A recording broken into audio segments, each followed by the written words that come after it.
I want to make it go up. It just let me do that one. Okay.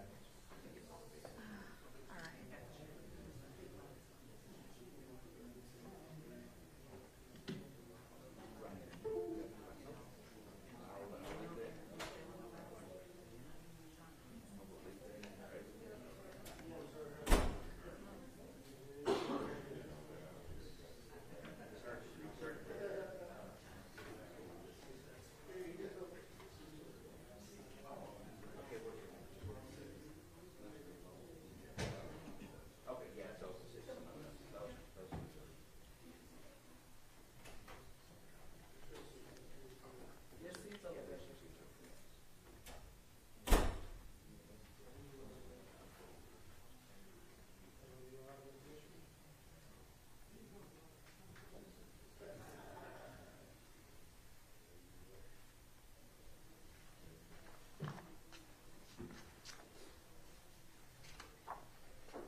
Seated. Good morning.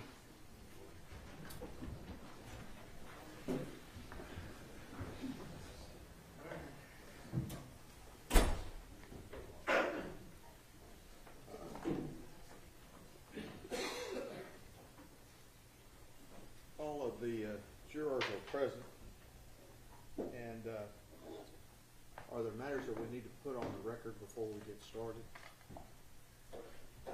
Briefly, Your Honor. Beginning, as we start today, the state is going to play the forensic interview of Zion Carr. At this point, the state would offer State's Exhibit 94, which is an unredacted copy of the forensic interview for record purposes only. No objection. State's 94 is admitted. We will be offering State's Exhibit 93, which is a redacted copy in the presence of the jury. Any objection? No. All right. State's 93 will be admitted when it is offered. Are there any other matters that we need to take up before we bring in the jury? Nothing from the state, Judge. Let's go.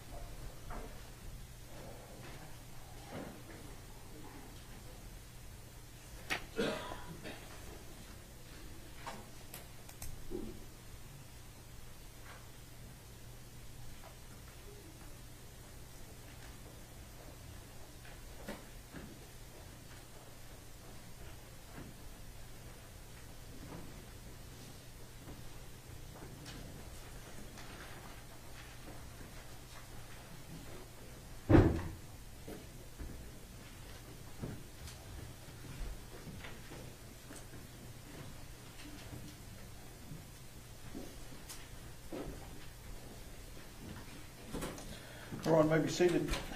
Good morning. We are ready to proceed. Mr. Smith. Your Honor, at this time, the state offers a forensic interview of Zion Carr taken the early morning of October 12, 2019, tendering to defense counsel for review. And that is State's Exhibit 93, Your Honor. All right. No objection. All right. State's Exhibit 93 is admitted, and I wanted to make sure State's Exhibit 94 is for purposes of the record. That is correct, Your Honor. Yes, Your Honor. Okay. At this time, the state requests permission to publish State Exhibit 93 to the jury. Go ahead, Ms. Deaver.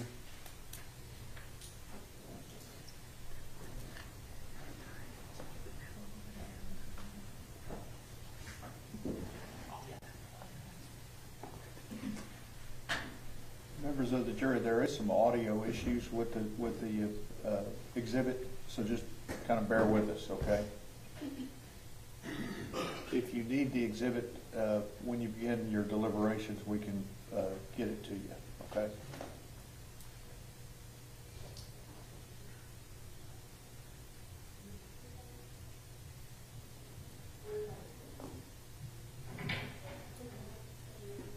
It's monster mouth? Oh, it's a monster mouth. Oh, I get it. Okay, I have to be right there in that blue chair. I'm going to sit right next to you. So, I understand there's some stuff going on. Yeah? Well, you know what I want to do? I want to get a chance to talk to you a little bit about that. But first, I want to tell you again my name and what I do. And I want to get to know you a little bit better. Is that okay? Okay. Well, like I told you out there, again, my name is Lindsay Dula. And I work at this place called the Alliance for Children. And my job is to talk to boys and girls like you all the time about stuff that goes on at home and at school and things like that, okay? So what I'm going to do is I'm going to get a chance to talk to you today. I'm going to probably ask you a lot of questions just because that's part of my job, but I'm also going to give you a chance to ask me any questions that you want to ask me, okay? So first, tell me your whole entire name. Zion Dwayne Carr. Zion Dwayne Carr? Yes. Did I say that right? Yes. Okay, spell your first name for me. V-I-O-N. Just like it's spelled, V-I-O-N. And spell your last name for me. C-A-R-R. C-A-R-R. Okay, and how old are you, Zion? 8. You're 8? When's your birthday? July 25th. July 25th. And what year were you born? 2011. 2011. So let me think. So you're 8 years old, birthday's in July. Does that mean you're in first grade? No, what grade? Third. Oh, I was really far off. And thank you for correcting me. Brian, while we're talking today, if I say something wrong, I want you to tell me how to say it right, just like you did. So you're in third grade? Yes. What are you doing?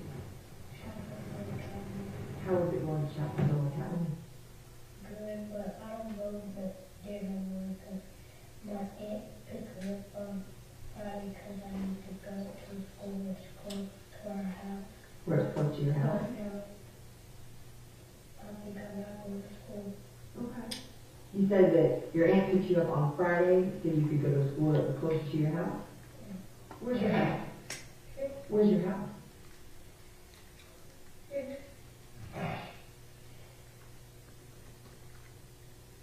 Do you know what your address is? Yeah, what's your address? Northeast Avenue 206, 206, I think it's 1203 East Avenue. 1203 East Avenue? Mm-hmm. Okay. And who all stayed at your house with you? My granny and my aunt. Your granny and your aunt. Tell me your granny's name. Yolanda. Yolanda. What's her last name? Carr. Carr. Okay. And tell me your aunt's name. Atatiana. Atatiana. And what's her last name? Jefferson. Jefferson. Okay. And is Atatiana the aunt that you told me about that picture from school, or was that a different aunt? Atatiana is the one picture from school. Okay. Well, tell me what you have to do at school. You like to do lunch? Okay. Did you go to school yesterday?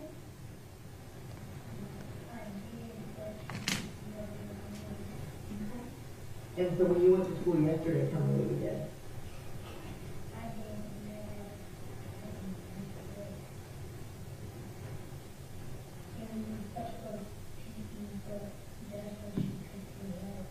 She picked you up. So you did math and you ate breakfast and then she picked you up before you went to PE. How many of you did in math yesterday? You learned time? How was that going learning time? It's good? Okay. And did you do something else different than learning time? Okay. You said you ate breakfast. Where did you eat breakfast? In your math room? Okay. Tell me about breakfast.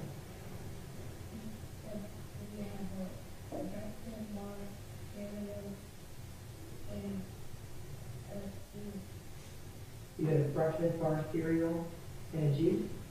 Okay, tell me what the breakfast bar cereal tasted like. It tastes like strawberry, because it was a strawberry flavor. It was strawberry flavor? Okay. And then you said your aunt picked you up before you went to PE. Tell me what you did when your aunt picked you up.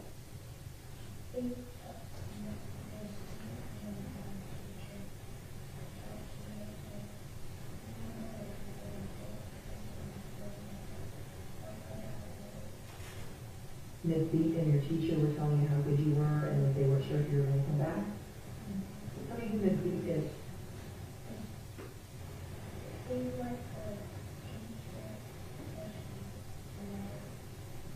So she's like a teacher, but she's not? Okay. So after Miss Beat and your teacher talked to you, then what did you do?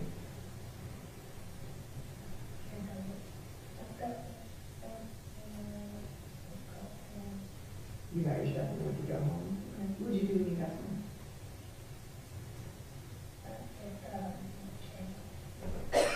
You got a Nintendo Switch. Okay. What were you doing on your Nintendo Switch? Watching YouTube. Okay. Well, thank you for sharing that. I feel like I got to know kind of what you were doing yesterday. Okay. And you know what? Something I also talk to kids about, I have to give out what it means to tell the truth. What does it mean to tell the truth?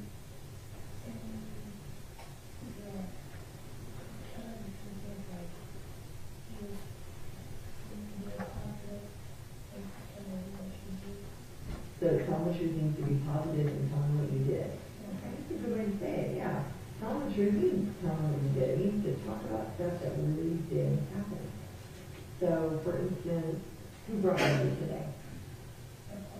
The police, okay. If somebody said Miss Beat brought you here today, is that a truth or a lie? A lie. Why is that a lie? Because Miss Beat didn't take you here, so the police brought you here. If somebody said that you have shoes on your feet right now, is that a truth or a lie? A lie. Why is that a lie? Because you have shoes on your feet right now. If somebody said your name was Zion, is that a truth or a lie? A truth. Why is that the truth? Because you know Zion, yeah. And it's just really important that everything that we talk about today, the things that are true, things that really did happen, okay? Don't mean while we're talking, we're not going to play or pretend. We're not going to make up stories. We're only going to talk about stuff that really did happen, okay? So while we're talking, can you promise to talk about true things with me today? Okay, thank you so much. Now, Zion, do you know what day it is today? Are you guessing or do you know?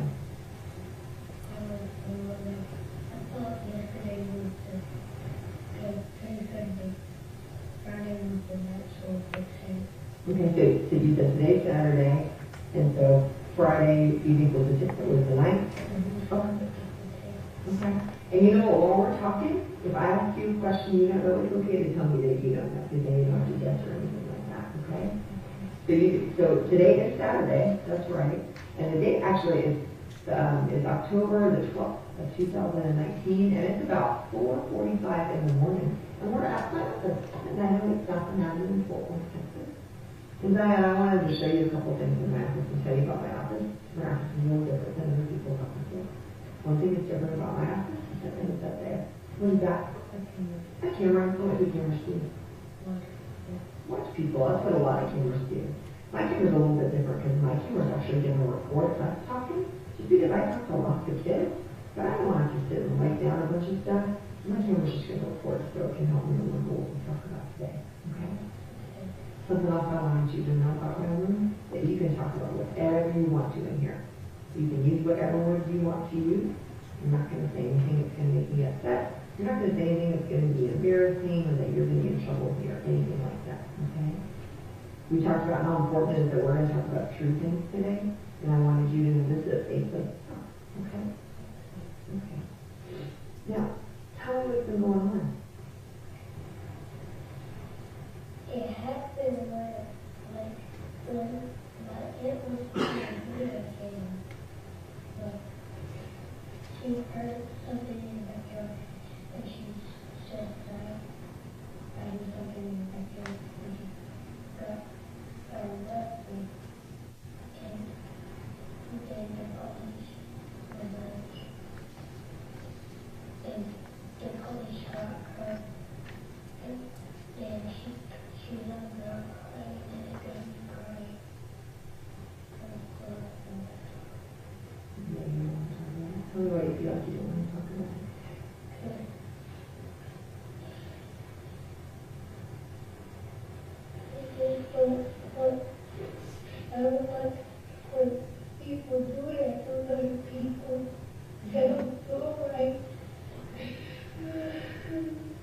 understand that, Diana. It makes me wonder who I'm gonna live with them. Okay. Like, with my mother in the, my mother in rehab, my papa in rehab, my granny in the hospital, and my aunt in the hospital. Okay. I don't know what I'm gonna do. Well, you know, something I want you to know, Diana, is that I told you my job is to talk to kids, make sure kids are okay. You know, I work with some other people whose job is to make sure that kids are safe. And so I'm going to make sure that somebody's going to figure that out where you're going to be safe. Okay? So I don't want you to worry about that. We're going to make sure that you're going to be okay. But if my aunt get out the hospital, I'm gonna go back with her. That's a good question. Tell me why you asked that. Cause that's our family member. That's your family member? How long have you been staying with your aunt? Like a couple months. Couple months? Okay. And is that your aunt Atatiana that you were telling me about? Okay. Okay. Well, you know what? I don't really know that, but I'm going to try to get the answer to you for you. Would that be okay? Okay. You know, you were talking about some stuff that happened, and I'd like to ask you a couple questions just so I can make sure I understand since I wasn't there. Is that okay? Okay. You talked about some stuff that happened with your aunt. Did you see that happen with your aunt, or did somebody tell you about it, or something? I saw it with my aunt. You saw it with your aunt? Okay. So tell me where you were when that happened with your aunt. I was under the covers in my aunt's bed. You were under the covers in your aunt's bed? Yeah. Okay. And where was your aunt? She was in her bed and she got up and went in her person back home. And then this when they shot her, like dressed her like that. So you said you were under the covers in your aunt's bed. You said your aunt was on the bed too? Yeah. And what were you guys doing? She was playing her video games and I was watching her. She was playing her video games, you were watching her. What video game was she playing? It's 8 something on the phone there. 8 something? Okay. And so when you were watching her playing video games, was it daytime or nighttime or something else? No, night. Night. Do you know what time it was? I think it was 10 something or 9 something. What made you think it was 10 something or 9 something? Like a couple minutes ago, no, not like a minute, like a couple minutes ago when I was in hospital, they said 9:08. So, a couple minutes ago, it was 10:20. And so did you see the time somewhere? No, I was just scared. You were scared? Okay, okay. I was looking at you, I was listening to the police. Okay. So you talked about you were in your aunt's bed, you said you're under the covers, and you're watching your aunt play the 8 game. What was she playing the game on? A PlayStation 4 Pro. PlayStation 4 Pro, okay. And that was in her room, you said? Yeah. Okay. And you said that she heard something. In the backyard. Did you hear anything in the backyard? No. Okay. But she said she heard something in the backyard, and tell me what she did. She got in her purse and got in her weapon. Where was her purse? By the window. By the window in her room or in a different room? Her room. Her room, okay. And you said she got her weapon. Tell me about her weapon. It was a gun. But she got it and then the body shot her. And then she got her gun and she was crying. So you said she got her gun and she pointed. Did you see her point the gun? Where was she pointing the gun? At the window. At the window, okay. Could you see anything through the window? Yeah. Tell me what you saw. I saw the gun out the window. And I thought I saw the bag. Was the window open or closed or something? Closed, okay. And could you see any lights or anything outside the window? Yeah. Tell me more about the lights. It was a flashlight. And a flashlight. Which is one flashlight or more than one flashlight? One? Okay. So you think you saw a gun and maybe a badge, and then you saw one flashlight outside the window? Okay. Could you hear anything when you saw the flashlight? Yeah. Tell me what you heard. He said, put your hands up. So put your hands up. So when I heard that, I got scared. I went under the cover. I just come out. You just went in the covers and you didn't come out. Did you hear anything different than put your hands up? It's okay. And then I heard put your hands up down. So put your hands up, then you heard put your hands up now. Okay. And then what happened? And then she did it too. Then they shot her. Did you see them shoot her? Mm-hmm. Tell me what you saw. When I saw her got shot, she was the glasses were and she was really crying. Where was she on the ground? She was by the window. By the window. Okay. And what else did you see besides her being on the ground and you said you saw the glasses busted? And then the police came in the front door. You came in the front door. A lady called the police come in and I said, I don't know what I'm doing. And she said, I'm not going. She said, and I said, well, look, she didn't say nothing. She just took it. I don't know who she was from the head. I'm not sure. And she said, yes. But I don't know who I was with. So that was nothing. Okay.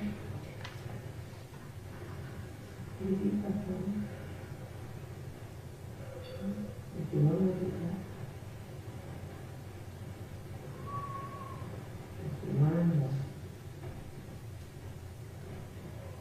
Okay, good job. Remember again, I'm gonna work on that. I'm gonna work with the people that help kids too. Okay. We're not very good, like,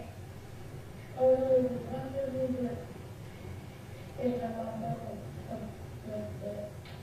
What's your bigger brother's name? It's Haiti. Zayden? Okay, where's Zayden? We're not cousin. What's your cousin's name? We see, Reese? Okay, what's Reese's last name? That's okay. That's okay. I don't know her last name. Okay. So, you said that you saw your aunt on the ground. What do you remember about her being on the ground?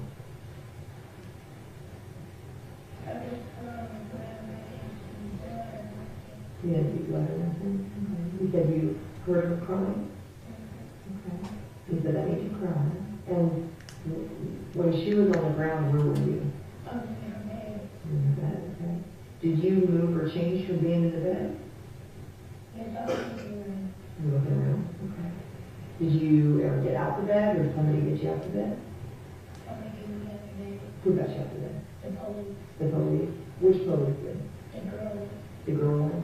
Okay, the one you said came through the front door, or a different one? One that came through the front door, okay. All right. And so what happened when she got you out of bed?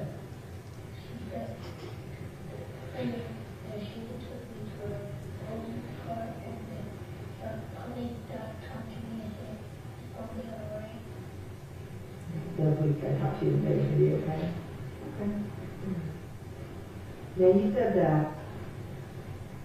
that when this happened, your aunt was there. Was somebody else in the house? No. Who else usually lives there? Miss Reagan. And how many of your friends that live there? Is Yolanda? Is that Yolanda Carr that you told me about? Okay. And where's Yolanda now? She's in the hospital. Is that the granny who's in the hospital? Okay. How do you know how long she's in the hospital? Mm-hmm.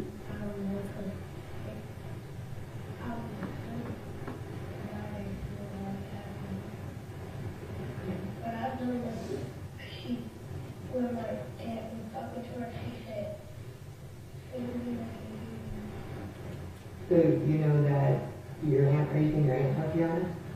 Your aunt Atatiana was talking to your granny and she told your granny, say it again, I can't hear you.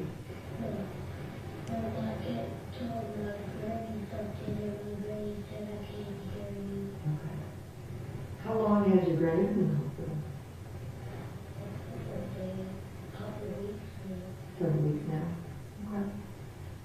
When you talked about your little brother, do you have any other brothers? Yeah.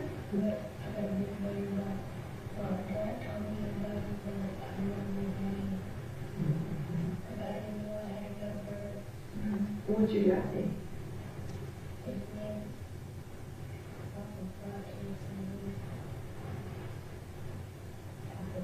That's okay. Do you have his name? Okay. Do you have any other family that you get to see or visit?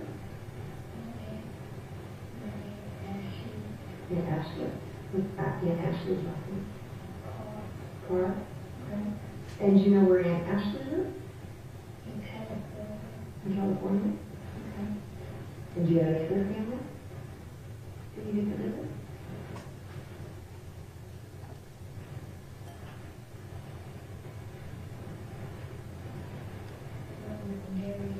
Uncle Darius? Where's Uncle Darius from?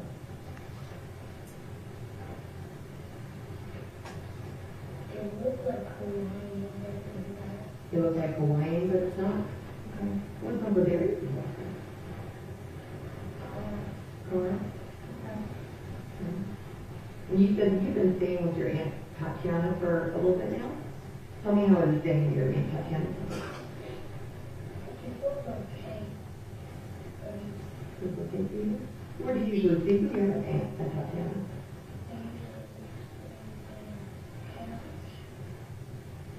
On the couch? Okay. And tell me what your favorite thing to eat is at Aunt Tatiana. So you like taco food? Who makes you taco food? Your aunt does? Okay. And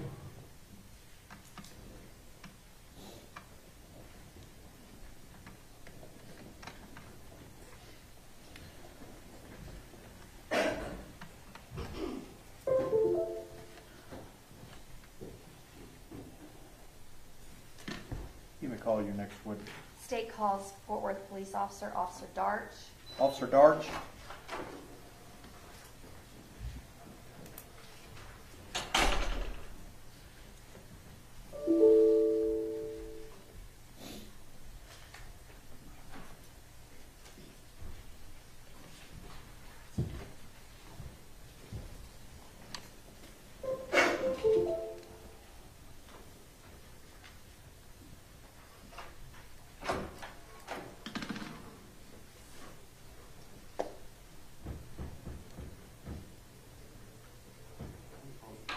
Yes.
Rule of evidence is in effect says you cannot be in court unless you're testifying. Once you have testified, do not discuss your testimony with anybody else except the lawyers.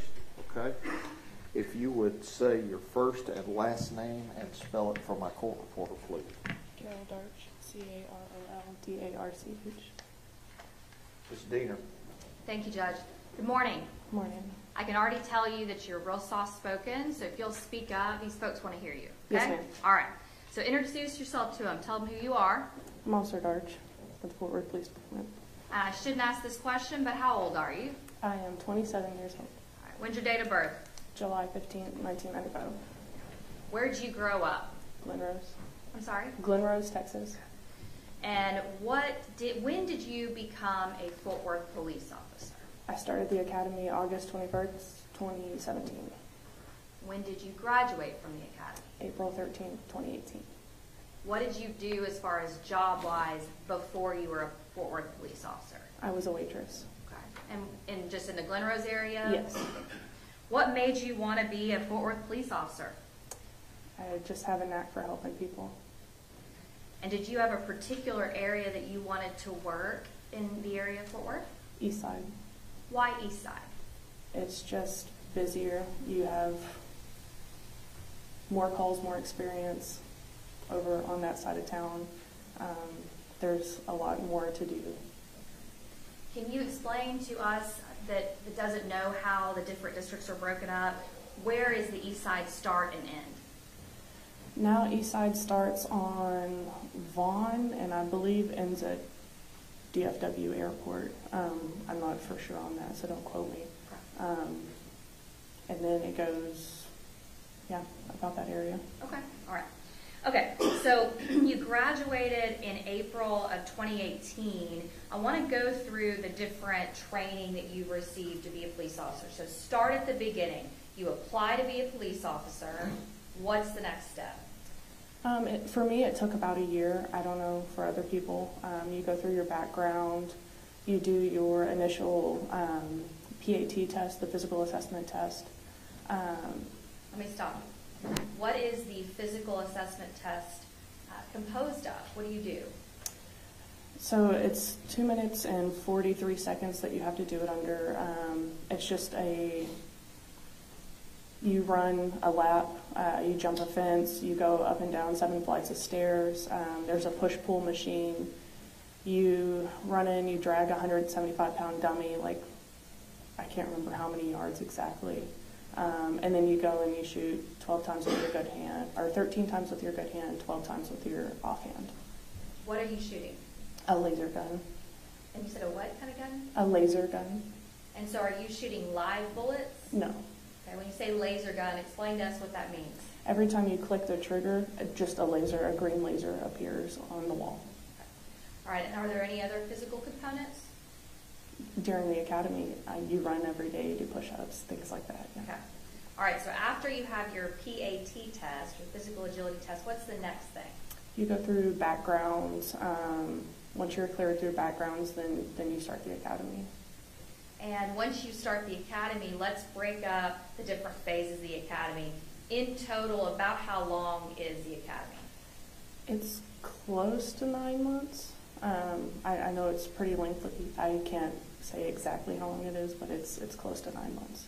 How long does the initial application background check process take before you start the academy? It took me approximately a year. So you got that year first, and then you start the actual academy that takes maybe around 9 months or so. Yes, ma'am. All right, so let's break up the academy. Tell me about, do you remember what's the first part of the academy that you did?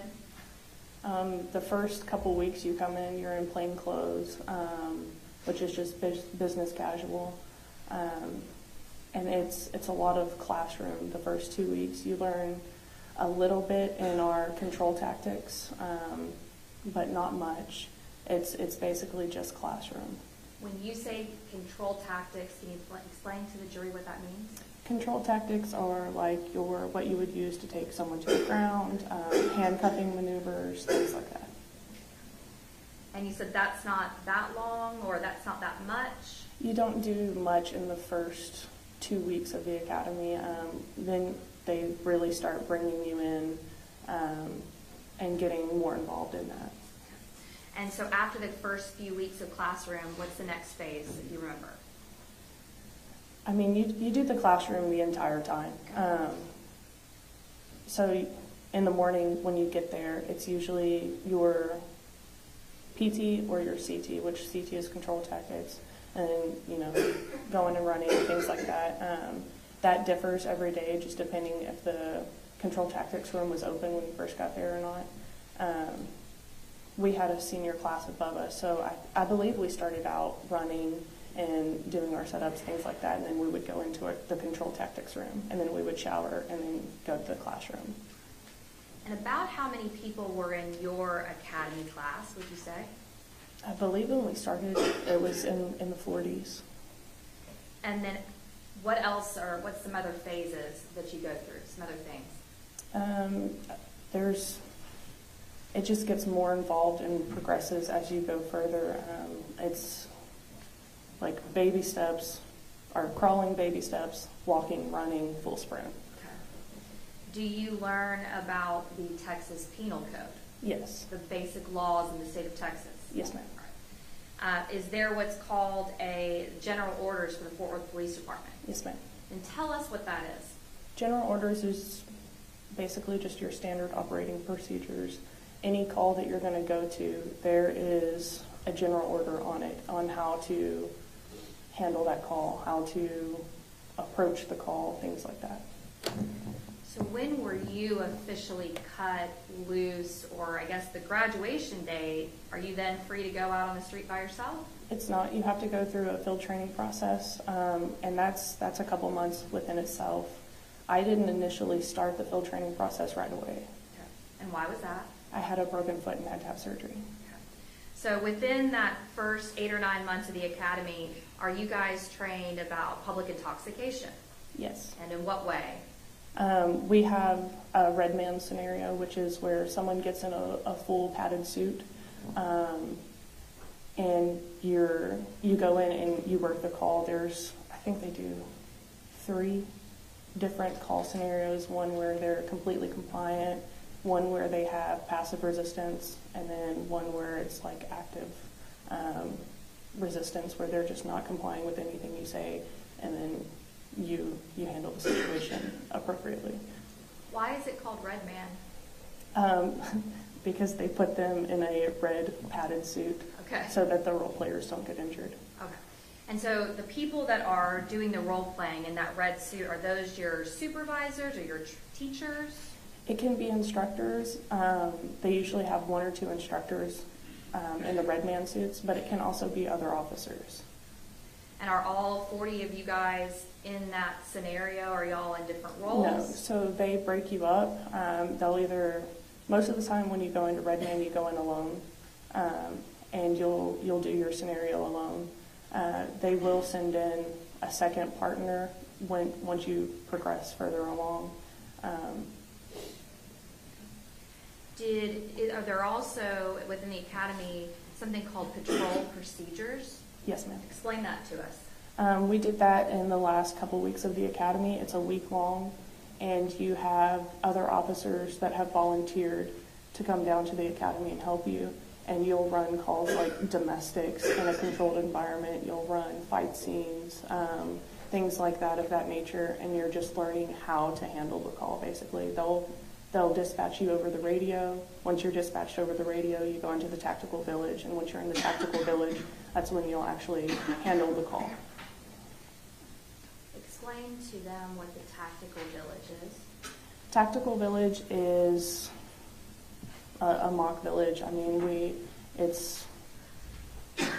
have a fake school in there. We have a fake apartment upstairs, a fake store. It's a mock village. And may I approach the jury? Yes. And also maybe the gallery as well. Yes. Thank you. Do you guys need a cough drop? Anybody maybe? I have some. Okay, there you go. All right. Okay. You need a cough drop? I'm okay. You're all right. All right. Okay, so you were talking about the patrol procedures, and you mentioned that somebody will radio in or radio out. What does that mean? Usually it's someone from communications, a dispatcher, and you'll have your handheld radio, and they will actually get on there, and usually they use ocean signs just because it's not used in the field. They'll call out Ocean 211, you're responding to a domestic at this location, and this is your call detail. When you say this is your call detail, give me an example of the kind of information you'd be given. You're responding to a domestic at this address. There's a male and female inside. You can hear screaming and things being thrown around. And then what's the purpose? You then, I guess, are being taken through how you should approach and handle that scene? That type of call, rather? The first day, yes. As the week progresses, you're handling the calls on your own, just to see how you respond to your training that you've received for the last 9 months. And when does the patrol procedures part come within those 8 or 9 months of the academy? We did it the last couple weeks of our academy. I think they've since changed it. I know we did ours right at the end.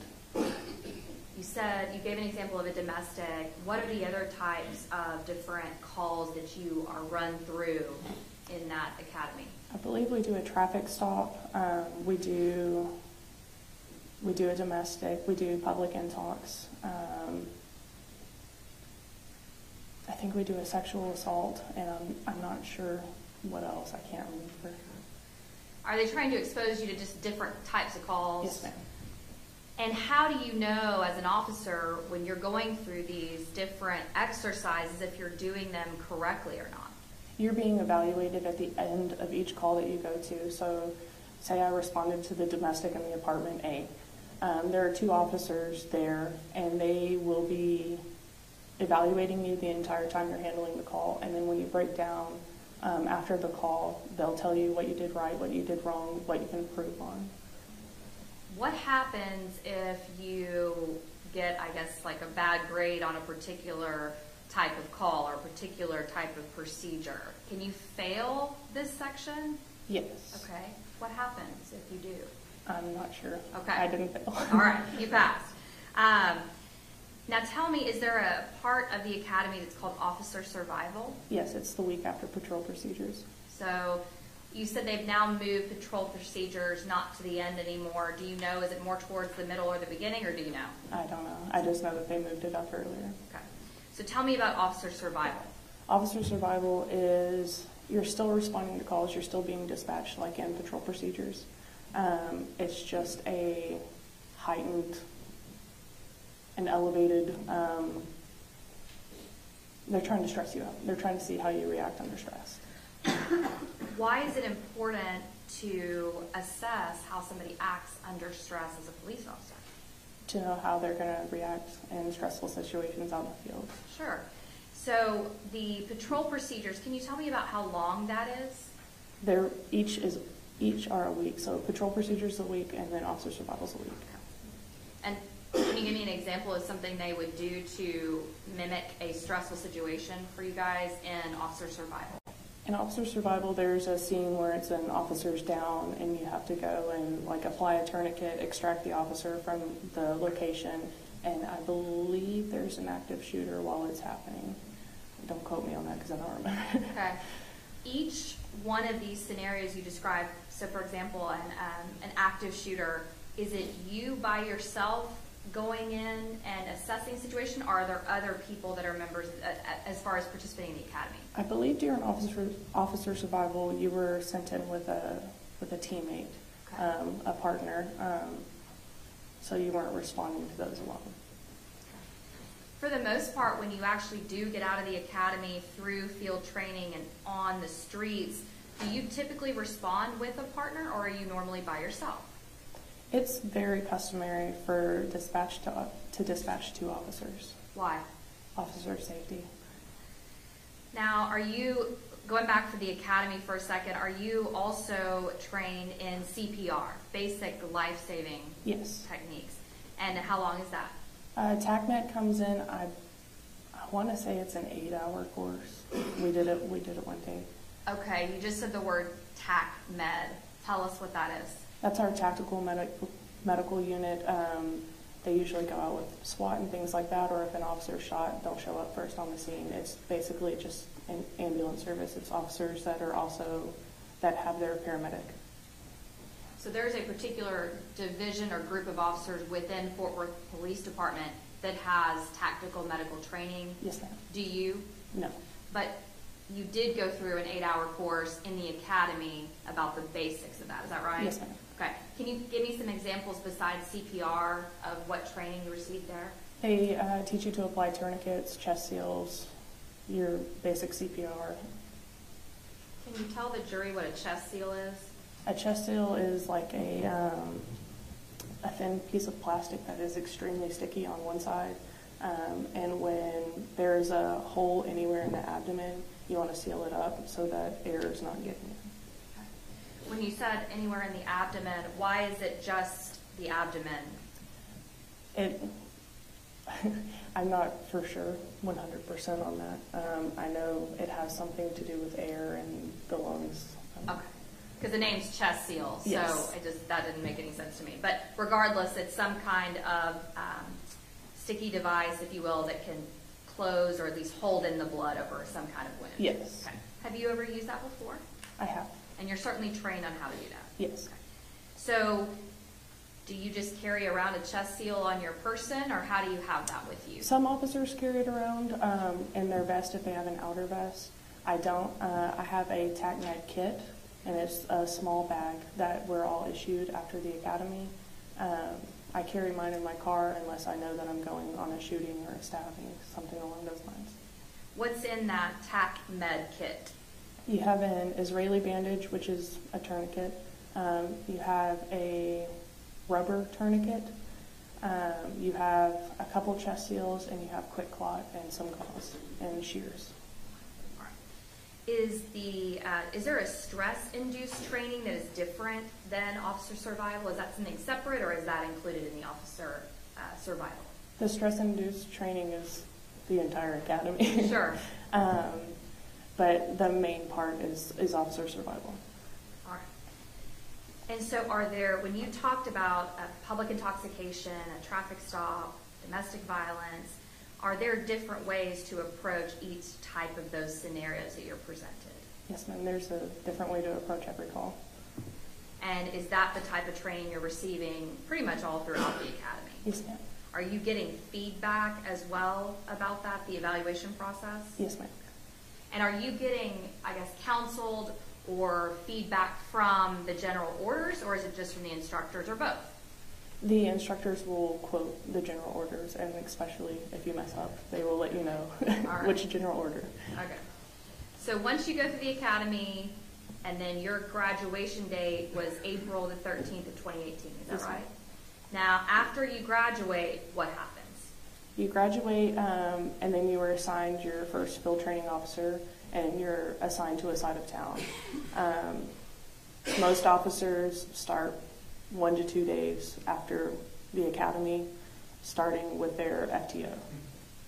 Is there a in-service training that goes on for a couple weeks between those two? Yes, ma'am. Okay, yes, tell me ma'am. about that. I'm sorry, after graduation, there is the 2 weeks of in-service, where you go and you just get, so BPOC, which is the standard for officers in Texas, they mandate that every 2 years training cycle, you have to have 40 hours of training on these specific things, legislative updates, things like that.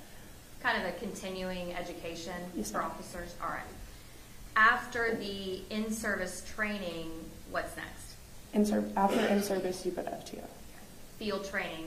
Yes. And you are assigned, you said one officer or multiple officers? You're assigned one officer for each phase. All right, take us through the different phases. So your first phase is your field training officer, your FTO, is doing everything. You're just watching them and learning how to become an officer in the field. Second phase, Let me stop you real quick. First phase, in total, how long is the field training process? I want to say it's 3 or 4 weeks. I'm not sure the exact length on it, but it's 3 or 4 weeks.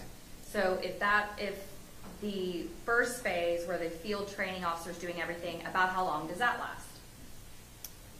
3 or 4 weeks. Okay, so I said the entire field training process. Okay, So the entire field training process is probably 4, 5, 6 months. All right. Okay.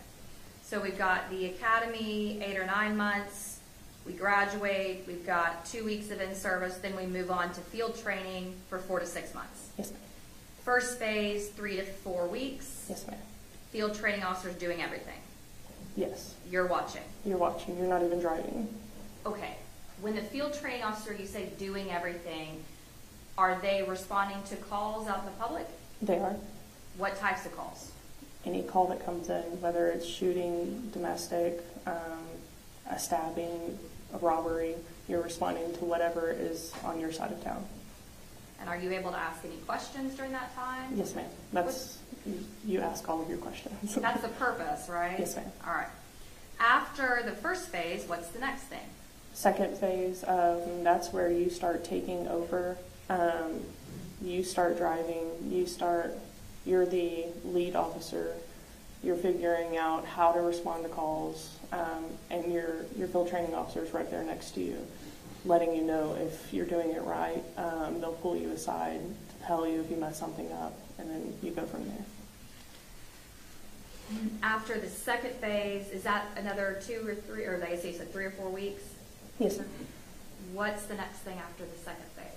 I believe that's when you go into midterm, and that's 2 to 3 weeks, and it's just an evaluation of how you're developing as an officer in those first 2 phases. And when you say there's an evaluation, is the field training officer that's been with you, the first and second, the one evaluating you? No. So every phase of FTO, you have a different officer riding with you. So then who's evaluating you at midterm? Those 2 that have ridden with you so far, or someone different? Someone different. Okay. How is the person during midterm, if there's somebody different than has been riding with you and observing you, how are they able to evaluate you? They have a FTO manual, and it is just basically checking off the boxes. Are they proficient in working in domestic? Do they know how to fill out a packet? Do they know the appropriate questions to ask? So I guess I'm just trying to understand if that person hasn't been with you to answer those questions, to see you do it, are they getting feedback from the other FTOs? No, they're with you in the car. Okay. Yeah, so you're answering calls together. I got you. Okay, so the midterm phase is someone different than the first and second, but they're with you for those, how long, how many weeks? 2 to 3 weeks. Gotcha, okay. And then what happens after midterm? After midterm, you go into third phase, which is another 3 or 4 week process. And you are the lead officer. You should be doing everything on your own by now. You should know your area that you're in, how to get to a call quickly. You should know how to process all of your own paperwork, how to do your reports, things like that. And then what's after third phase? That's when you go into ghost phase. Usually the officer that's with you will be in plain clothes. They can wear a uniform, but you are not to ask them questions. They're a ghost. You're answering all your own calls. If you have a question, it's usually another officer that's on the scene with you that you'll answer. You'll ask that question to, and they'll answer you, but you're not allowed to ask your ghost anything. They're just strictly there to evaluate you. When we started talking about field training, you said you get assigned a particular area or district. Yes. Do you stay in that same area or district the entire field training process? For me, I did. I stayed in East Side. I know before that they had switched different sides of town. So you could be in North for one phase, you could be in South for the next.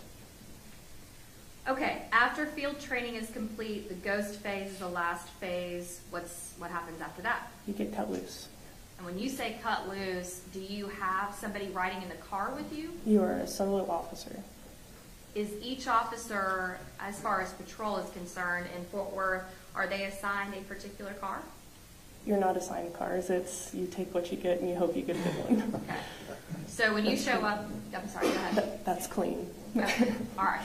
So when you show up to a shift, you just go out and hope that there's a car there you can take, and yes, ma'am. like you said, that it's clean. All right.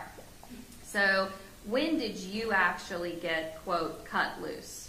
I got cut loose in, I want to say the later half of September of 2019.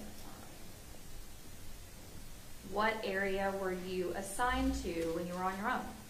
I was in East Division as an overflow spot for a couple, I want to say maybe a week. And then I got assigned to Baker Division, where I had never been. And I was there approximately 2 weeks before the shooting. And where is Baker Division? Baker Division is from 8th Avenue to Vaughn and then Lancaster to Berry. Is that considered East Side or something different? It's Central Division. You didn't know that area at all? No, ma'am. All right. So you were in East Side for about a week as a floater, then you were in Central or Baker District. Yes, ma'am. You said how many weeks before the shooting? Approximately 2 weeks. And you had really only been out on your own for about a month or so before the shooting happened. Is that Yes, right? ma'am. Due to the surgery you had? Yes, ma'am. Okay. Now, when you went to the academy and you graduated in April of 2018, did Aaron Dean also graduate with your academy class? He did. So he would have graduated on the same day. Yes, ma'am. Do you know if he went through the same type of training that we just all talked about? It was pretty standardized training, yes, ma'am. Do you know what day he would have been cut loose? I don't. Would it have been different than you because of your surgery? Yes, ma'am. All right. And tell me about the east side of Fort Worth. Describe that area to us, those of us that have never been there. What's it like? It's high crime. There's a lot of drugs, a lot of property crime, a lot. If you're thinking about it, East Side's got it. Okay. Are there other parts of town that have the same type of reputation? Yes, South Side and Baker Division. So Central, East Side, and South Side. Yes, ma'am. All right. So West Side and North Side, do they have that kind of reputation? West Side has its own crime off of Las Vegas Trail. North Side, not so much. Okay. And give me some examples. Would Joe T. Garcia's be in North Side? I believe that's Northwest. Northwest. All right. Okay. So you had ended up at that time, you had worked in the Baker District for maybe about 2 weeks or so. So had you actually worked East Allen area before the shooting had occurred? I may have answered calls there. It's been so long ago, I can't tell you for sure that I had. I'd been in the area, though. Would East Allen be in the Baker District, that central Baker District? Yes, ma'am. Okay. It's Baker 15. Okay. And what does that mean, Baker 15? It's the beat. They're broken up. So Baker Division is broke up into different beats, and every officer is responsible for a different beat. Give us an idea as far as a beat is concerned. How big is a beat? They're not very big. I don't know the exact dimensions on one. I mean, are we talking about 50 miles or are we talking about a couple blocks? No, usually just a couple blocks. Okay.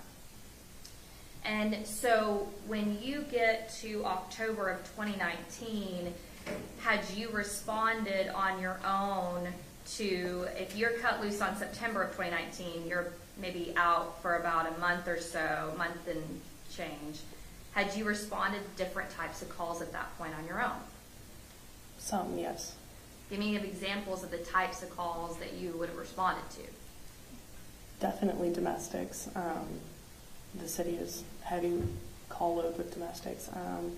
I don't know exactly what I had responded to on my own, but in field training, you respond to just about everything. I mean, my second day of first phase, I was responding to a shooting, so. Right. Just so the jury knows, just a normal, let's say, week for you now. Out on your own, cut loose, you've been out now for 3 years or more. Yes. So what are the types of calls that you're responding to? Give us some examples. Domestic shootings, stabbings, open structures, burglaries, welfare checks, things of those nature. And you said shootings and stabbings, we know what that is. Domestics, we know what that is. Tell me what an open structure type of call would be. An open structure is you're driving down the road in the middle of the night and You see a door open on a business, right? The door's not supposed to be open. You know it's not supposed to be open, so you go and check it out. What about welfare check? Can you tell us what that is? A welfare check is usually for someone that's in bad health. Through my training and experience, what I've dealt with, it'll be a family member, a neighbor, a concerned friend calling in, just saying, hey, I haven't heard from Joe in a couple days. Can you swing by and check on it? Okay. All right. And so is a welfare check different than an open structure? Yes, ma'am, vastly. Okay. One is the circumstance we're talking about, maybe a door or window being open. Another, meaning the welfare check, would be, I haven't heard from my dad. Exactly. I haven't heard from my grandmother. Exactly. Okay. All right. Had you at that time, I know you don't know exactly, and if you don't know, that's okay. Had you worked open structure calls up to that point? Can you remember? I'm not 100% certain on that, no, ma'am. Have you now? Yes, ma'am. And the same for welfare check calls. Do you know whether you had done any of those back in those 3 or, I guess, month or so? I'm not sure. Have you now? Yes, ma'am. All right. Okay. And had you also, maybe you don't remember about at that point, but up until now, you worked burglary calls before. Yes, ma'am. Have you ever worked a burglary where it's in progress? Yes, ma'am. Meaning when you get out there, the suspect's in the house and or in the business running away? Yes, ma'am. Okay. And when you, as far as burglary calls are concerned, well, I'm going to ask you each one. Welfare checks, how common are those? Welfare checks, you get those. On night shift, they're not too common. On day shift, you're getting them left and right. What about burglary calls? How common are those? Very common. And what about open structure calls? Very common. So you don't know if you had necessarily responded to that. Let's talk about narrowing it in now, the 1200 block of East Allen. Do you know whether you'd ever responded to that particular intersection and area? I can't tell you with exact certainty. Besides the shooting that occurred on October the 12th, in 2019, have you responded to any calls over the last 3 years in the 1200 block of East Allen? Yes, ma'am, multiple. Okay. So let's talk. Do you know who James Smith is, by the way? I don't. I've never met him. All right. Did you were not a part of the investigation out there at the scene when this happened, correct? Meaning you were not a part of the major case investigation, interviewing people? No. You were getting interviewed? Yes, ma'am. All right. Okay.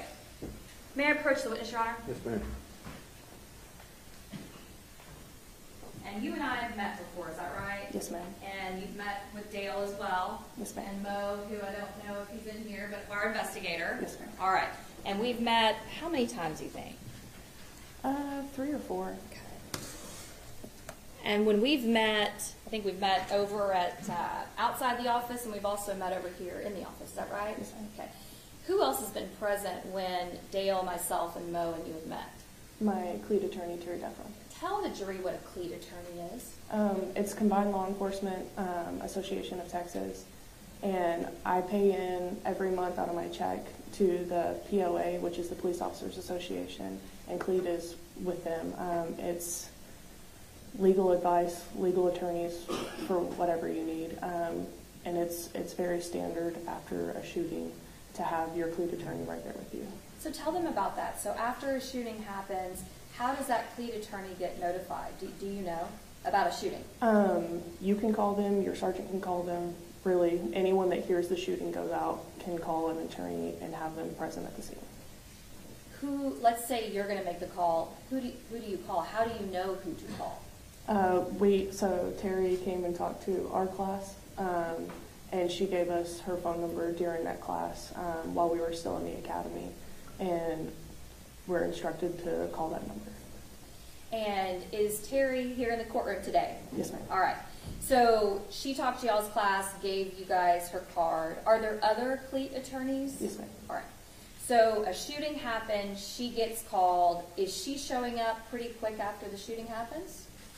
It was fairly quick, yes, ma'am. And so is Terry the one that actually showed up in this case? Yes, ma'am. All right.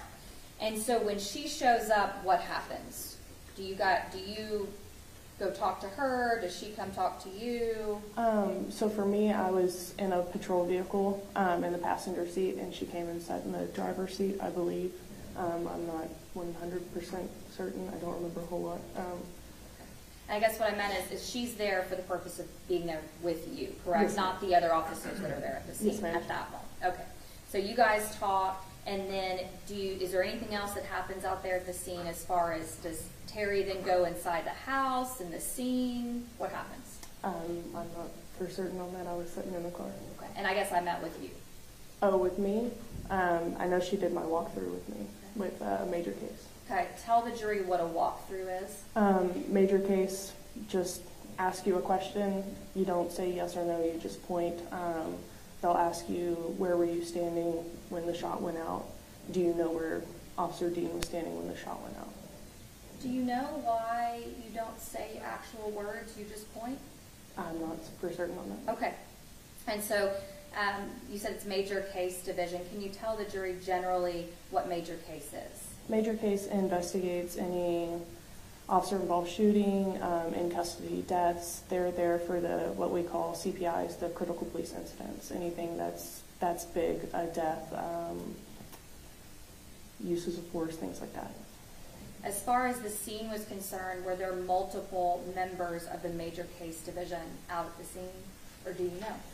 I'm not for certain on that. I know Detective Roncius was out there. Okay. All right. So I'm going to show you State's Exhibit 1 and ask you, what is that? This is the body cam from Officer Dean. Did you have an opportunity before you testified today to review that? Yes, ma'am. Were you actually here yesterday? Yes, ma'am. Okay. And then State's Exhibit 4, 5, 6, 7, 8, 9. I'm going to ask you to look at those, if you will. Okay. And just kind of without showing the jury, just because they're not in evidence yet, if you'll look through those.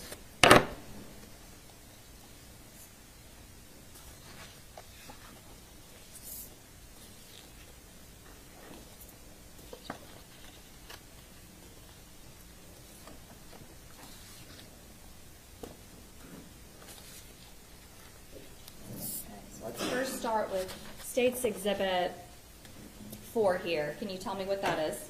That's a map. And does it have a particular location on the map? It does 1203 East Allen. All right. And is 1203 East Allen, is that a street or an avenue? Do you know? That is an avenue. Okay. And is that area located in Fort Worth? Yes, ma'am. Is it located in Tarrant County, Texas? Yes, ma'am. All right.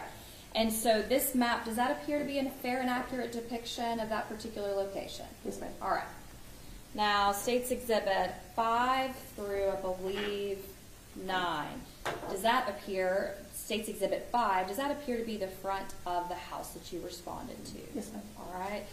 And then State's Exhibit 6 through 9, does that just appear to be an overview of the house and the street of East Allen in different northwest, south, all the different directions? Okay. Do those all appear to be fair and accurate depictions of the house, the map, from what you remember? Yes, ma'am. All right. So now let's look, State's Exhibit 1, did that appear to be a fair and accurate depiction of what you remember happening that night? Not from my point of view, yes. And that's not my question. My question is whether it's a fair and accurate depiction of what you remember happening. You were not actually wearing a body camera, is that right? Yes, ma'am. Talk to them about that. Why not? My body cam, I had placed it on the dock, and when I returned, probably a week prior to the shooting, my body cam was not on the dock anymore, and I filed a stolen lost property report for my body cam and was waiting to be issued a new one. So you used a couple different terms that I want to break down. You said, so body camera, or is each officer, patrol officer, issued a body camera? Yes. To wear on their person? Yes. Okay. Do you have on one right now? I don't. Okay. Where would you normally have it on though? So back then, we had a battery pack that went on our belts. We ran the wire through our shirt, and then it would usually hang here. And so the body camera is going to be up on what you're showing to Shoulder. the jury. Just for purposes of the record, your left shoulder, correct? You can have it on your right shoulder too. But where did you normally wear it? I wore it on my left shoulder. And then as far as there's also patrol cars that are equipped with video recording device too, correct?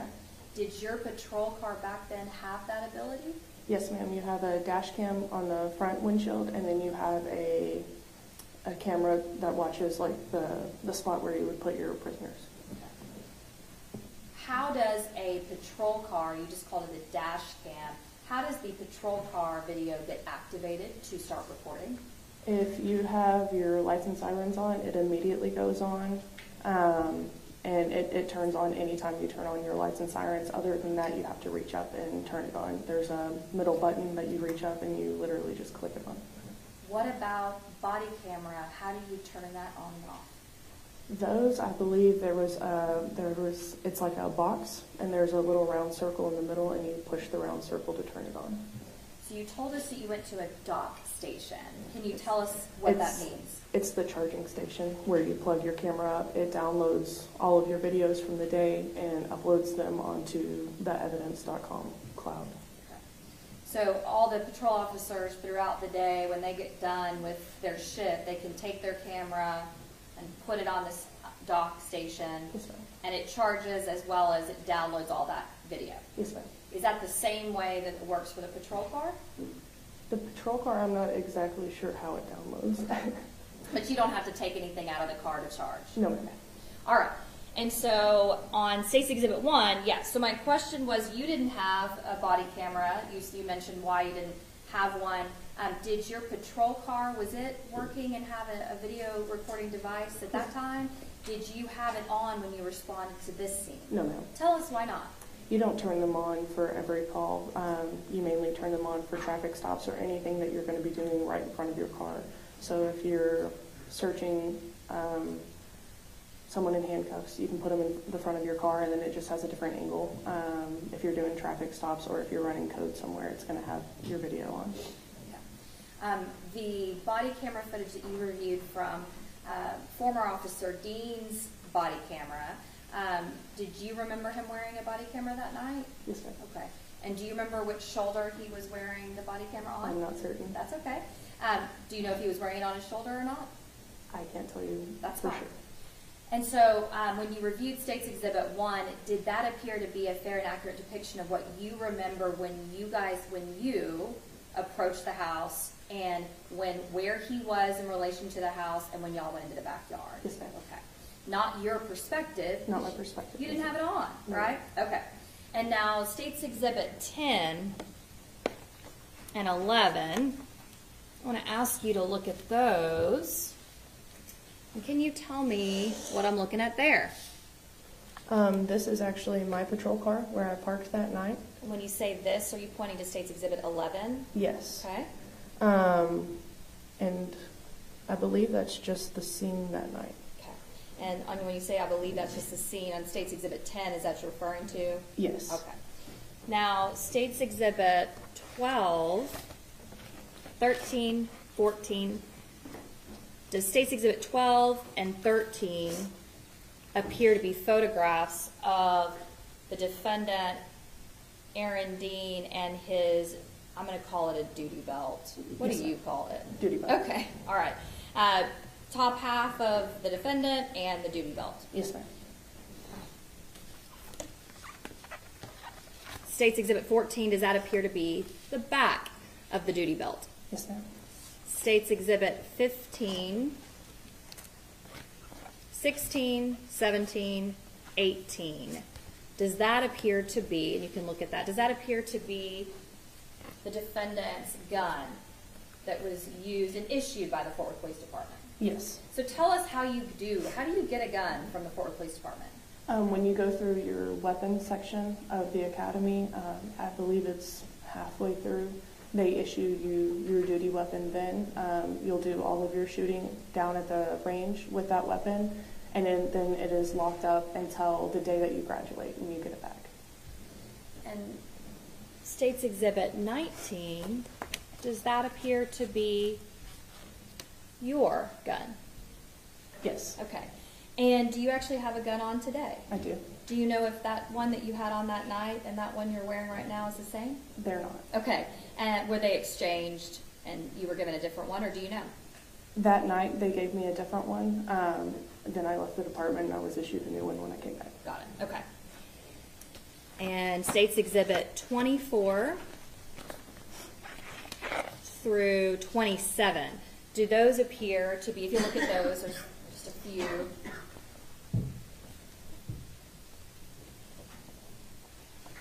You recognize those? Yes, ma'am. All right.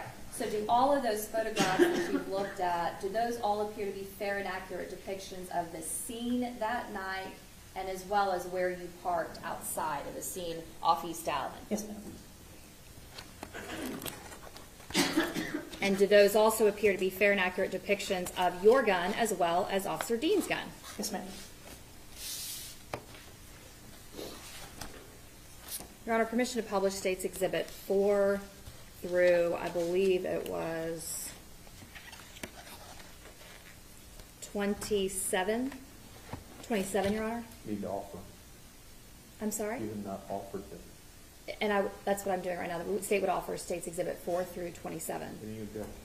I'd like to see them. I would also offer States Exhibit 1, which is the dash cam video. This has been previously provided. And I believe States Exhibit...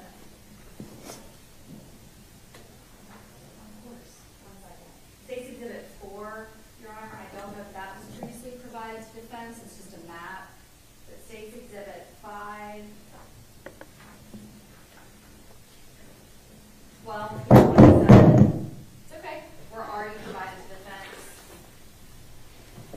States Exhibit 6, 7, 8, and 9 is also a map. Can the state, Judge, may I inquire, if the state is 6, 7, 8, and 9, I think we're complied to doing those prior day as well? Because they just said that the map wasn't, these are aerials. I'm just curious if these are the different those as well. Yeah, the state did not previously provide the Google Maps or Google Street View to the defense, because that's readily available, and we did not provide that to the defense. It's a north, south, east, and west view of East Allen. Under 3914 states 4, 6, 7, 8, and 9, which defense is seeing for the first time. Am I understanding that correctly? And Judge, can I have a moment? Because we actually might have provided them with the map. We don't normally, but can I have just a moment? Yes, ma'am. Or maybe approach. Huh?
Just leave that attached.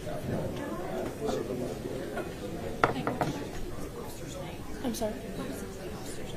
Terry Daffron. TERR.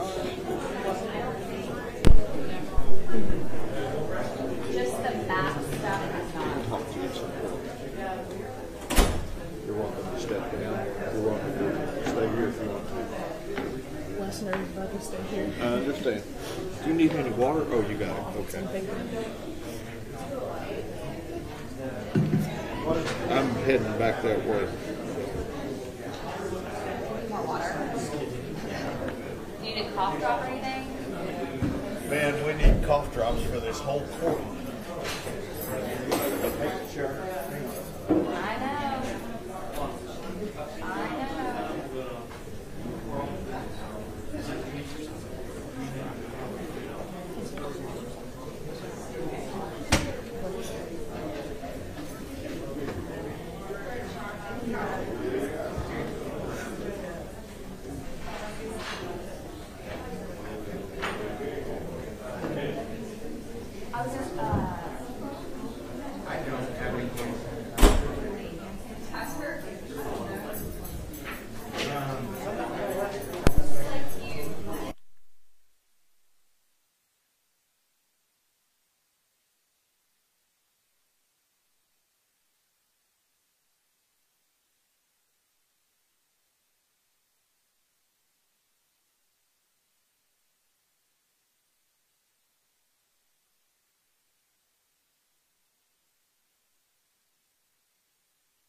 Unless you want to just stretch it away.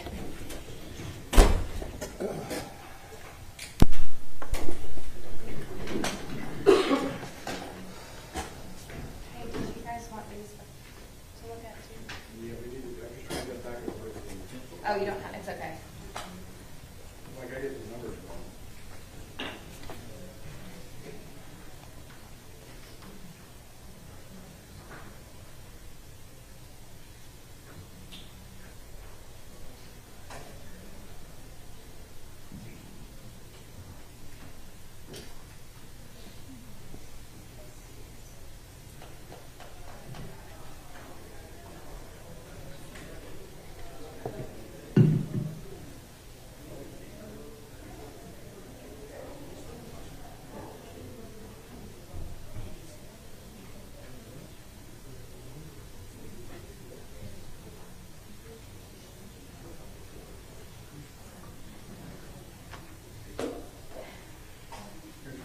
I think it's over there. I think it's 4 through, and like,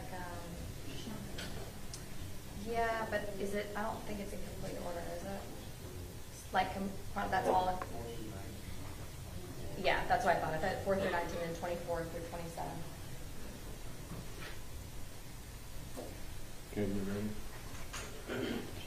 All right, will there be any objections to states 1 and then states 4 through 19 and 24 through 27? Mr. Brissett? I'd like to take the witness before I. Out in the presence? All right, let's go.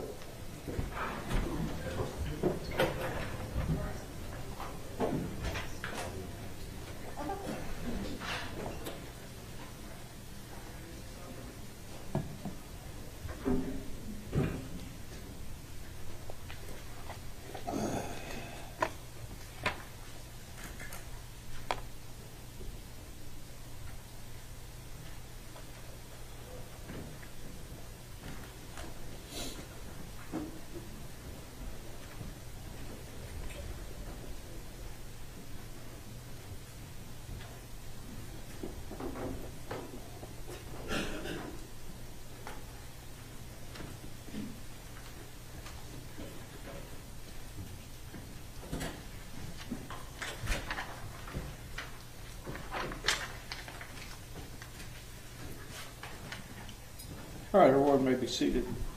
Mr. Brissett, are there any objections to States Exhibits 1, 4 through 19, and 24 to 27? May I take the witness on the brief word I? Yes, sir. May I approach? Yes, sir. Morning, Officer Darch. Morning.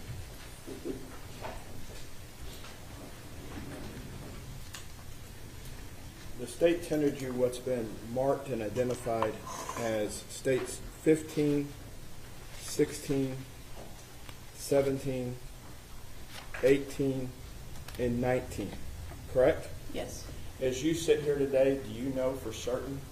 You didn't take those photos, did you? I did not. Do you know were you present at all when those were processed? I was when mine was, when my car was hit. Do you know what your serial number of your weapon was? I don't. So can you tell me by looking at any one of those photos which one is yours for absolute certainty? This one, How do you know that? because I don't have a weapon mounted light. Okay. A weapon mounted light. Somebody had to purport to you that that was a gun for this case then, correct? Yes, Because the Fort Worth Police Department follows the same policies and procedures when they take apart a weapon on every case, correct? yes, Would you look at the one that you think is yours? Can you see a serial number that's visible and legible? yes. Can you read it? Baker, David Baker, 6305. And is that yours? I'm not sure. With respect to State's Exhibit number 1, the DVD, it's not of the dash cam, which I think was the last words when it was offered. It's of what's purported to be your partner's body camera. Is that correct? Yes, Did you make the DVD? I did not. Did you download Aaron's DVD that night? I did not. Bad question. Did you download Aaron's body cam that night? I did not. Is there a chain of custody with body cameras? I mean, you're responsible for your own. when the evidence goes to evidence.com, is there a trail or an audit trail of how the verification process starts from the cradle to the download to the disk? I believe so. Have you seen that to see if it was accurate? I haven't.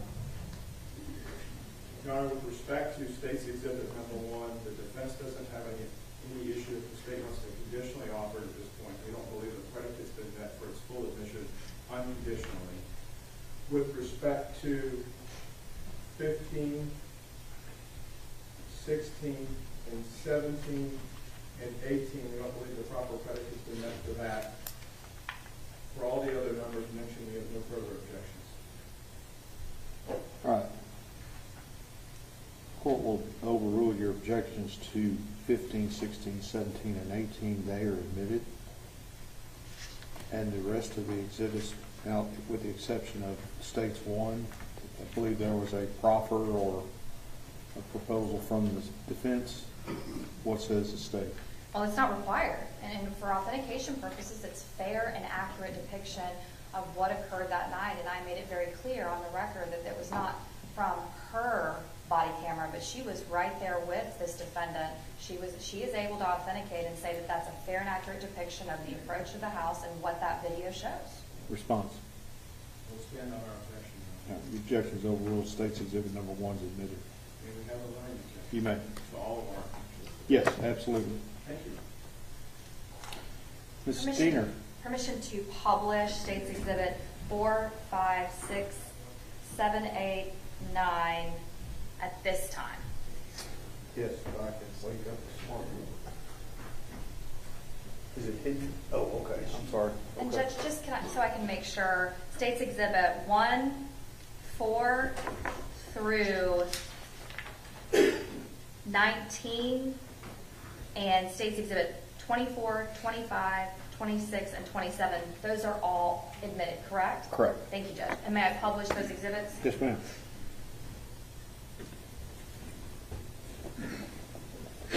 All right, now looking at State's Exhibit 4. Can you see that? Yes. Okay. May I have a moment, Your Honor? Yes, ma'am. Does anyone else need one? Anyone? Okay. Are you guys good? Okay. State's Exhibit 4, we can see 1203 East Allen. Can you show me, and Your Honor, do you have a pointer at all in here? Yes, ma'am. May I approach the bench?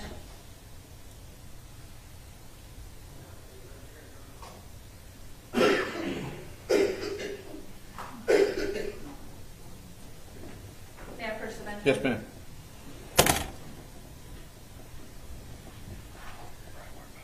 Okay, perfect, thanks. Okay. Can you see it if I'm out of the way here? I have it on this computer too. Oh, okay, perfect. Well, for the jury's purposes, I'm just going to go over here to the far left-hand side. It appears to say over here, IH 35 West. Do you see that road that's running north and south? Yes, ma'am. Okay. And then we can also see this road running east and west that's Allen. Do you see that? Yes, ma'am. All right. So orient us here for the jury. 35, is that 35 highway in Fort Worth? Yes. Always has traffic? Yes, ma'am. All right. And then East Allen, is that on the east side of 35? Yes, ma'am. All right. So now looking at next slide, which is going to be State's Exhibit 5. What are we looking at here? That is 1203 East Allen. And is that the residence where Atatiana Jefferson was living? Yes, ma'am. State's Exhibit 5 to the left, there appears to be some sort of structure or building. Yes. What is that? I believe it to be an apartment, like an old apartment that's empty. I'm not sure. As far as what's on the 1203, that 1200 block of East Allen, are there any other houses to the left of the 1203 address? Which left are we talking? If you're looking at State's Exhibit 5 to the left. No, that's Mississippi right there. And does Mississippi run perpendicular to East Allen? Yes. And to the right of Atatiana's house, On State's Exhibit 5, is there another house or are there lots after that? It's just an open field. Now looking here at State's Exhibit 6, a little better perspective for the jurors. I'm going to use my laser pointer. You were referring to some kind of an apartment building or that's to the left of this house, this 1203. Is that what you were referring to, what I'm circling for the jury? Yes, ma'am. And that's just to the left of her house. Is Mississippi the road that is running perpendicular to East Allen? Yes, ma'am. Now, across the street from 1203, there appears to be some additional structures. What are those? Houses? Okay. You know who lives there? No idea. State's Exhibit 7. What direction are we looking? You're Now. looking westbound.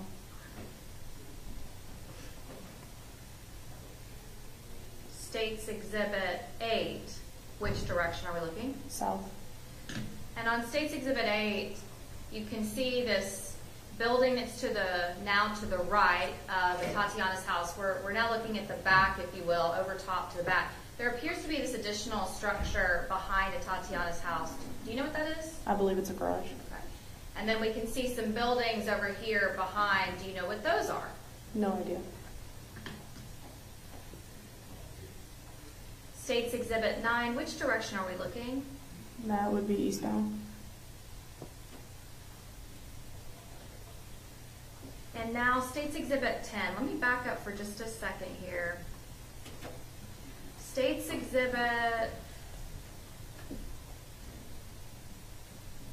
let's go to State's Exhibit 7. State's Exhibit 7, is there a house? So we have Mississippi, East Allen, and then Atatiana's house. This house right here that's on the corner, sitting on Mississippi and East Allen. Do you know the address of that particular house? It's 1120, I believe. That's the first house we walked up to. Okay. All right, so let's talk about that. When you were called out to the scene, do you know about what time it was? 2:30, 3 o'clock in the morning. And can I inquire to the court how to get rid of that box? I can walk up to it, Judge. Okay. Or do you know how to get rid of it?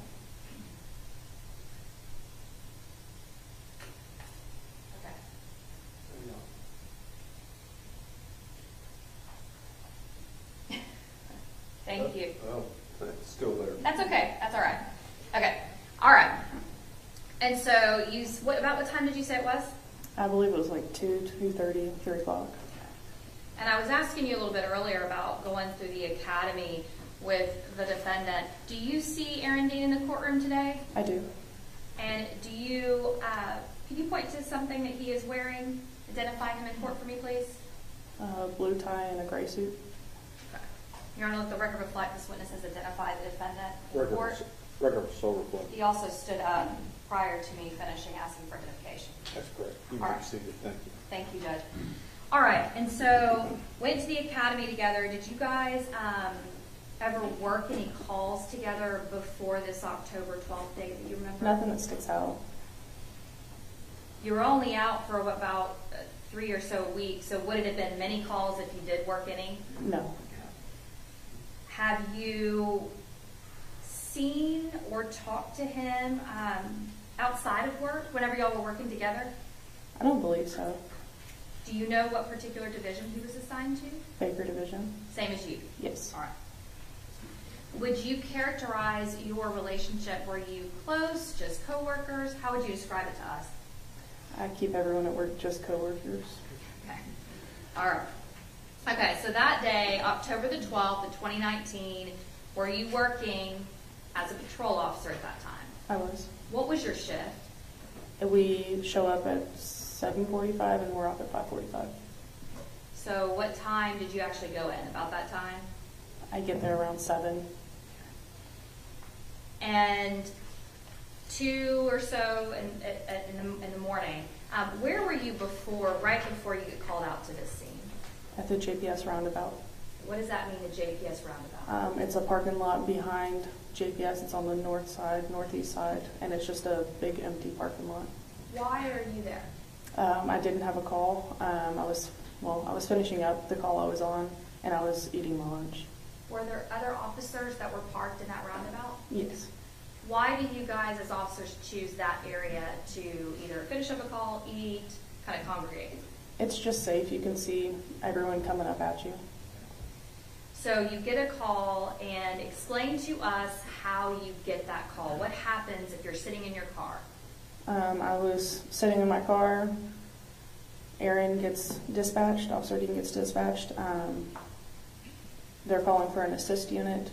I was right at the end, so I just finished up my call and I took the assist. And how do you get notified that the defendant is even getting that call? How do you know that? Over the radio. Is there inside of your car a computer that also gives you that information? Yes, ma'am. What is that called? MDC. And what is MDC? Do you know what that stands for? Don't get me a lie. No worries, that's okay. But there's a computer in there that relays information about calls too, correct? Yes. What kind of information will it give you? It gives you the call details, and then it shows you en route times and on-scene times. And does it also show you who's responding to the call? Yes. Is that how you knew that this defendant was responding to the call? That and when they called out his call sign. On the radio? Yes. Okay. Okay. So what was the basic general nature of the call? Do you remember? I believe it was an open structure. And did you get an address? Yes. And so you said that Dean responds. Why do you go as well then? Every priority 2 call, dispatch has to assign 2 officers to it.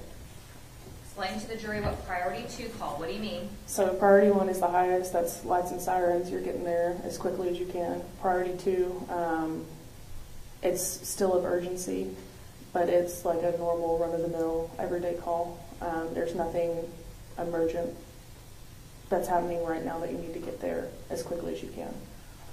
Are you aware that the Fort Worth Police Department has an emergency, 911, and a non-emergency number? Yes. And so are you able to tell either over the radio or on your computer inside your car whether it was an emergency, 911, or non-emergency? We don't get that information. And so you just get the priority information Yes, ma'am. and some of the details? Yes, ma'am. All right, so what do you do when you get that call? Zipped up my lunchbox and took off. How far away were you from this particular address at JPS Roundabout? A mile or 2, not very far at all. And if the call comes in around 2:25 in the morning, do you remember about what time you arrived? Just a couple moments later. It doesn't take very long to get there.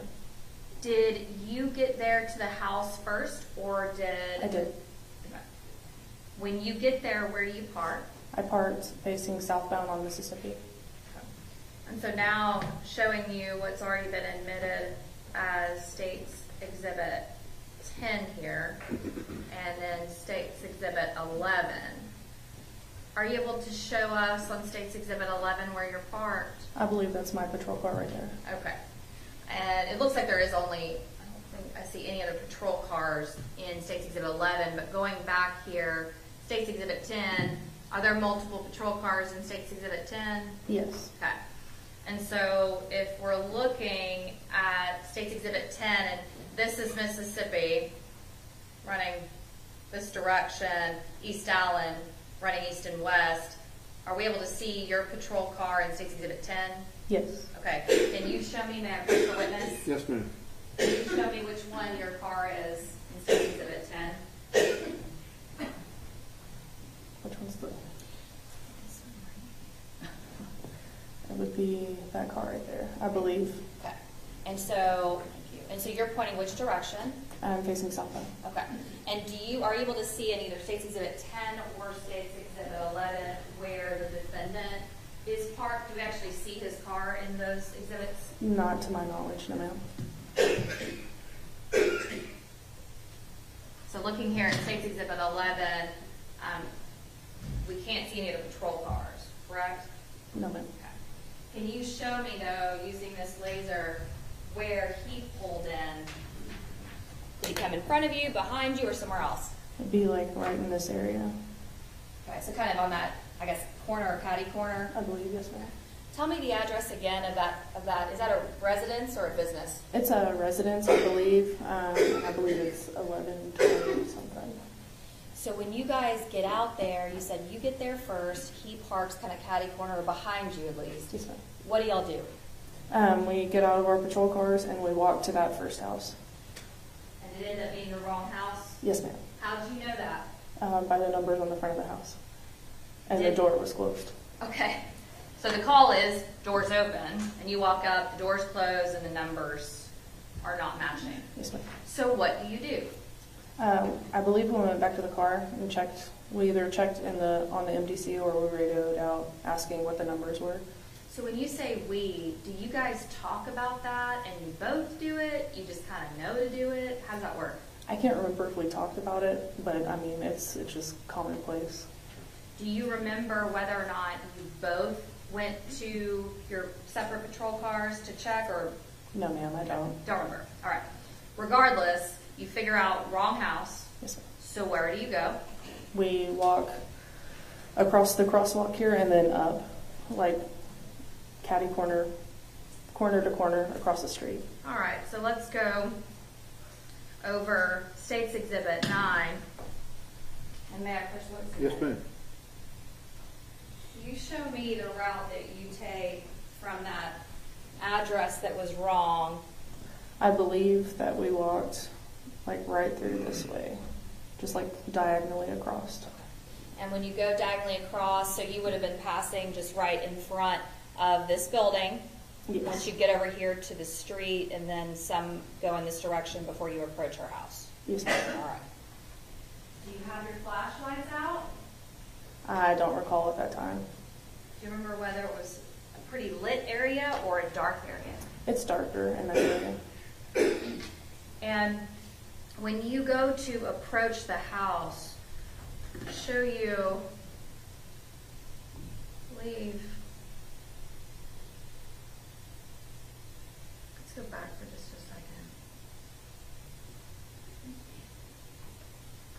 When you approach the house in State's Exhibit 5, you said you kind of walked in front of it. Did you notice whether or not there was a fence between those two buildings No, that night? no, ma'am. Okay. So you go up to the front door of State's Exhibit 5, that house, and what do you do? Walking up, you can see that the front porch light was on, and that the white door on the inside was open on both sides. And then we just looked. When you first got out and went to that wrong house, do you remember whether or not you had unholstered your gun? I had not. When you went back and confirmed the address before you started walking across the street, once you knew which address it was, did you unholster your gun? No, ma'am. At what point did you unholster your gun, if at all, when you were walking up to Atatiana's house? We didn't. I didn't. Okay. When I say unholster, tell us what that means. It means breaking the security, and bringing it all the way out. Bringing your gun all the way out. Do you remember if you ever took your gun out and unholstered it throughout the entire call? Through the entire call, I believe that I did when we were clearing the backyard, and then I believe I had it out in the house until we got into the room. I'm not for certain. That's okay. And when you say the term clearing, what does that mean to you? Just making sure that there are no other occupants, other threats in the house. Why do you unholster or take your gun out when you are clearing an area? In case you're met with a threat. When you have your gun out, do you have your finger on the trigger? No. Why not? Officer safety. Is that something that you were trained in the academy about? Yes, trigger discipline. So when you are clearing areas, whether that be a house, a field, a car, you have your gun out, pointed in front of you, I'm assuming? You have it down in the stool position, or you can have it pointed depending on what you're doing. When you have it down or pointed, do you have your gun on the trigger? Do you have your finger on the trigger? No. Okay. So you approach the front. You said the front and the side door, the doors were open, and we can actually see they're calling it a storm door, kind of a storm or screen door. Did those appear to be closed? Those were. So when you are driving out to 1203 East Allen and hearing that it's an open structure, What thoughts are in your mind, if any? I honestly can't tell you what I was thinking that day. Other open structures, you go to burglary, thinking what you're going to encounter on the call. Are you thinking to yourself, east side, high crime area? Or are you just thinking, I just got done eating and I'm going to go to this call? I just got done eating and going to this call. Okay, all right. You show up, and when you're walking up to the house and you see those two doors, the front and the side door that are open, storm door shut, what are you thinking? When I see the inside, or Just when you're walking up and you see those doors open. that it's odd for it to be open that time of night. And do you and the defendant talk about anything as you're walking up? I don't remember if we did. And so you look inside, what do you see? The cabinets are standing wide open. There were things just thrown about. It looked like the house had been burglarized from the living room, kitchen area. I want to show you a couple other exhibits that have been offered and admitted. State's Exhibit 12. Are we able to see on State's Exhibit 12 this shoulder-worn body camera Yes, that ma'am. is on Officer Dean at that time? Okay. And then there's also, can I have the lights? Or I can, crap. Thank you. You can see it a little better now.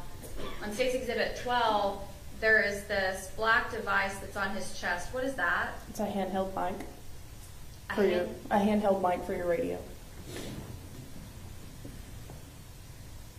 Now looking at State's Exhibit 13, will you take me through and explain what all of this is? So let's start on the far left-hand side for the jury.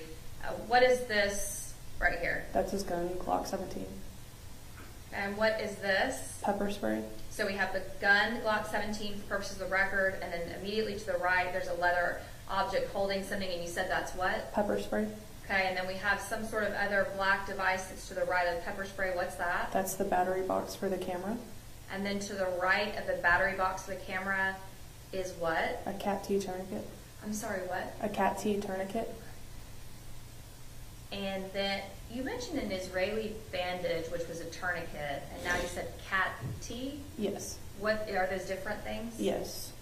This one has Velcro and like a torque kind of on it. The other one is like an ace bandage, and it has wings on it. So you'll just wrap it as tight as you can, and then you crank the wing once you get it on. Okay, all right. And then to the right of this tourniquet, we have this looks like it's one thing that's holding maybe two slots, but some sort of leather. That's a mag pouch. Okay, what's 14, which is the back of that duty belt? Let's start again to the left. What's this right here? That's the baton. What's the purpose of a baton? It's a use of force weapon. You guys are issued other objects besides a gun that are less deadly. Is that right? Yes, they're less lethal. I'm sorry? Less lethal. So the taser, baton, and then we have the gun. And pepper spray. And the pepper spray. Okay. And then to the right of the baton is what? Radio. Okay. And then to the right of the radio is what? That appears to be his flashlight. And then there appears to be some small leather. It's called a belt keeper. Okay. Keeps your then belt up. Okay. A lot of stuff on the belt, right? Yes. All right. And then to the right of the belt keeper, there's two pouches. What is that? Handcuff case. I'm sorry? Handcuff case. Okay. And then to the right, we can see the back of his gun. Is that right? Yes. All right. Now, State's Exhibit 15, defendant's gun. And I want to compare that to State's Exhibit 19, your gun. Can you tell me what additional items are on defendant's gun, State's Exhibit 15, that are not on yours? He's got a weapon-mounted streamlight. So let's start with, you said Glock 17. Is that the type of gun this is? Yes. Is that the type of gun that you have? Yes. Is that the type of gun that you're wearing on your hip right now? Yes. And how many, for those of us that are not as proficient proficient in firearms, guns have magazines that hold unfired bullets or cartridges, is that right? Yes, ma'am. Do you know how many the Glock 17 magazine holds? 17. Is yours fully loaded right now? Yes, ma'am. You have one in a chamber. Yes, ma'am. Is that how y'all are trained to keep your weapon? Yes, ma'am. So you said on State's Exhibit 15 there's this additional, what did you call it? Weapon mounted light. Weapon mounted light. What is the purpose of having a weapon mounted light? So you don't have to tie up your other hand with a flashlight. But you don't have one. No, Why not? I'm cheap. Okay. Are they expensive? Yes. Okay. Now, the holster that you have on your person, may I approach the witness? Yes, ma'am. Can you stand up for me, please? Just real quickly. The holster that your Glock 17 fits in, is that issued by the Fort Worth Police Department? Yes, ma'am. So when you start as a patrol officer, or really any officer, you're going to be given the gun and the holster. You're given your entire gear belt. Yes, ma'am. All of this? Yes, Okay. ma'am. Now, what about if you've got that light that's affixed, that's going to be too big for the holster? Yes, ma'am. You So get a different holster. do you get that issued from the Fort Worth Police Department? I'm not sure. I haven't gone through this. Okay. You don't have one, so you don't need to do that. Okay. So as far as department issued, that is what is given to you guys. Yes, ma'am. Thank you, MC. All right. So you said that you guys were approaching the house, and when you look inside, you said it looked, I don't want to use different words than you. You tell me the words that you used to describe this house. It looked like it had just been burglarized. Okay. So State's Exhibit 24, we're walking up to 1203 East Allen. And now at this point, there's crime scene tape there. That was not there. Yes, ma'am. All right. And you can see now that the storm door is a bit open. Obviously, other people have been in and out of this house. Was that door completely flush and closed? Yes, ma'am. As I recall.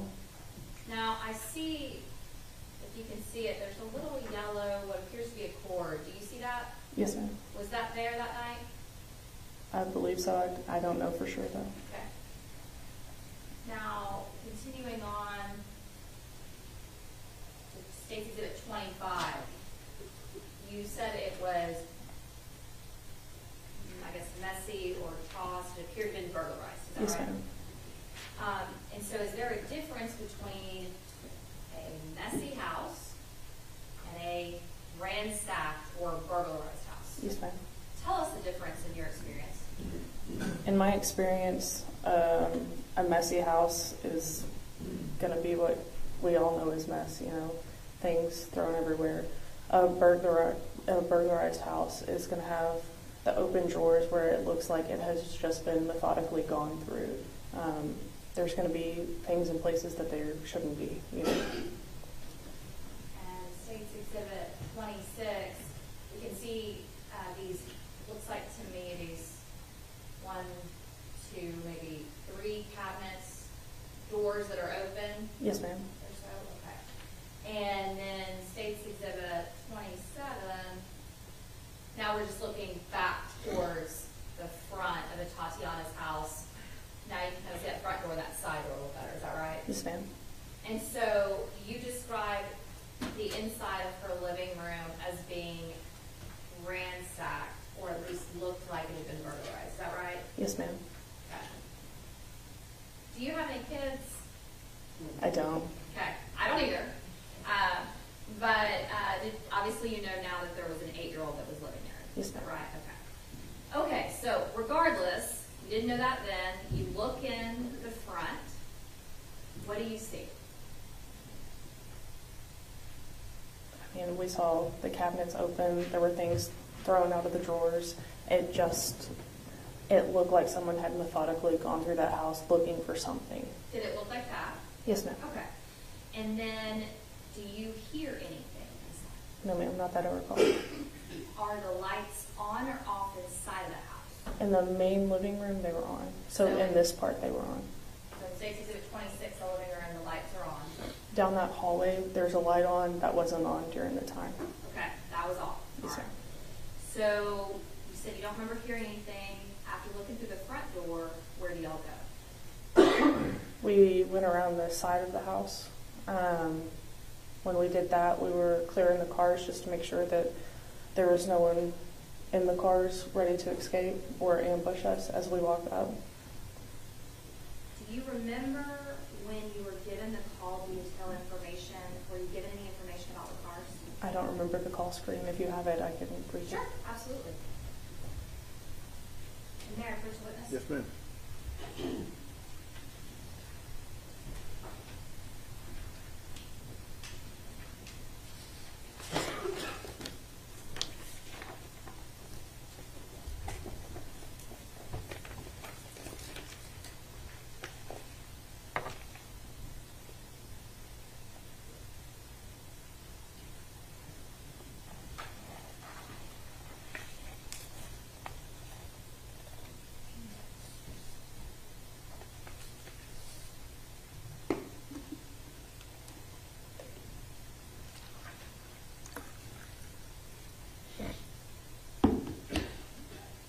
State's Exhibit 95. I'll give you an opportunity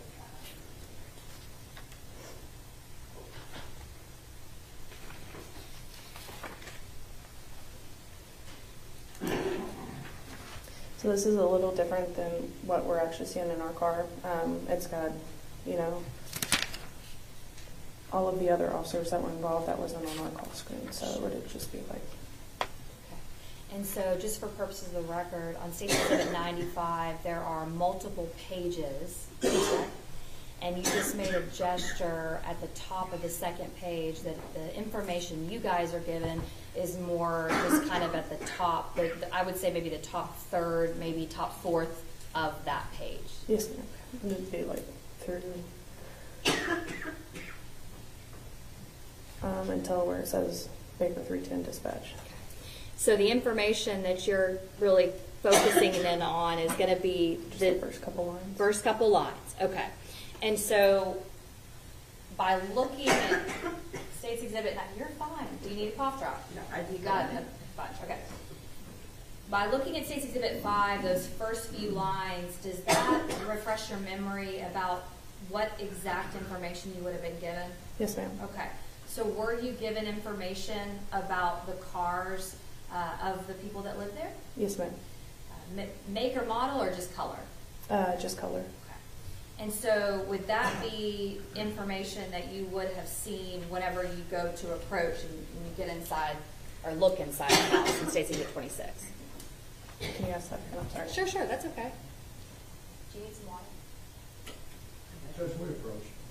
Yes, hang on.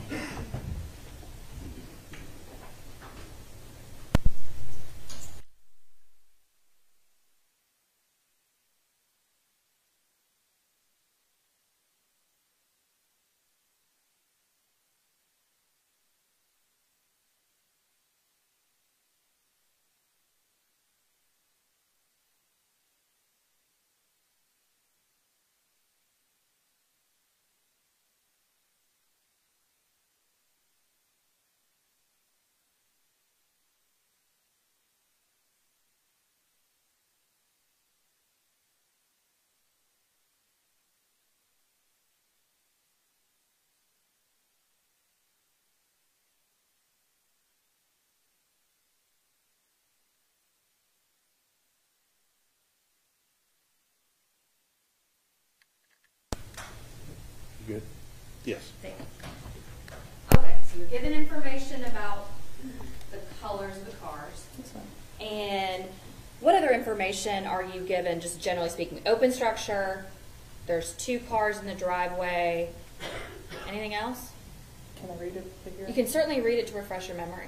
It says that the neighbors are usually home. Okay. And were you given information about who called the Fort Worth Police Department? Do you know if you would have been given that information inside of your car or over the radio? We would have gotten it both places. Both.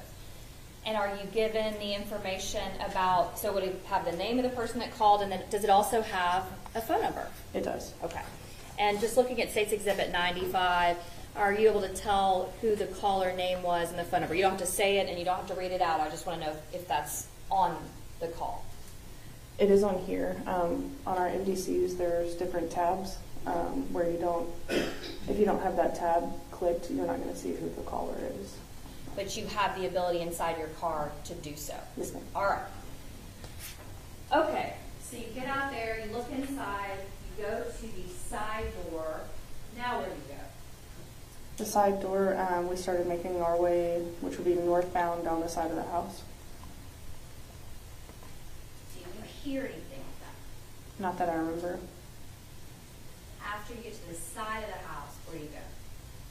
That's when we go into the backyard. You said that you guys cleared, or I think you said y'all or you cleared both cars. Yes, sir. Do you guys talk about who's going to clear what or how you're going to do it? Not that I remember. I don't remember a whole lot of communication from them. Before you walk up to the house, do you guys discuss who's going to take lead or call the shots, if you will? It was his beat, so it was his sheet. Okay. Now you said that to me before. It was his beat, it's his sheet. What does that mean to us? If you're responsible for that area, most officers take pride in their areas and they try to take the sheet on it, just so that people get to know their face, get to know their names, things like that. So naturally, are you going to kind of take a back seat to what he's kind of telling you to do or directing you to do, or y'all going to do it together? My primary mission at that point is to be an assist officer. All right. And so who makes the decision, or do y'all discuss who's going to go into the backyard? I don't think we did. Who opens the gate? I believe it was Officer Dean. Now, I want to ask you, do you have some trouble with your memory? Yes, ma'am. Can you tell us why? I've had 2 TIAs, 2 transischemic attack strokes. So as far as your memory is concerned, and just generally speaking, when have those occurred? The first one occurred February of 2020, and then the second one the following March, so March of 2020. So did you also give interviews to the major case department back in October of 2019, right after this happened? The night of, yes, ma'am. So if there's any questions that you're unable to remember, would that be the most accurate and the best from what happened that night? Yes, ma'am. And then, of course, we have the body camera footage. Yes, ma'am. Okay. All right. And so you're not quite sure who opened the gate, but do y'all go in the backyard? Yes, ma'am. When you go in the backyard, do you remember who went in first? I believe it was Officer Dean.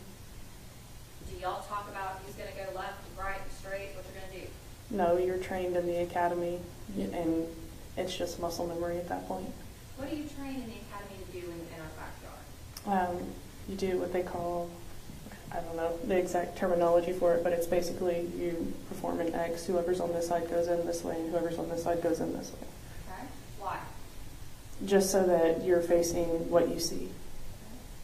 And is there a particular way that you are taught to clear a backyard or clear a space? You do what you call a pie, and you just break it up into small sections, what you can see first, and then you go into the corner that's unknown. And so did you guys personally do that when you went into the backyard? Yes, ma'am. Is it something that you can visibly see that another officer is doing, or are they able to do it just with their eyes only? It depends on how big the area is that you're clearing. Could you tell whether the defendant was slicing the pie or cutting it up in these pie sections? I had my back to him. Okay, so let's talk about that. You've got your back to him when you go in the backyard. About how far away were you guys from each other? We were very close. Were the backs of you, were y'all touching? If we weren't, we were close. I know that. Very close. Yes, ma'am. And which direction is he facing? He would be facing southbound, which would be toward the house, and I was facing northbound toward the backyard. And when y'all get in the backyard, and so you're actually looking at, I guess, the fence, if you will. Yes, ma'am. Okay. And so after you get back there, you're back to back, he's looking at the house, you're looking away. What's the next thing that happens? I'm clearing the backyard. As I get a quarter halfway into it, I hear him start giving out commands, so I drop my gun into the stool position, And I go to turn around, and about halfway through my turn is when I hear a shot ring out, and I turn around, and that's when I can see her. So when did you pull out your Glock 17? I'm not sure the exact time, but I believe it was when we were going into the backyard. So you pull it out, you think you pulled it out, and are you using it to clear and slice the pie, if you will? Yes, ma'am. So would it have been pointed At the fence, at the fence? You said you put it down in stool position? which would just be pointing at my feet, so that I don't turn around and have the barrel of my gun in his back. Do you know whether or not the defendant had his gun out while y'all were approaching the front or side doors of the house? I don't remember him having it out when we were approaching the front or the side. Do you know whether he had it out? Do you know when he had it out? When he pulled it out? No, ma'am. Okay. When you guys were, after you were walking by the cars that we were talking about in the driveway, do you remember seeing any type of lawn equipment or electronics of any sort outside? I know from the video. I don't remember firsthand if there was. I know from the video, though, that there was a lawnmower and a weed eater. What about when you get to the car, the second car, do you remember there was a bicycle of some sort? I tripped on a bike, yeah. Okay. Do you say something about that in the video, or do you remember? I don't remember, but Okay. I'm sure I did. And then, do you remember whether that was a bigger bike, small bike, or do you remember? I don't remember. Okay. And so you were on the inside of that car, between the house and the car, there's a bike, and you kind of run into that. Where is the defendant? He is on the east side of the car. Other side. Yes. Okay. And at any point before y'all get into the backyard, have you called for backup? No, ma'am. Okay.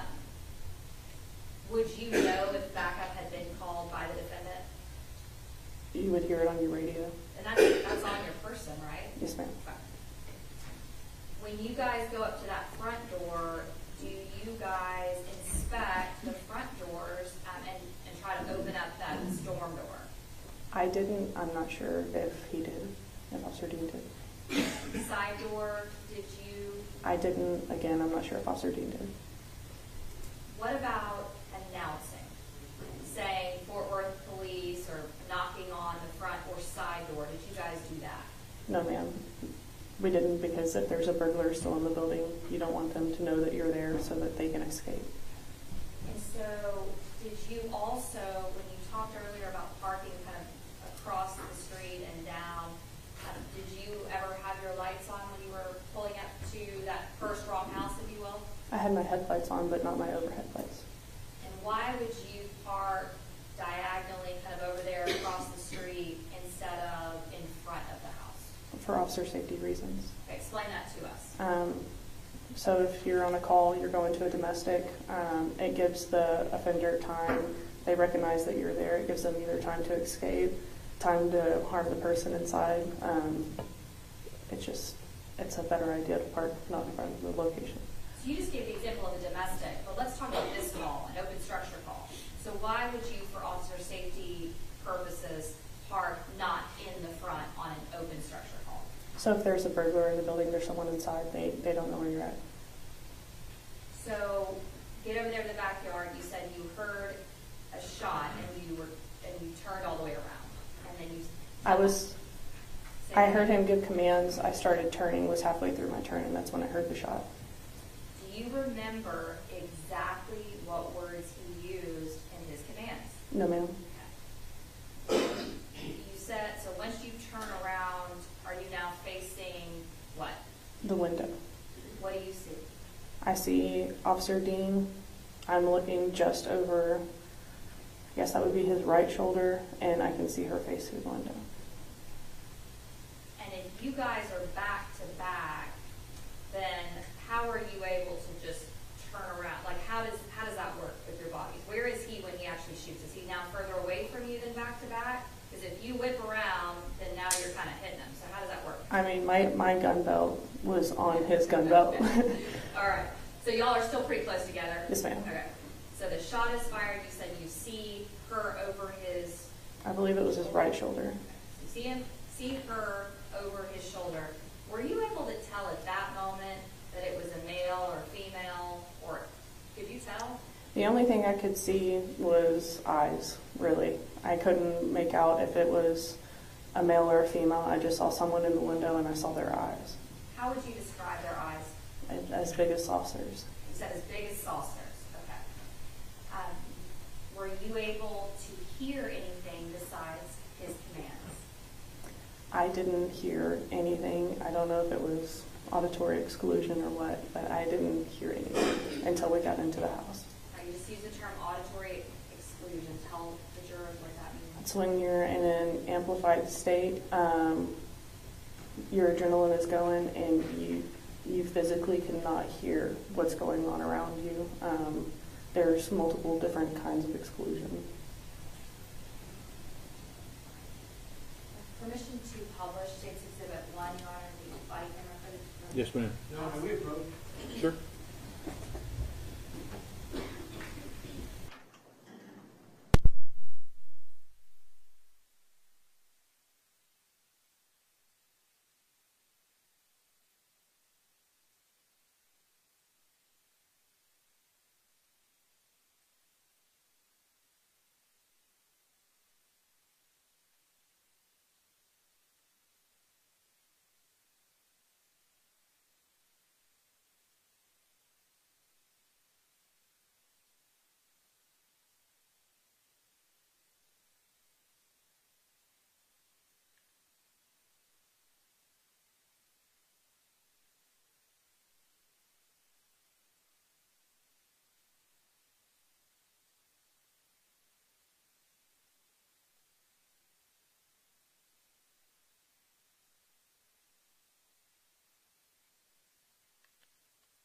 Hang on just a minute. Wait on Mr. Smith.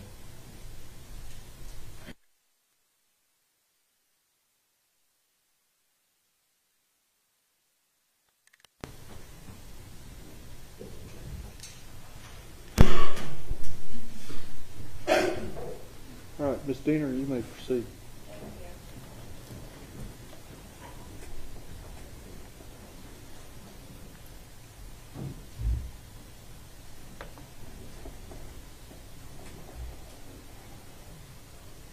Start at the beginning.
Put your hands up! Come on your hands!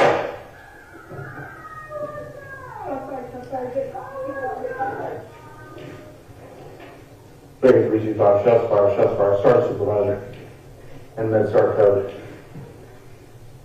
We need to get in there. We need to get in there. Yeah. You got your tackling kit?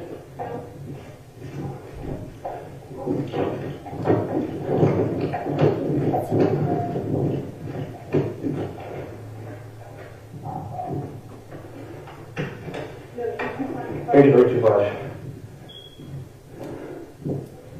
Hands up! Hands up! Show me your hands! Show me your hands! Show me your hands! Hands up! Show me your hands!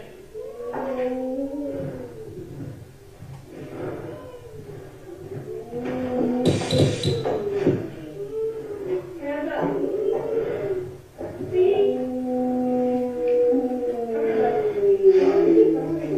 like a weapon here.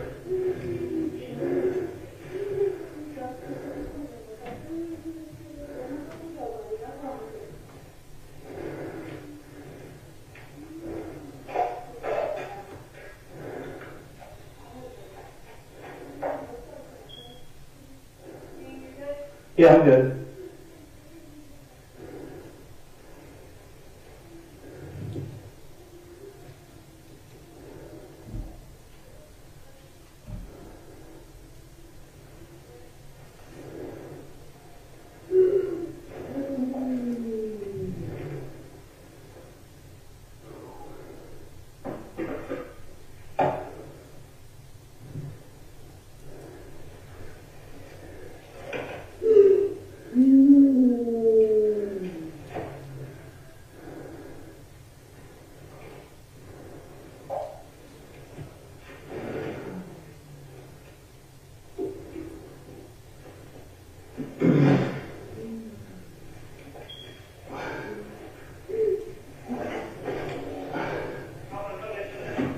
Come on in, come on in. It's clear, it's clear, it's clear. Get that vocal? There's a weapon on there. I have not cleared it yet.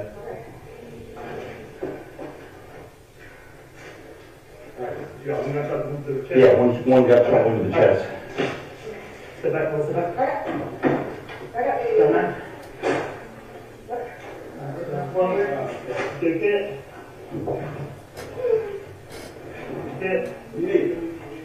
It's good. Probably a chest scene. Oh yeah, go sit back.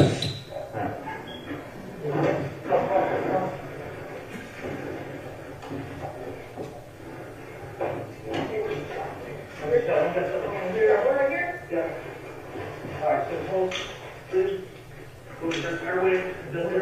Yeah, stop. Okay. Yeah. Yeah, let's go do, let's do testing and a little more to I think a bag in there. For the gun? No. Oh, yeah, second good, yeah. Do you hold that? No, I got it. I'm gonna shut off the laser. Let me take that door. All clear.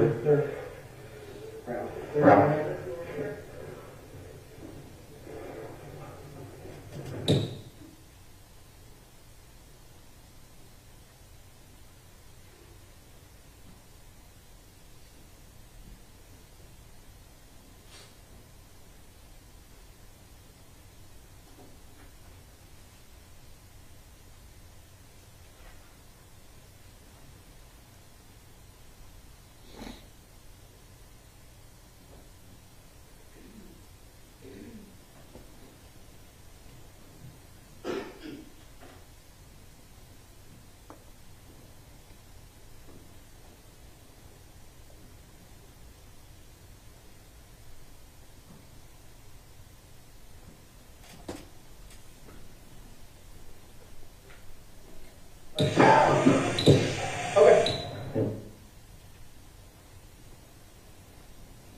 Okay. I'm going to ask you some questions about what we just saw in State's Exhibit 1, and if we need to go back and rewatch it, that's fine. Okay? So, when you guys walk up to the front door or the side door, do you or Officer Dean at that time, the defendant, try to use the actual handle to see if it's locked or unlocked? Not to my knowledge, no. When you go into, now looking at that video, going into the back gate, it looks like to me, and we can go back if we need to, that the defendant opens the gate and looks like flashes a flashlight in the backyard. Do you see that? Yes. Before y'all both go in there. Do you see that? Yes, ma'am. Okay. And did he say anything at that point to you after putting that flashlight and looking in the backyard? No, ma'am. Okay. When you watch that video back and you see the commands and then the shot, do you now know what he said? And I can back it up? I think he said, hands up, show me your hands. You hear him ask about a TAC med kit. We've already explained that to the jury. Is that what you're referring to? Yes, Why were you wanting to get a TAC med kit? for life-saving procedures. Someone is in the house that's shot now. Is that when you could have applied, but TAC med shows up, but a halo seal or a chest seal, Yes. if there's a shot, or anything else you need in there? All right. So y'all go around and go into the front, and then you go inside, and I hear your voice before his making some announcements of some sort. Yes, ma'am. Do you remember what you said? From the video, I said hands up. Okay. And why are you saying hands up? I can't tell you exactly why I said hands up. I don't know if I was in a heightened state of adrenaline, and that's the last thing I heard, so I said it too. But I wanted to announce that we were coming in the house. And why would you want to announce that you're coming into the house? So anyone else that's in the house knows that we're coming in. When we see you guys, well, specifically we can see the defendant going and pointing into some of the other rooms before we actually go to that back bedroom. What is that called, and why is he doing it? It's clearing, and he's doing it to make sure that there is no one hiding with a gun waiting in a room to shoot us or to get one of us, you know. Get back into that bedroom. What is your priority when you get back there? What do you do? As soon as I came through the door, I heard the baby, and that became my sole focus. What did you do with him, the child? I got him to come to me. We went down the hallway. I remembered that it was cold outside because I had my jacket on, and there was a blanket on the back of the couch, so I wrapped him up and I went and stood on the curb with him so that he didn't have to see what was going on in there. So whatever happened inside the room after you took him outside, you don't know. No. Was the child you're talking to, Zion Carr, you know his name now, was he emotional? Yes, ma'am. And we can hear him on video. Yes, ma'am. And so how long did you wait out there? Do you remember? It felt like 30 minutes, but I know it was not long. By the time that we see the defendant's body camera come out to the front, we already see some police personnel that's already there. Is that right? Do you recognize anybody on that video? Yes, ma'am. I recognize all of them. I work very closely with them. Okay. Who are they? Tell me their names. Officer Vitek, Officer Cotton, Officer Fuller, Officer Gilbert, and then Sergeant Horner at the door, and then Officer Hoffman in the room. Okay. And Vitek and Cotton, were they part of the TAC med team, those first two officers at the scene, or do you know? They're not. They're assigned to Baker Division as well. And the first few officers that we see that come into the room and tell the defendant to get back, who's that? That's Officer Cotton and Officer Vitek.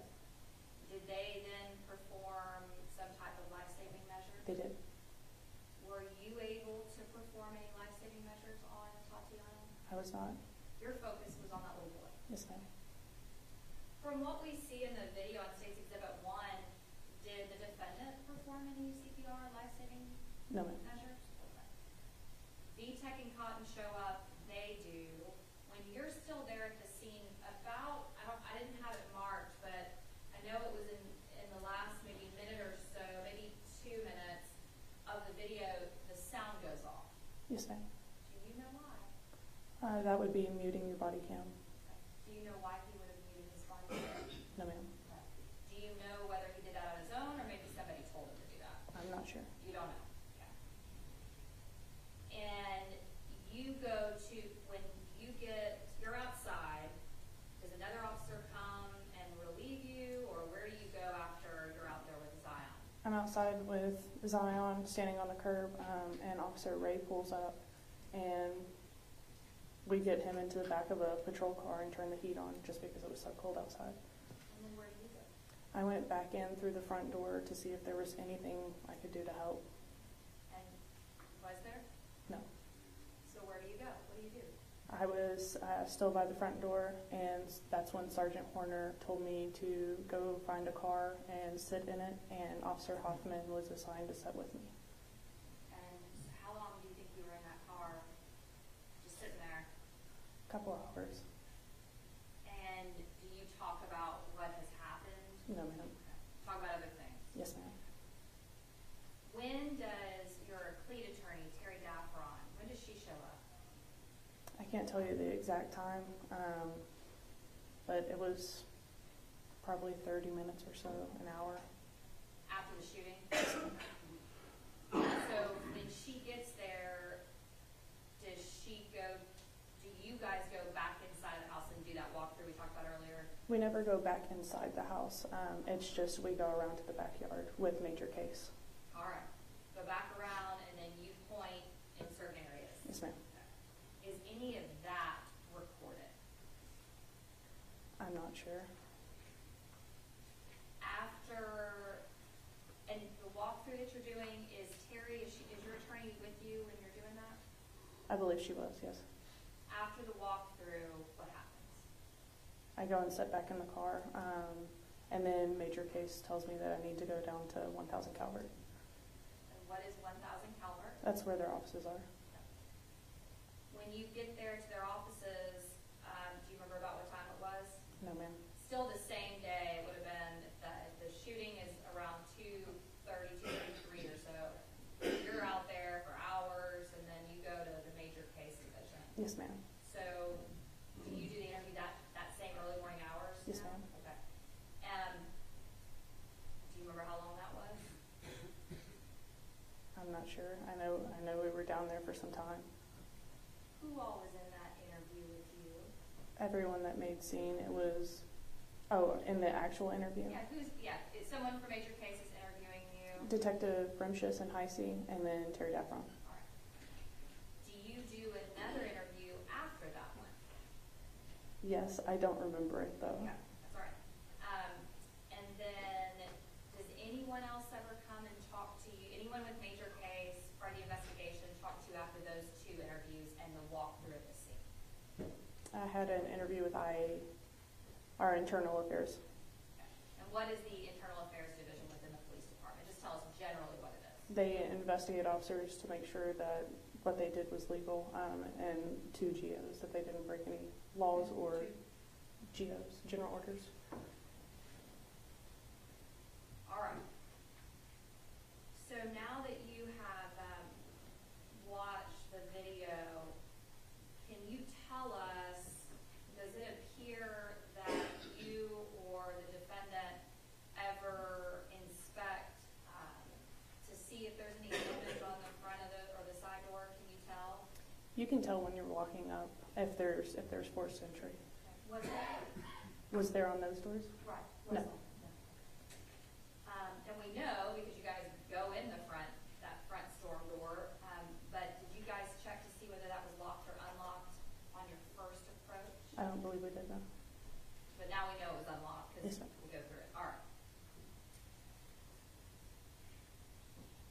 Did y'all, when you are clearing the cars that are in the driveway, do you remember which direction those cars are pointed? I don't.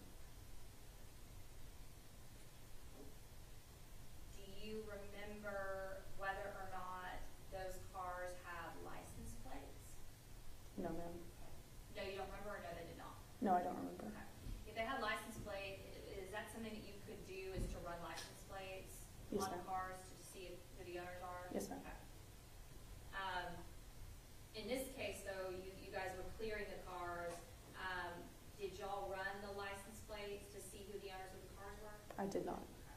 Did you need to do that with the information that you had from the 911 call details?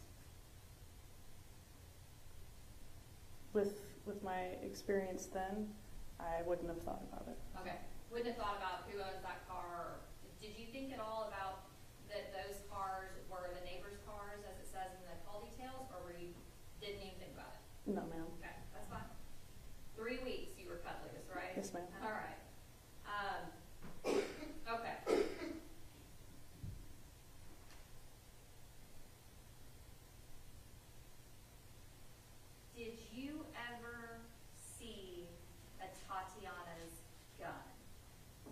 No, ma'am. I saw her face. Is that burned in your memory? Yes, ma'am. Did you ever hear the defendant say gun? No, ma'am. And y'all were leaving the back of the house, talking about getting that TAC med kit. We can hear y'all calling stuff in, calling medical personnel, notifying SAR, all that's happening. Fort Worth Police Department, lots of folks show up, right? Yes, ma'am. Chief of Police was up there, is that right? Yes, ma'am. Okay. At any point from the time that you're in the backyard and you go to the side, all the way to the front, does the defendant tell you gun? Not to my knowledge. She had a gun. What about as you guys run inside that house? Does he ever warn you that she has a gun? Not that I can remember, no. Now, when you come out of the house and when officer, I believe, did you say which officer it was that showed up to kind of relieve you with Zion? Officer Ray. Officer Ray.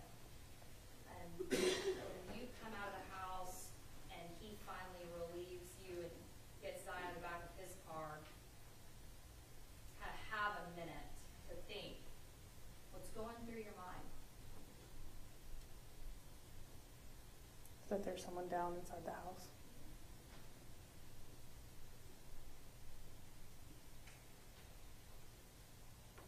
As far as, I know, well, I'll just say this, do you want to be here?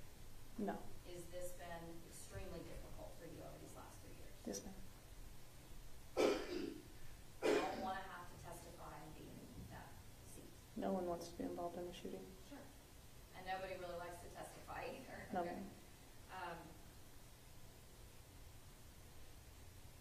Were you concerned and worried and nervous to be here today? Yes, ma'am.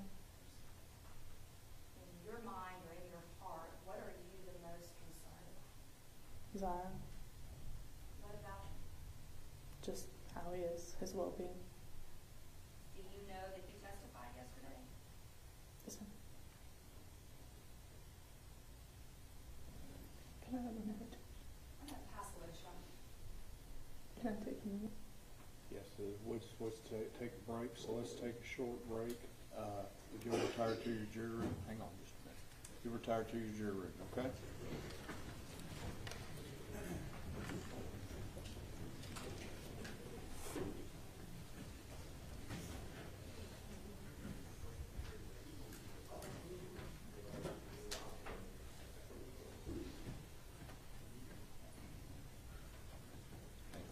minute.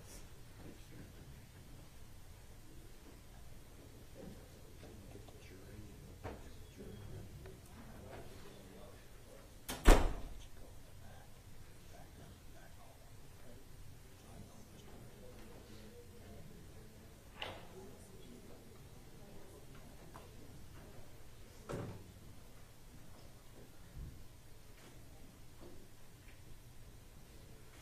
Check and see if the jury room is closed.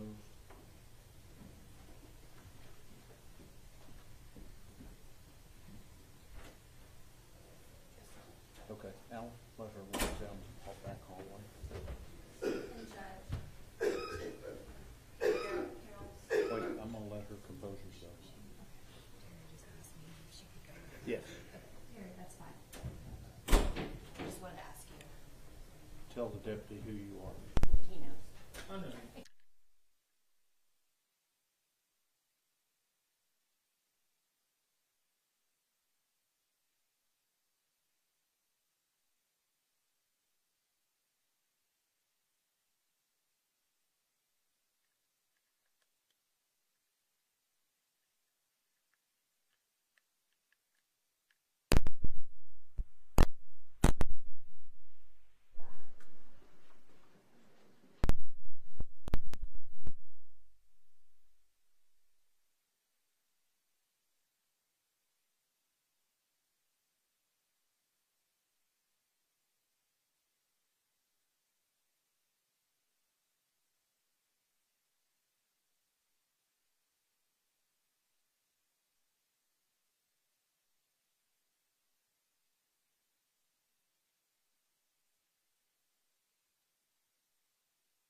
Everyone may be seated. We're waiting on one juror.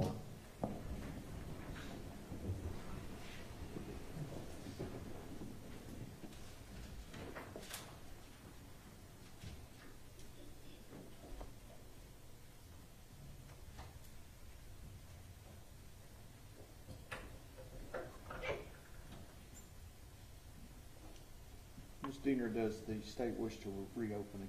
Yes, just briefly, Your Honor. Yes, ma'am. May I approach the witness? Yes, ma'am. I'm going to hand you what we were looking at earlier, State's Exhibit 95, the call details. Does that appear, and you can look through the different pages, does that appear to be a true and correct copy of the call details that were generated on October the 12th of 2019 for this particular call? As I remember, yes.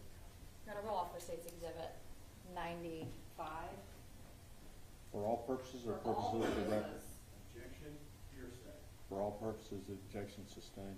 And for purposes of the record, we're going to offer it as well, and then just for, and I can change it and then re-offer it later, maybe as 95A, but at the very, very top of page 2, just the first. Well, let's just do 95 for purposes of the record, and then we can come back and visit with it later if we need to. I just was going to inquire whether he'll have an objection to the first few lines. We can do that at a break. Yes. Right. Then may I proceed? Any objections for 95 for purposes of the record? No. All right. States 95 is admitted for purposes of the record. Okay. And so I want to ask you a couple questions about the time of the shooting, okay?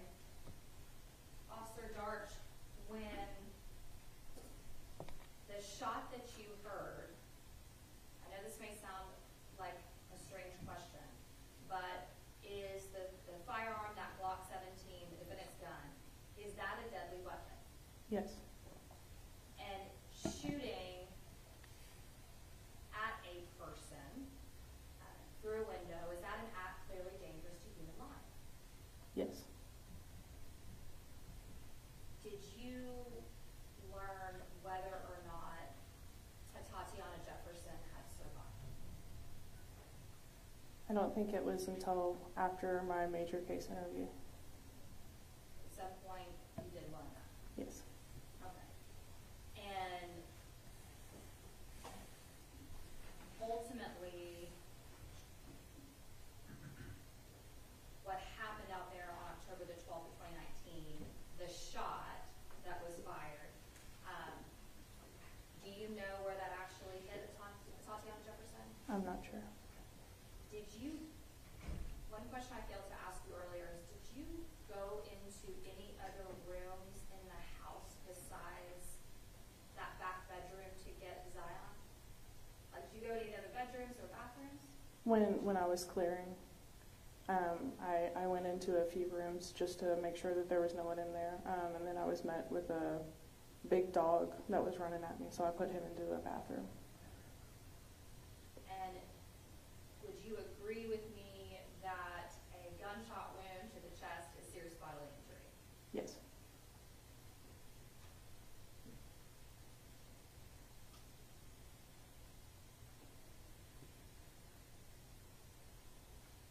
I'm going to pass it in. All right. Cross-examination. Carol, would it surprise you that VTech and DARTs were EMT paramedics at the time? I was not a paramedic. I'm sorry. Were VTech and Cotton? Paramedics? Yes. Not to my knowledge. They're the ones that started attending to Miss Jefferson first. You recall that? Yes. And they moved Aaron out of the way. You've seen the video. Yes. Aaron had started with an Afghan right there at Yes. some point, correct? Yes. On direct, you mentioned the word auditory exclusions. Yes. Is one of the events that takes place with the human psyche or body under a traumatic event, like a police shooting, correct? Yes. Are you trained on some of the events that take place in critical incidents? Yes. What happens to your vision during a critical incident? You get tunnel vision, What's that mean? where everything around you just encloses and your primary focus is what's in front of you. Is part of your training that the state went through for a significant amount of time, did you review critical incidents of other officers both in Fort Worth and around the country as Yes. part of your training? Yes, sir. Did you learn that your tunnel vision focuses usually on the threat that's going to harm the officer?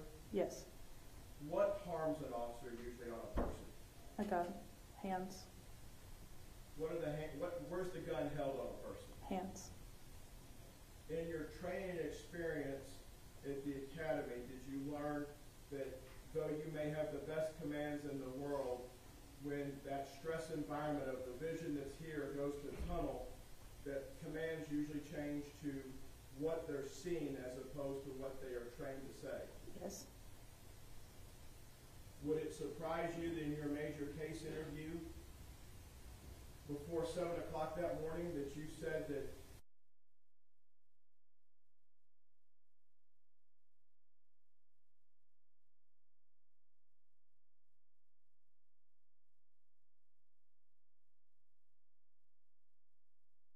eyes are pointed at your partner's chest, it would be pointed at your back?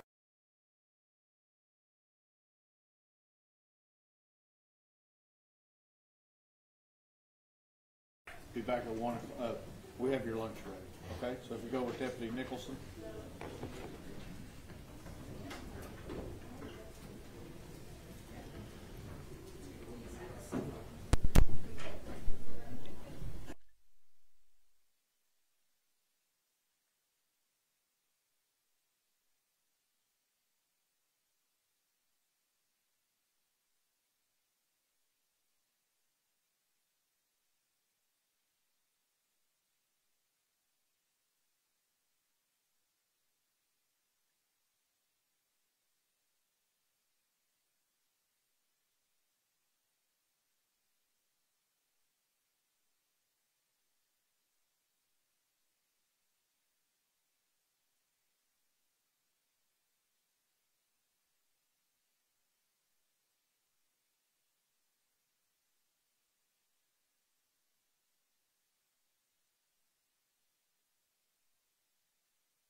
see the small edge of a silhouette, and then it pivots or doesn't. Yes, sir.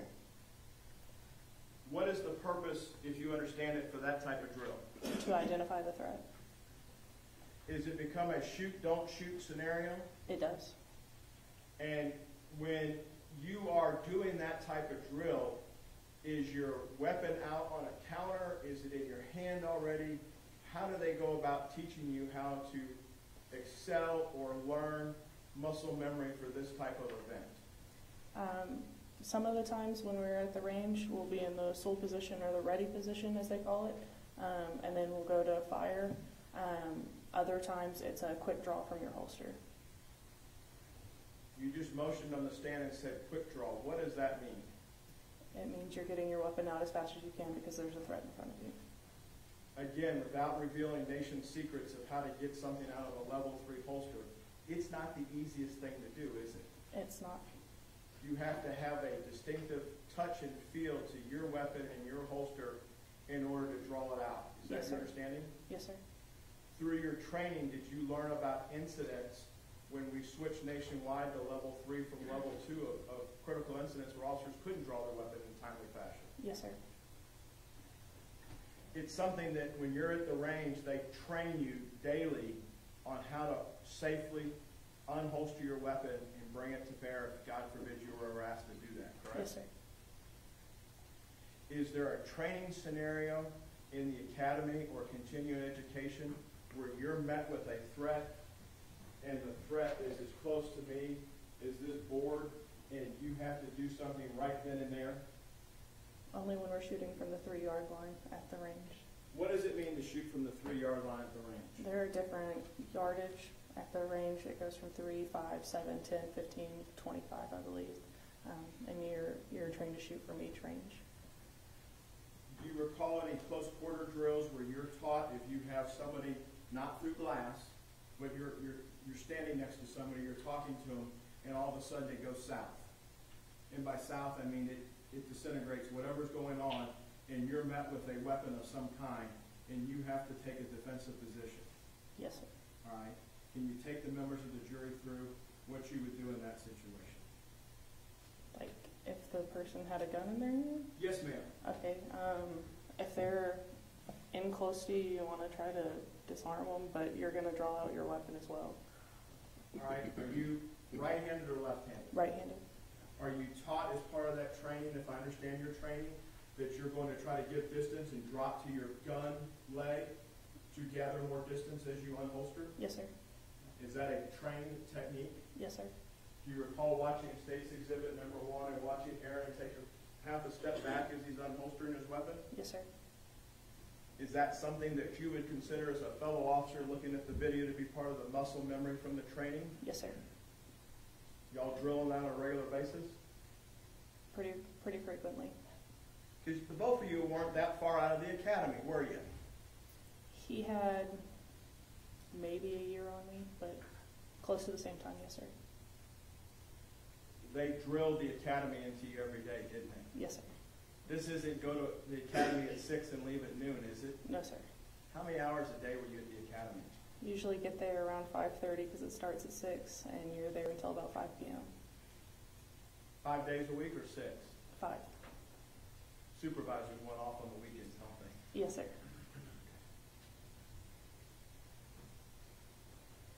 As part of that training, though, you have to make a decision whether it's that close quarters or whether it's at the 5-yard, 7-yard, or distance.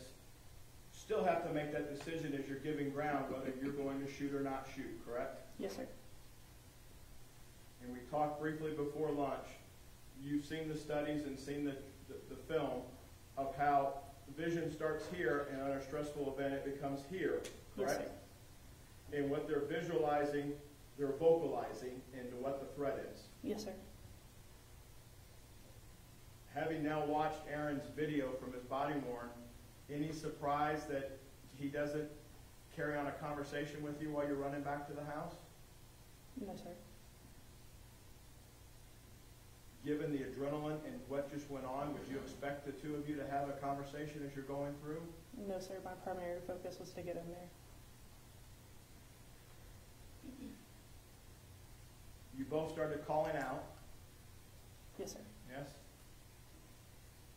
And you got the young Zion and you got him out of there. Yes, sir.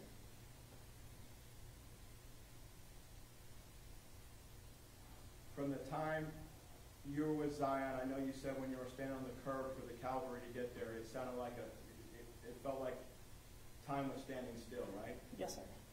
Are you trained during critical incidents that time can either compress or expand in your mind as how the mind handles an event? Yes, sir. Time slows down.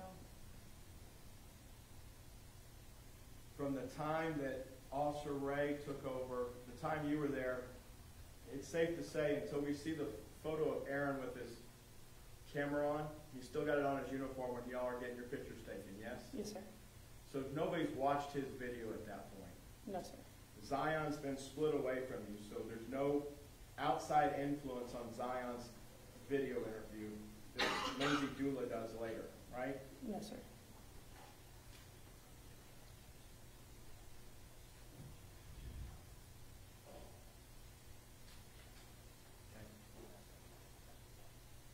All right, let me go back through this. I asked another bad question after lunch. There was no outside influence that you were aware of on Zion's interview. He was isolated. I'm not sure what happened to Zion after we separated, so no. After Officer Ray took care of custody and control, you don't know. Yes, sir. Sergeant Horner separated you and put you with a partner. Yes, sir. Why did they do that? That's customary after any CPI, a critical police incident. It's same as if you were to go and answer a call. You want to separate everybody so that their stories don't get confused and they don't talk. So it didn't surprise you that you and Dean were separated. Not at all. It didn't surprise you watching the video that the incoming officers, the assist officers, moved Dean out of the way. No. It didn't surprise you that the incoming assist officers asked Dean for the weapon as he was turning the green laser off. No. It didn't surprise you that they took not only the weapon, the magazine, but the live round that Dean had extracted from the chamber and sent Dean outside. No. Would it surprise you after this critical incident that Dean is having deep breaths and is short of breath in some areas? No. Why doesn't that surprise you? Because of what we had just went through. On the two exhibits in front of you, 27 and 28, I think the prosecutor asked you about a Motorola radio that Dean may have around his neck. Yes. And normally, if you weren't in your Class A's, when you trade your tie-in, if you have shift work tonight, you're going to put your radio back on yourself, correct? Yes. Radios have evolved. Those are actually very expensive, aren't they? Yes, sir. Post 9/11, those radios have not only a mic, you can hit an orange button on them. Am I correct? Yes, sir. What's the orange button do? That's your panic button. They also have a spot somewhere either on the mic or on the radio itself that you wear on the back, ability to put an earpiece in, correct? Yes, on the hand mic. On the hand mic. So on Dean, on the exhibit, there's another cable then coming off of that because Dean and you were both wearing earpieces that night, were you not? Yes. So when we're listening to Dean's video in State's Exhibit number 1, we don't hear communications coming back to Dean because it's going in his ear, correct? Correct. And if you had one, had the school resource officer not taken yours, and we had a second camera, we wouldn't hear anything coming back to you as well because it'd all be coming to your ear. Yes, sir. And is that also a feature for officer safety when you are talking to others in law enforcement or communications running something that would be reported back to you and you're not in harm's way? Yes, sir. Because you're trained as part of your training, communications or dispatch will sometimes ask you if you're in clear air. Am I correct? Yes, sir. What's clear air mean to you? Do you have anyone around you? Because I'm about to give you information about your suspect.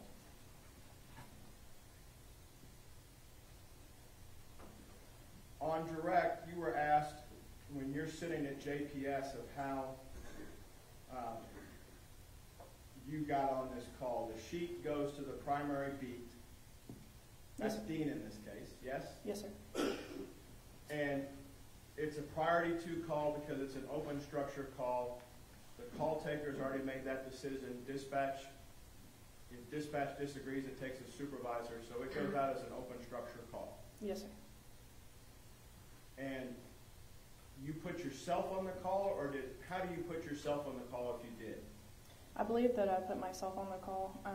I'm not sure exactly how it was. I was on a sheet, I cleared, and then I would have radioed out asking whatever my call sign was that night to be put on the sheet. You have the ability to, even though you're in a squad car, you could key up you motioned here on the stand, keying up like you have your Motorola strapped to you. Yes. You also have one.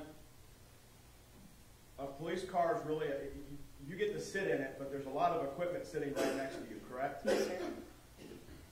There's a radio and a light controls right next to your right, am I correct? Yes, sir. And then there's the MDC or mobile data computer. Okay, remember that term now from school? All right. So you can put yourself on the call via the radio, yes? Yes. You could also put yourself on the call via the MDC. Yes. And you don't know exactly where Aaron was coming from, but you got from Peter Smith to 35. Did you go down 35, or did you just go down Hemp Hill and cut over? You just go Main to Allen and then you're there. Main to Allen, come across, there's a bridge right there, isn't there? Yes, sir. It goes over 35. And this sits just, 30 seconds if it's no traffic at that time of night? Once you get off of 35, you're there? Yes. Do I have it right that you actually got out first and you walked up to the house maybe by yourself, the wrong house to begin with, or you don't remember? I think we walked up together, but I'm not sure. When you went back to the squad, you looked at the call detail record or a record of information that they give you? I don't know if I looked at the MDC or if I called out on the radio. Have you had a chance to listen to any of the radio traffic that was preserved based on the critical incident? No, sir. And the state showed you a little while ago the full 8-page printout of from the start of service to the end of service when the last crime scene officer left, correct? Yes, sir. But as part of this, you're given some visual text to read as you're going to a call, correct? Yes, sir. Does the MDC always let you activate it while you're driving, or is it like a modern car that shuts off when you get to a certain speed? Oh, no, it's always on. And you're trained how to be careful and not get distracted by it, correct? Yes, sir. Do they write in full sentences when they're dispatching you on the MDC? No, sir. They usually write in shorthand. And does it take somebody to understand what the shorthand means to read it? Depending on the dispatcher, yes, sir. May I approach the witness, Sean? Yes, sir.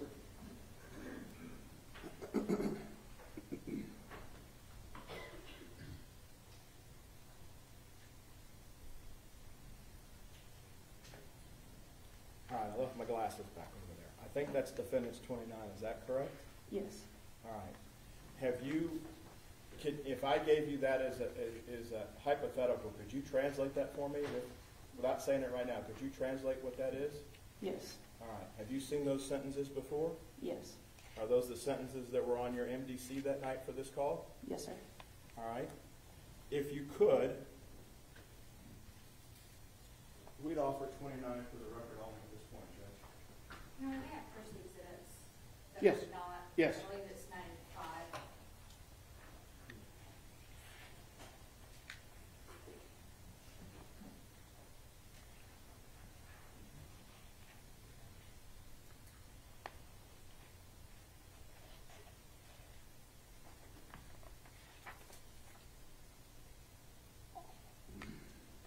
I don't have any objections to exhibit 29. Excuse me, defense exhibit 29. For all purposes, or you only offered it for the record? You're still offering it for record only? No objections? I don't have any objection. Okay. I don't have any objection to it for all purposes. okay. All right, defense exhibit 29 is admitted for all purposes.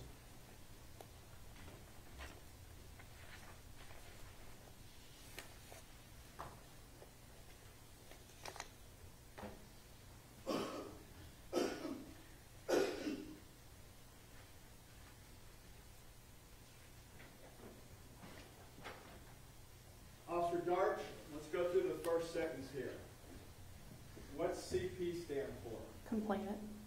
Complainant, what's ADV stand for? Advised. All right. Complainant advised front doors to address Yes. is open. Should be are open, but it is, right? Yes, sir. See, my mom said TCU would pay off after all, right? Both of the neighbors' vehicles are in the driveway. What's WHI? White sedan. And DRK? Dark colored. Sedan? Yes, sir. Neighbors are usually home, but never has door open. All right? Anything about a welfare check on here? No, sir. Anything that you and Dean were ever told about a welfare check? No, sir. It came in as an open structure. At any time, I know you were asked this question on direct, and I don't know, maybe you didn't understand it or maybe you did, and I haven't seen it in my notes. The caller that called in, the CP, you weren't asked to call them. That's what you were dispatched on the MDC to, correct? Those were all of our call details. Yes, sir. And based on this, that's a signal 56 in the general orders, correct? Yes, sir. It's an open structure. And you have to treat a signal 56 as what? A silent alarm.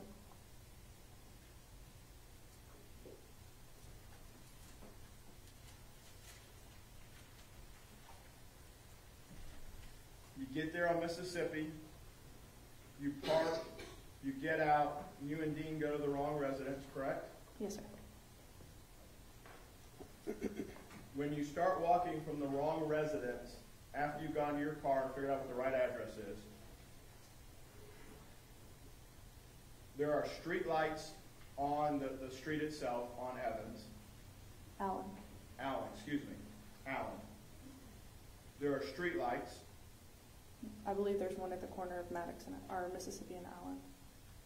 As we go further away from Mississippi, if the crime scene photos show that the light that's further down in the empty field is not illuminated that night, sometimes Fort Worth street lights are out.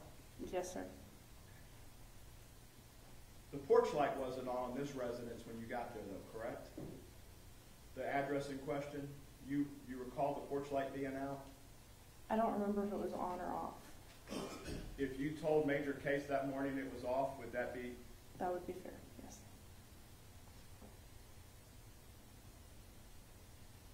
When you see these doors on an open structure, and I want to make sure I understood it correctly when you were going over this with the prosecutor. With an open structure, are you supposed to try the doors? I'm not entirely sure, sir. Okay, so we got two doors, right? They're both open, they're storm doors, correct? Yes, sir. Do the storm doors appear to have glass? Okay, you're from Glen Rose, I'm from the Deep South. There's storm doors that have glass in them, then there's screen doors. Yes, sir. All right, I haven't been there, so I need you to help me. Were they storm doors where they had glass or plexiglass in them, or were they screen doors where you could move stuff through like smoke? They were storm doors with glass. Okay. And they were both closed, is that correct? Yes, sir.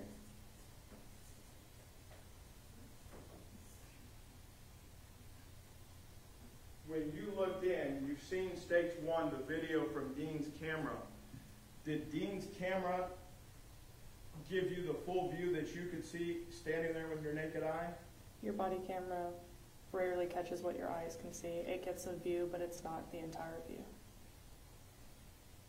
And I believe you told Major Case and you told this jury that the place looked ransacked. Is that correct? Yes, sir. You started your career on the east side. You moved to the Central District. You've been helping the residents of these areas fight the crime that's in their neighborhood, correct? Yes, sir. Would it catch you by surprise to see lawn and garden and bike equipment out in the middle of the night with open doors? Is that something that you take into consideration? I'd say it's pretty common for the area. Pretty common that stuff's just laying about, or pretty common if it's out it might get stolen? If it's out, it might get stolen. So if people are lifelong residents of the neighborhood, it's safe to say you put it up or you lose it? Yes, sir. So do you recall walking across a weed eater? Yes, sir.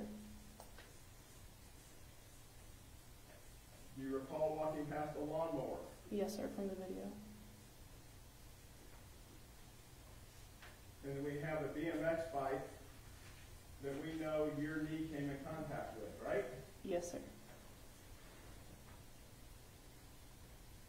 Is part of your training in the village and at the academy where you've been taught that open structures or burglary in progress sometimes find stuff moved outside so it's easier to get away with it?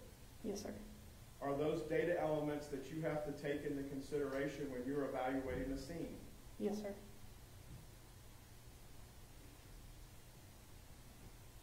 If you're working in open structure and the vehicles are closed, the doors were shut, the trunk shut, the hood shrunk, why clear them? To make sure that there's not someone in there trying to escape. Can people pop out of different places and hurt you? Yes, sir. Are you all trained how to clear cars in a two-person formation? Yes, sir. And did you do that night? We did. You and Officer Dean split Yes, around sir. the vehicles, correct? Yes, sir. You get back to the back and there's a garage. Do you understand that to be the case? Yes, sir. When you get to the garage, there's a gate, yes? Yes, sir.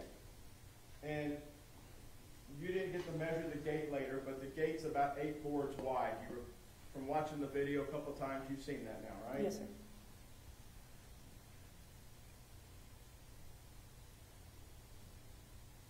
If I understood your testimony on direct, the decision for who went to the window was based really on where you were standing. Yes, sir. Had you been the one that opened the gate, you would have been the one confronted with what Dean saw, correct? Yes, sir. And Dean would have been working the backyard. Yes, sir.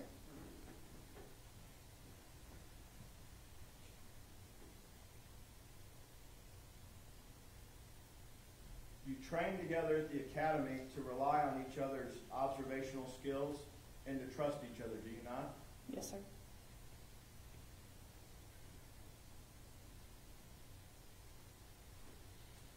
Are there training scenarios or things that you have learned as your police officer that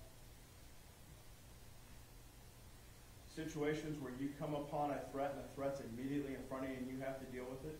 Yes, sir. How are those taught? It was a long time ago, but you meet deadly force with deadly force, and you're trained to stop the threat. Your general orders speak to the fact that, God forbid, any officer in any department has to use deadly force, but specifically Fort Worth,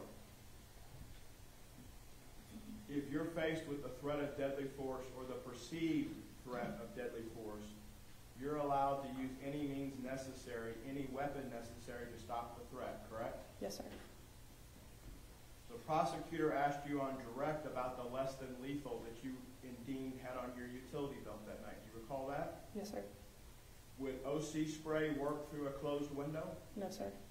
Would a baton through a screen-covered window work? No, sir. Would a taser work? No, sir. Are those acceptable forces against deadly force if deadly force is upon you immediately? No, sir. Deadly force is always met with deadly force.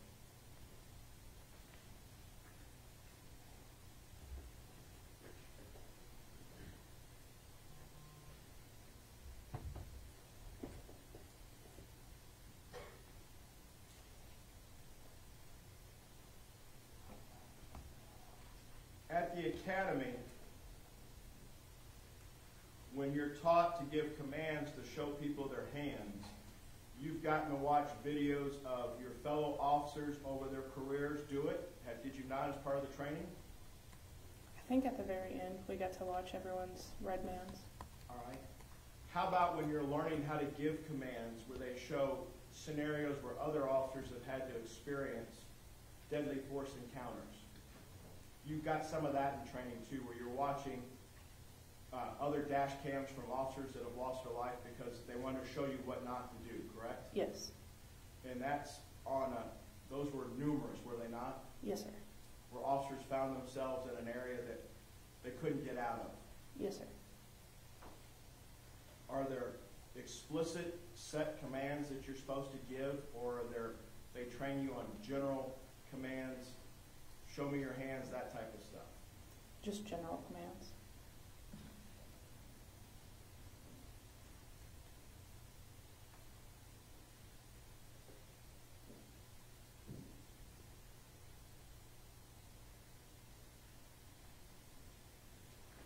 May I approach the witness, Your Honor? Yes, sir.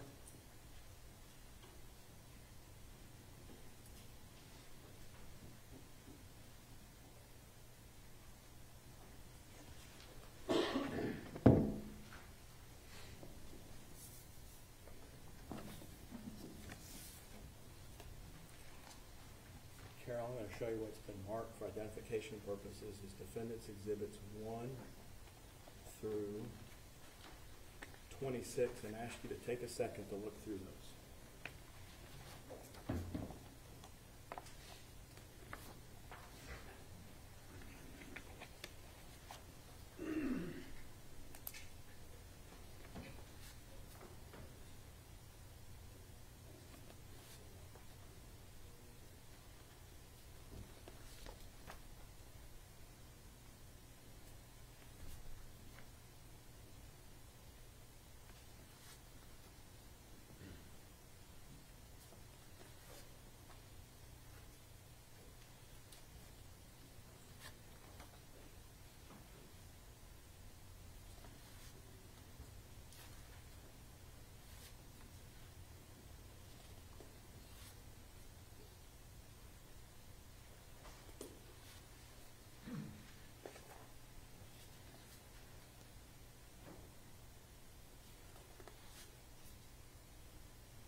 Officer Darch, I want to show you, having had a chance to look through those, you recognize those to be exterior and interior photos of this residence that we're here to talk about today? Yes, sir. Before we start trial, we don't know what the state's going to use. There's some pictures that are already in, but our number sequence is already printed on our exhibits as well.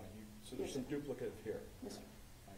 With respect to defense 16, 17, in 18, do you see an area in those three exhibits that's been blurred or grayed out for privacy concerns? Yes, sir. And that's not how the scene would have looked, but that's how they look on the exhibit for privacy concerns. Yes, sir.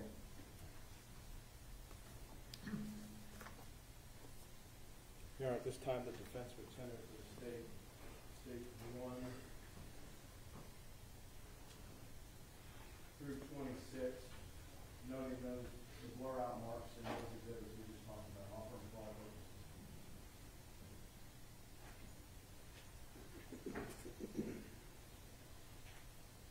So I don't have any objection to 1, 2, or 3, Your Honor. Defense Exhibit 4, 5, and 6 is already offered as the state's exhibits. I don't have any objection to those. It is just a duplicate.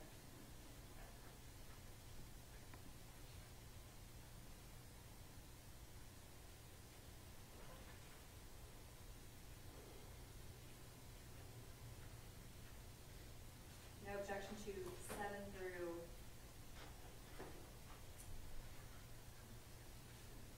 15.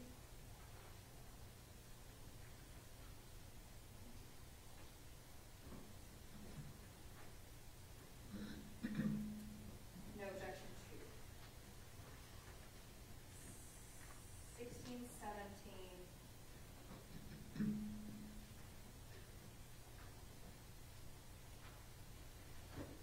And may I ask this witness a couple questions? Yes, ma'am. Regarding these photographs. Can I approach the witness? Yes, ma'am.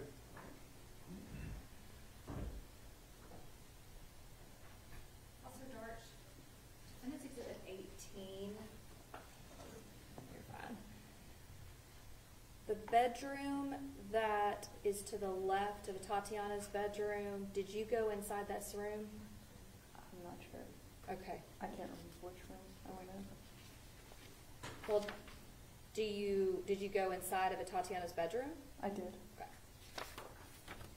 Can you tell me, Defense Exhibit 19, can you tell me whose bedroom this is? I'm not sure. Or, I guess, better question, did you go inside this bedroom? Not that I can remember. Okay. Defense Exhibit 20, can you tell me whether or not you went inside this particular bedroom?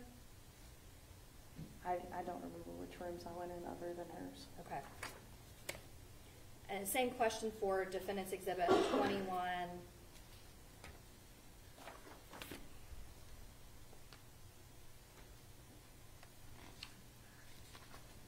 22, same question. Not that I remember. Did Defense Exhibit, I apologize, I've been calling it State's Exhibit, Your Honor. Defendant's Exhibit 23, 24, 25, and 26, did you ever go inside of that bedroom? Not to my knowledge. Your Honor, we would just object for that purpose as well as relevance to 18 through Defense Exhibit 18 through 26, I believe. But I don't have any objection to the other exhibits, Your Honor. Those objections are overruled. Defense Exhibits 1 through 26 are admitted.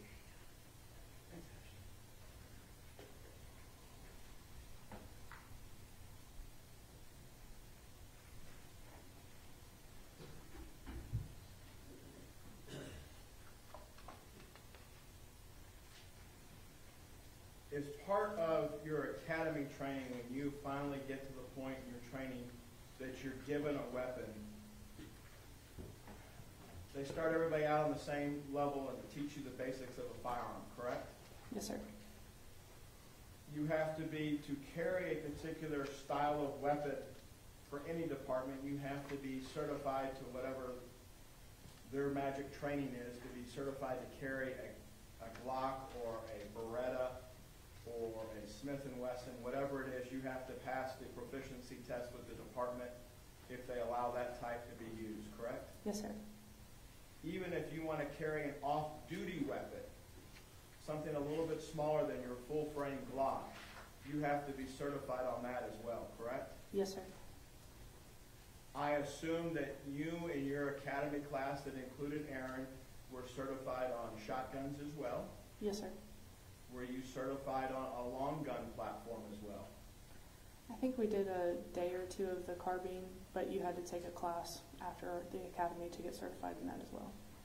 So the night that you were out, you had your duty weapon, and the next level of gun that you had with you would have been a shotgun? I don't have a shotgun, no, sir. Is that optional, or do you not? It's optional. Okay. So that night you carried just a handgun? Yes, sir. 2 extra magazines? Yes, sir. May I approach Witness Room? Yes, sir.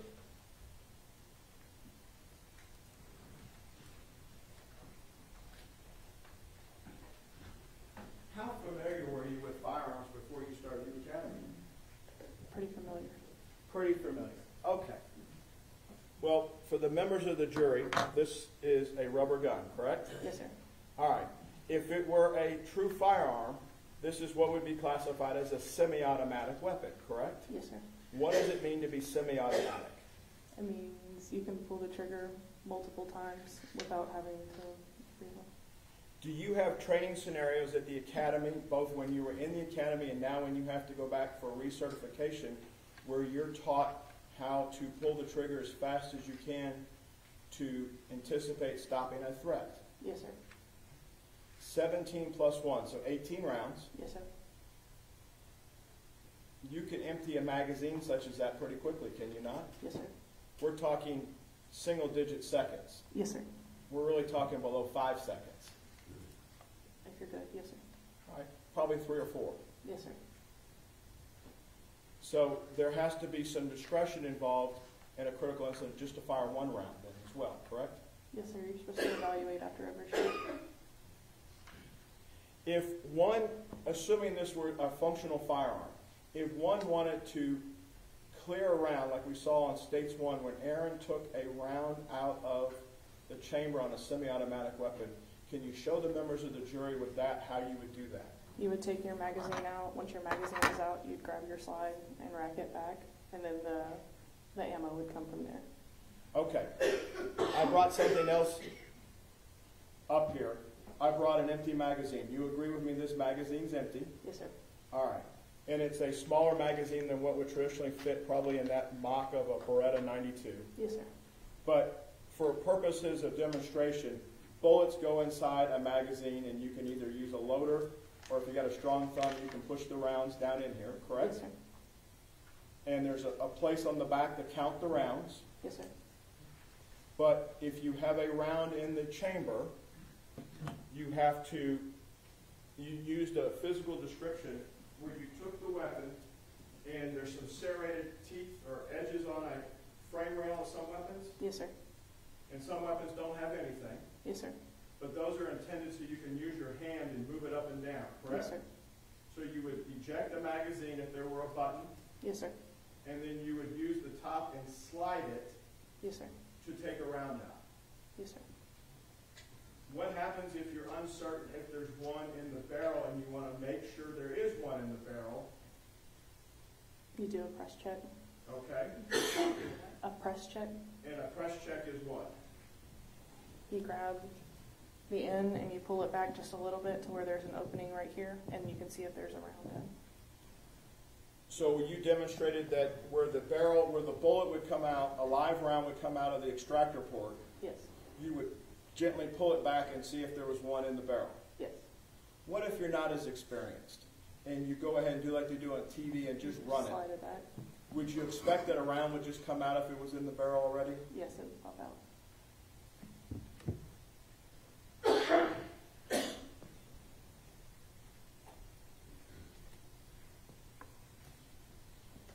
You saw on the video, State's Exhibit number 1, your partner that night, Aaron Dean, hand off the weapon that was found at Miss Jefferson's feet, correct? Yes, sir. You saw your partner, Aaron Dean, turn off the green laser that was emitting from the front of the gun, correct? Yes, sir. It appeared that he did. It also appeared that the weapon was emitting a green laser when he picked it up, did he not? Yes, sir. Because today's not the first day you've looked at the video, correct? Yes, sir. You and I met one time. I think you said you met with the state 4 times, Yes, sir. and they had you look at the video. Yes, sir. It troubled you then like it troubled you today. Yes, sir. It's not easy to look at. No, sir. Would you consider a green laser a stimulant if it was placed at you as an officer? Yes, sir. And if it's placed at your chest on the frame rail of a gun, is that an indication that trouble's bearing on you? Yes, sir.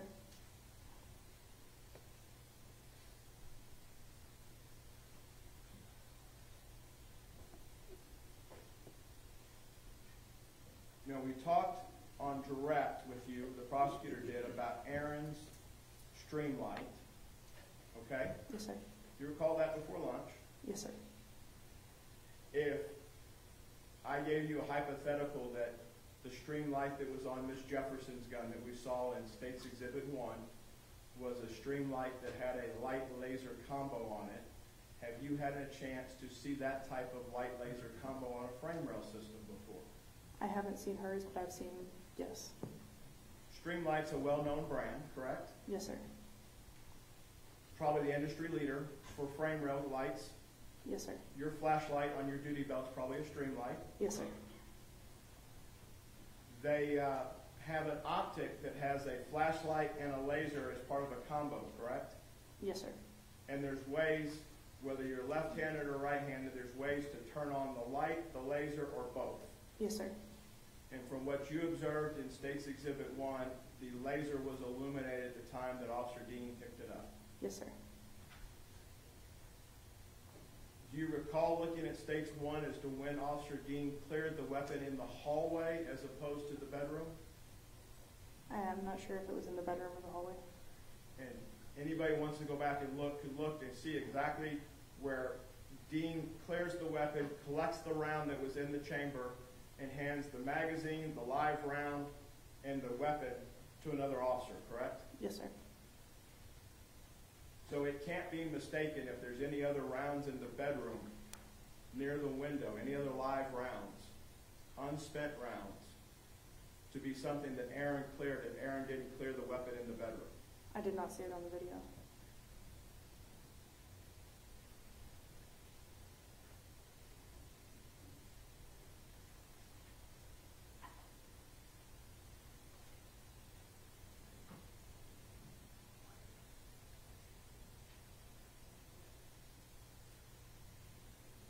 This streamlight or any of the rail systems that use a laser, some guns come from the factory with a laser mounted in as part of the grip system nowadays, correct? Yes, sir. What's a laser intended for those that may not know? Accuracy on your target. Whether that's a target at a range or a target of a person, it shows you where the barrel's pointed, correct? Yes, sir.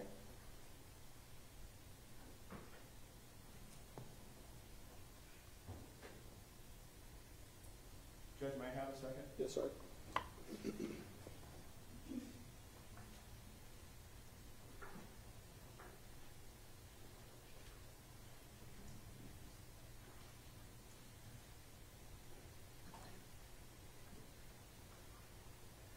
Officer Darch, when you were talking a major case early on, and then as part of your experience that you had on the east side leading up to this and your short 2 weeks in Central before this, had you gained experience or knowledge as to common tactics of burglars and how they plan their ingress and egress from the structure? Yes, sir. Can you explain that to the members of the jury? They're usually going to go in whatever they can find that's open and go out the easiest way where they can be undetected. The street that this is on, that would be more visible than going out the back, correct? What would be more visible? The residence. If I'm going to walk out with a bunch of stuff, if we have an open structure, you got two doors with glass that are open. The interior, the regular entry doors are open. It's what time? About 2:30 in the morning? Yes, sir. Is it unusual to see any doors open in that beat at 2:30 in the morning? Yes, sir. You see a weed eater, you see a lawnmower, you see a BMX bike, you see the inside of the house. I think you said it was what? Ransacked. What's that mean? It's methodically gone through. Things are out of place. And the body-worn camera really can't pick up what you could see around the sectional sofa and everything else. Yes, sir. You've had a chance to look at the photos here. You could look further into the house than just what Dean could see with his camera, correct? Yes, sir. Down that hallway, it doesn't get much better, does it? It's pretty dark down there, if I recall, but no, sir. There's still debris on the floor. Yes, sir. Consistent in your mind with what structures, when you've gone in to work a burglary after the fact, you've seen. Yes, sir. That's an imprint in your mind as another data element of what y'all are facing when you're out there, correct? Yes, sir.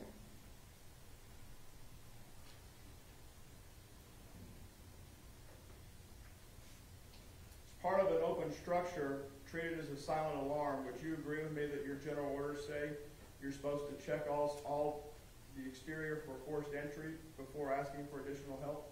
Yes, sir. Is that what y'all were attempting to do that night? Yes, sir.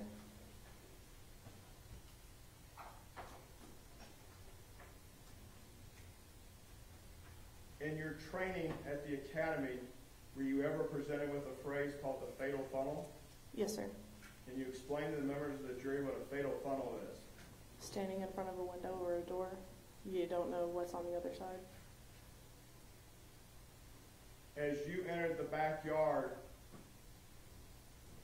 you were providing cover for Dean as you were slicing the pie to the back threats, if any, correct? Yes, sir.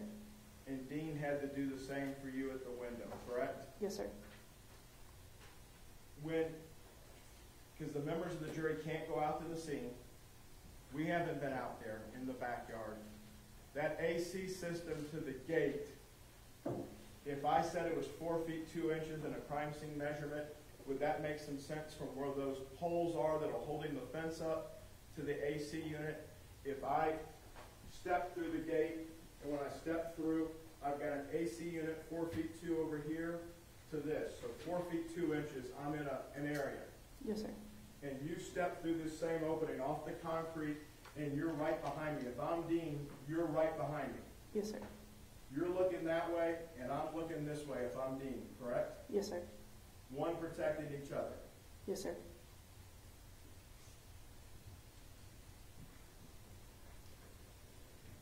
Having looked at the crime scene photos and thought this over in your mind, based on where the two of you were positioned, you walked into a fatal funnel where that window was, correct? Yes, sir.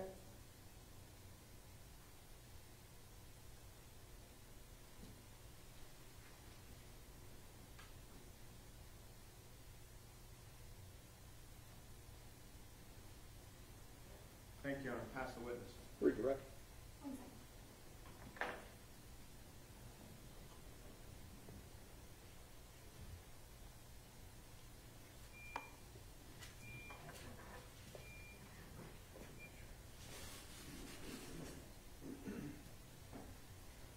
Can I proceed? Yes, ma'am. The weed eater. When you went to the front door, did you see the weed eater? I don't remember if I did. Okay. Sure. Go ahead. Upper right. Your stuff right Here, let me help.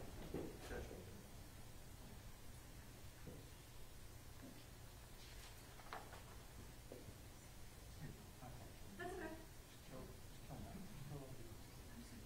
No, did you just minimize that, Judge? Yep. Thank you. Now, there you go. You're moving fast.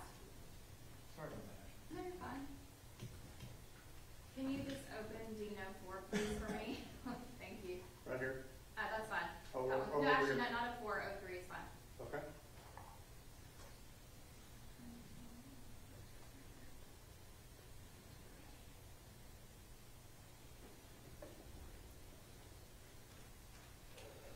Mr. Brissett, would you mind moving your Yes, sir. easel so the members of the jury can see the board? Thank you. Okay. May I approach the board? Yes, ma'am.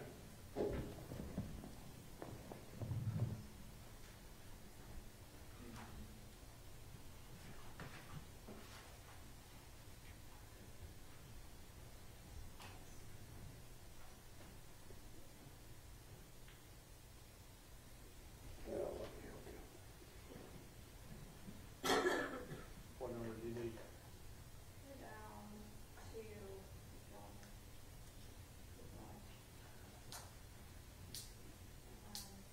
stop. Just go to the front. That's fine. I'm sorry? Just go to this. 24? The exhibit. That's fine. 23? 23? 24? 23.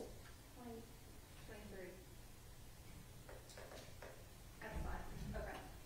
And can you just put it in presentation? Yes.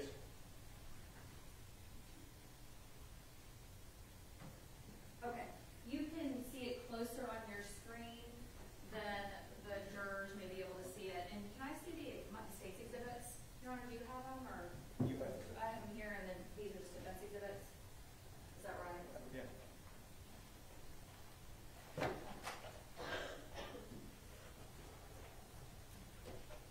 Okay, I just want to verify a couple things with you, okay? State's Exhibit 95, it's not been admitted by the court, but on the second page, is that the same text that was just shown to the jury as far as the information, the call details? The top couple lines, yes. And that's what I'm asking you about, is the same? Yes. Okay. Now, looking at State's Exhibit, that's in, I believe it's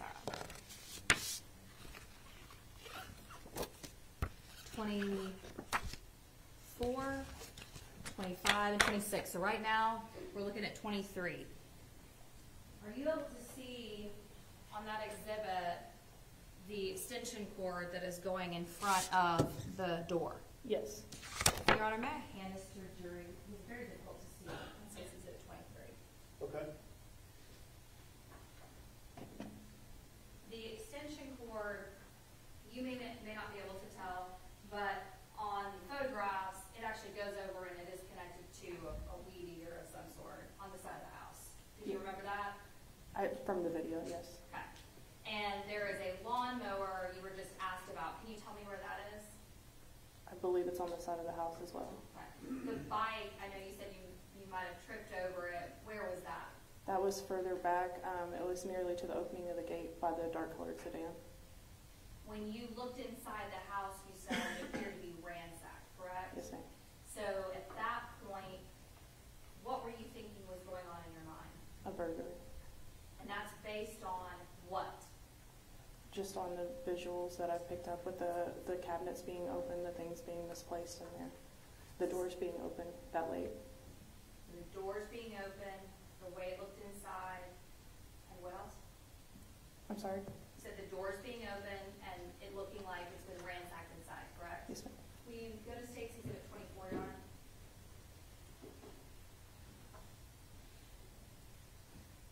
May I approach the- Yes.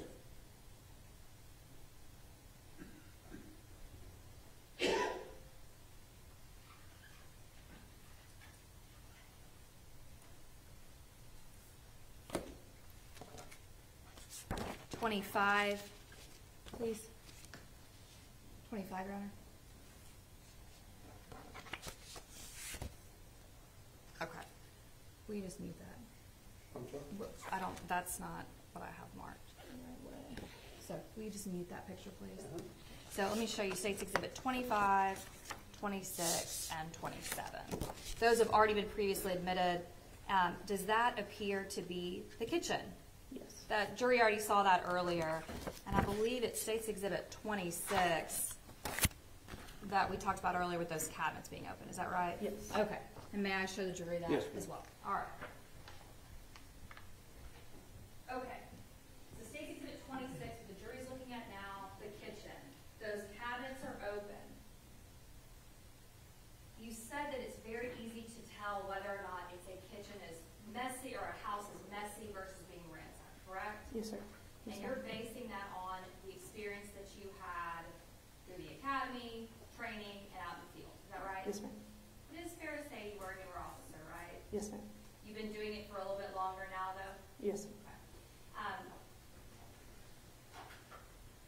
Even though you said that earlier, as far as there is a very big difference between a ransacked house and a messy house, you certainly would agree that you guys were wrong. It was not a ransacked house. Would you agree with me about that? I wouldn't necessarily agree. No, ma'am. And so there was a burglary in the house that night? No, ma'am. Okay. There had been an intruder that had gone through and ransacked Atatiana's house? No, ma'am. Okay. So, may not be the way you or I keep our house, but that is how that Jefferson family kept their home. Yes, ma'am. Okay. There had not been an intruder or an offense that had been committed inside of that house, in that kitchen, by somebody before you guys arrived, correct? No. Okay. So you guys were wrong in that it actually had not been ransacked. Would Yes, that ma'am. be Yes, right? Okay. And then you were asked a bunch of questions about this list of things. I don't think it's marked as anything, but the defense attorney had written 230, 2 doors with glass, and then those following items. The weed eater, the lawnmower, and the BMX bike, all of those items were on the side of the house or between the car, kind of further down that driveway. Is that right? Yes, ma'am. So none of those things factored into whether you thought there was a burglary that Or did it? You tell me. Objection leading is her witness. I'll let her answer the question. Go ahead. I had gathered that just from looking in the front and the doors being open, yes, ma'am. So those things on the list, what did those three things have to do with your assessment of it being a burglary? Once I got around to the side and saw them, I thought maybe that it had something to do with it, but I was more focused on how the main part of the house looked. The initial looking inside? Yes, ma'am. Okay. You were asked a lot of questions about general orders, right? I want to ask you, do you have those memorized? No. Of course you don't, right? But as far as a silent alarm is concerned, you are to treat an open structure as what type of call? A silent alarm. And when you then, as far as a silent alarm is concerned, what is the very first thing that you do? You look for signs of forced entry. Okay. And that's the first thing that you do? Yes. Okay. Is that according to your general orders? I believe that's how it's listed. All right. All right, approach the witness. Yes, ma'am.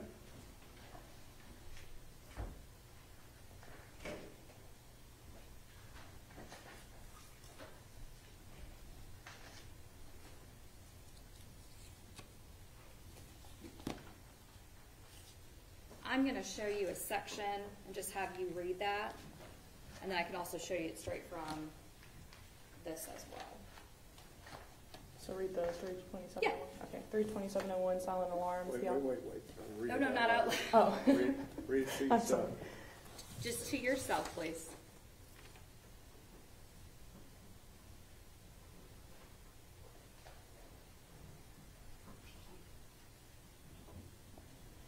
Okay, so what's the very first thing when you respond to an open structure that's going to be treated like a silent alarm?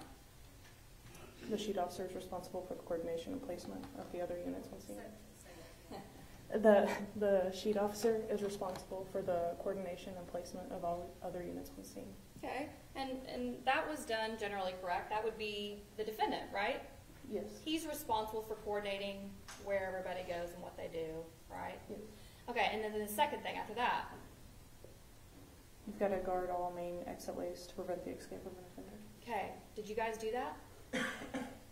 No. No, you didn't do that, did you? No. So that would actually not be according to the general orders of the Fort Worth Police Department, correct? Correct. And to be fair, if you're supposed to guard all entry and exits, let's talk about now the second door. Did you guys maintain any kind of surveillance or guard that other entry and exit? No, ma'am. You left the very two things, front door, side door, unmanned, unsecured, that would be counter to against the Fort Worth Police Department. Yes, ma'am. General orders. All right. You've been doing it for 3 weeks, Yes, right? ma'am. And it's his call, right? It's the sheet, yes, ma'am. His beat, his sheet. Yes, ma'am. Now, let's keep going though, because that wasn't the only thing that we did wrong, right? Because after you are supposed to secure the front or any entry and exits, what's the next thing that we're supposed to do? Inspect the structure. For any signs of forced entry. Did we do that? That's what we were doing, yes, ma'am. Okay. And how did y'all do that? We went together, looking around. Okay. And when we talk about to see whether or not the entry and exits have been tampered with, what types of things have you seen before when somebody tampers with an entry? Like maybe they get inside of a door or window. There's usually the wood frame will be cracked around whatever door or window it is, and then the metal part of the door or window they'll have a pry mark on it. There's obvious damage. Did y'all see any of those pry marks on the inside No, ma'am. of the frame? No, ma'am. And in fact, y'all didn't look at the frame because you kept that storm door shut, right? You would be able to see it. Okay. And so were you able to tell that there was no damage? Yes, ma'am. Okay. And so you were able to tell that there was no damage. And if there's no damage, then what's the next thing that we do, according to Fort Worth Police Department? Guard all main exits. And are we supposed to, if doesn't appear to be any damage to the entries and exits, are we supposed to call the owner? Yes. Did we do that? No.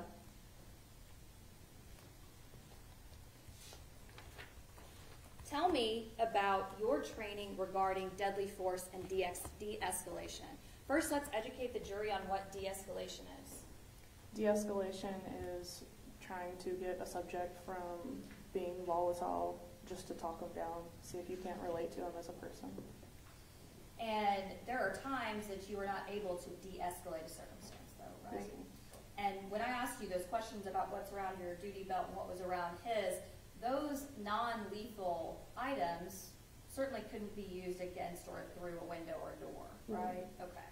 Now, and you were asked questions about, it's common that those items, lawnmower, BMX bike, and weed eater, might be piled in an area that's consistent with a burglary tactic or something you've seen before? Yes, ma'am. Okay. And did you see any cars around that location besides the neighbors' cars? Just the two in the driveway, I believe. And the two in the driveway, when you were asked this question, I believe it's Defense Exhibit 29, jurors, I've already seen this exhibit. Both of the neighbors' vehicles are in the driveway, white sedan and dark colored sedan. So those belong to the folks that live there. So were there any other cars around that we could have started piling in, a weed eater or a lawnmower or a BMX bike that you guys saw? Not that I can recall. Okay. But maybe there's multiple suspects that are going to come and grab that stuff, right? Yes, ma'am. Okay. What is the, as far as being a police officer, the mantra of the Fort Worth Police Department? I'm sorry, can you ask that again? Is it your job to serve and to protect? Yes. To preserve life above all of us? Yes, ma'am. To protect this community, all of us, right? Yes, ma'am. Okay. Now, the general orders that we just went over with you, there were violations of multiple general orders that this defendant was a part of and caused. Is that right? We just went over some of them. Is that right? Yes, ma'am. De-escalation would be one. I'm not sure how you would de-escalate that situation now. Okay. Well, in a circumstance where there are other options, for example, when you're trained in the academy about when you see a gun, you were trained in the academy about if you see a gun and someone's held hand, is that right? Yes, ma'am. And you're trained to notify the other officers and give some indication that somebody has a gun, is that right?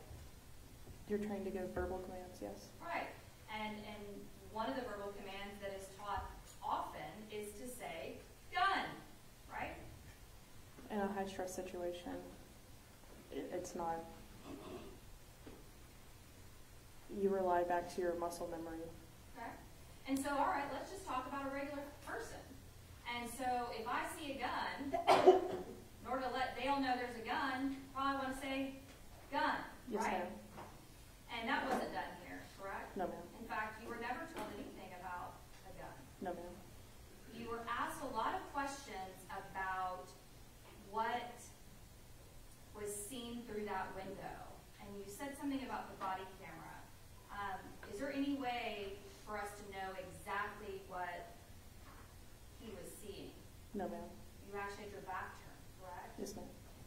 You said also that the body camera is on the shoulder, the eyes are moving in different directions, right? It's the best we have, but Yes, ma'am. it's not exactly what everybody was seeing, correct? Yes, ma'am. Now, did you ever see Atatiana's hands through the window? No, ma'am. And there's no way that you are able to tell us exactly what Atatiana saw looking out of the window, correct? No, ma'am. You can't tell us exactly what the defendant saw, can you? No, ma'am. You can't tell us whether or not he saw a gun in her hand, anything in her hand, right? No, ma'am. Can you tell us, you were asked just now about a laser. Can you tell us whether or not the defendant saw a laser? I in can't her speak hand? for what he saw. Okay.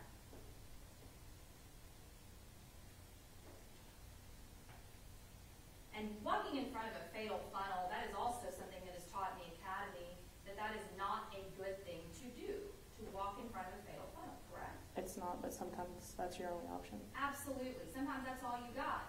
But it is certainly called fatal funnel for a reason, right? Yes, ma'am. And one question too, and you may or may not remember this, when you're looking in that back gate, are you able to see whether or not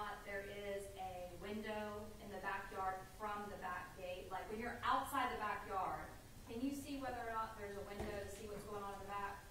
I don't remember. That's okay.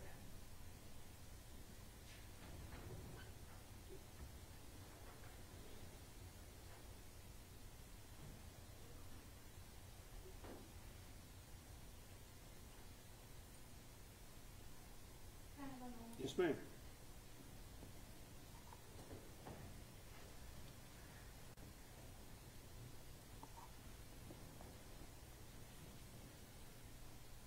I'm going to pass the witness. Mr. Brissett. Officer Darch, by 7:07 in the morning, you had met with Major Case that started at 6:47. By 7:07, you'd given him your initial statement, correct? I'm not sure on the exact time.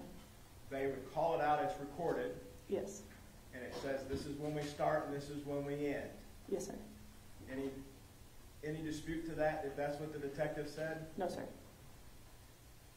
You and Dean were separated by Sergeant Horner almost immediately when you guys got on the porch. In fact, you didn't go on the porch together. You were separated, went with your buddies to different squads, and you two have never talked about this. Yes, sir. If you told Major Case at 6:47 in the morning that this place was ransacked and that's why you thought it was a burglary in progress, would you be checking the backyard to see if there was a gate to the alley? I'm sorry, can you ask that one more time? You told Major Case this incident's at 2:30. By 6:47, you're at 1000 Calvert giving an initial statement to Major Case. It's recorded. We got it from the government. In that, you talk about, they asked you what impression your observations of that front part of that house had upon you before you went around. Not 20/20 hindsight, at the time. You recall that? Yes, sir. What was that impression? That it was ransacked. And what did that make you think then and today? That there was a burglar in the house. Silent alarm, you have to go to the back to secure all points. You guys screwed up by not going to the front, all right? Stand there. Somebody still had to go check the back, correct? Yes, sir.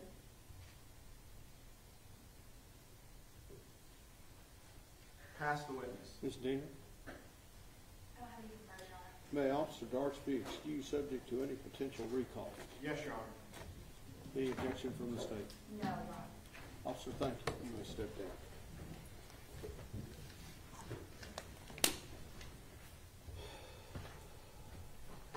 Let's take a break, okay? See you in 15 minutes. All rise. All rise, please. All right. Everybody stay in the courtroom, please.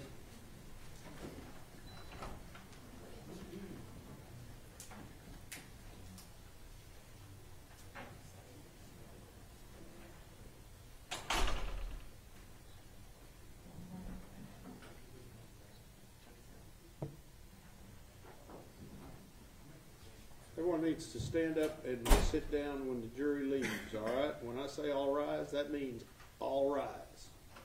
If you can't follow my rules, you can stay outside. Ms. Diener, we're on a break. Thank you very much.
Yeah, I don't think anybody has this.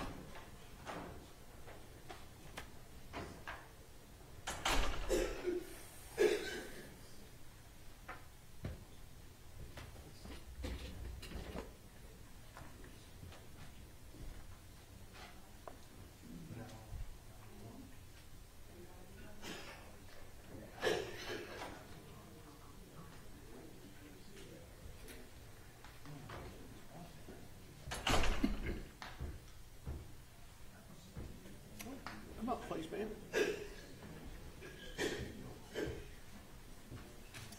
Okay, you have, first of all, you have beautiful hair, but you got to keep it back behind, okay?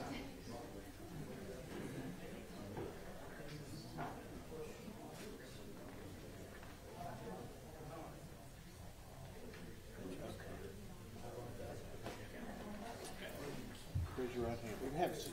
Okay. Solemnly swear or affirm testimony given this cause to be the truth, whole truth, and nothing but the truth, self to God. Okay, have a seat. There's a rule of evidence in effect that says you cannot be in court unless you're testifying. Once you have testified, don't discuss your testimony with anybody else except the lawyers, okay? Keep your hair back for me as much as you can, because if it hits that microphone, it makes all kinds of noise. Okay? First and last name for my court reporter, and if you'd spell it for her, please. Gabriel Talbert, A, B like boy, R-I-E-L. Last name Talbert, T like Tom, A-L, B like boy, E-R-T like Tom. Are both sides ready for the jury? State's ready, Your Honor. We are. Okay. All right, let's go.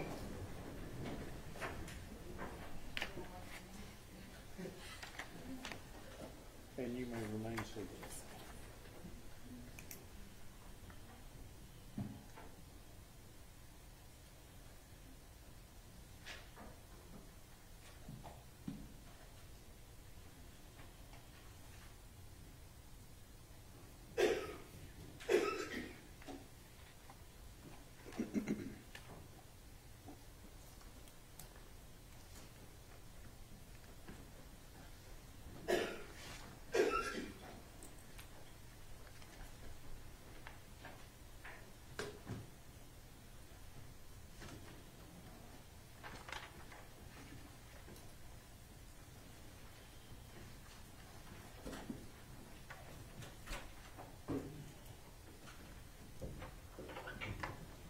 All right, everyone may be seated. We are ready to proceed. Ladies and gentlemen, this witness has been previously sworn to testify truthfully. Okay? The state may proceed. And the state calls Gabriel Talbert. How are you? I'm doing good. You turn to the jury and introduce yourself and speak real loudly for me. Hello, I'm Gabriel Talbert. I used to work for the city of Fort Worth as a 911 call taker when this incident happened. Okay. I need you to speak even louder. Okay. Sorry. That's okay. All right. So you said you used to work with the city of Fort Worth Yes. when this incident happened. Yes. What did you do in the city of Fort Worth back in October of 2019? So I was a 911 call taker. I would take non-emergency and emergency calls from the public, generate a call, which is then sent to the dispatcher, who then dispatches the officers. Okay. What date did you start with the city of Fort Worth as a call taker? I believe it was November 15th of 2018. Okay. Tell us about your educational background. Where did you go to school? I went to Tarrant County Community College, and now I'm with UNT, University of North Texas. Where did you grow up? I grew up in the Arlington Grand Prairie area for most of my life. Okay. And are you currently working with the city of Fort Worth? No, I left in October of 2021. Where did you go to work? I'm currently working on a program for the Oregon Emergency Rental Assistance Program. Oregon Emergency what? Rental Assistance Program. So are you living in Oregon? No, I work remotely. Okay. After COVID, the world has changed. Have you ever gone to Oregon? No. So you work for a company in Oregon Yes. Can you explain to us what you do there in Oregon?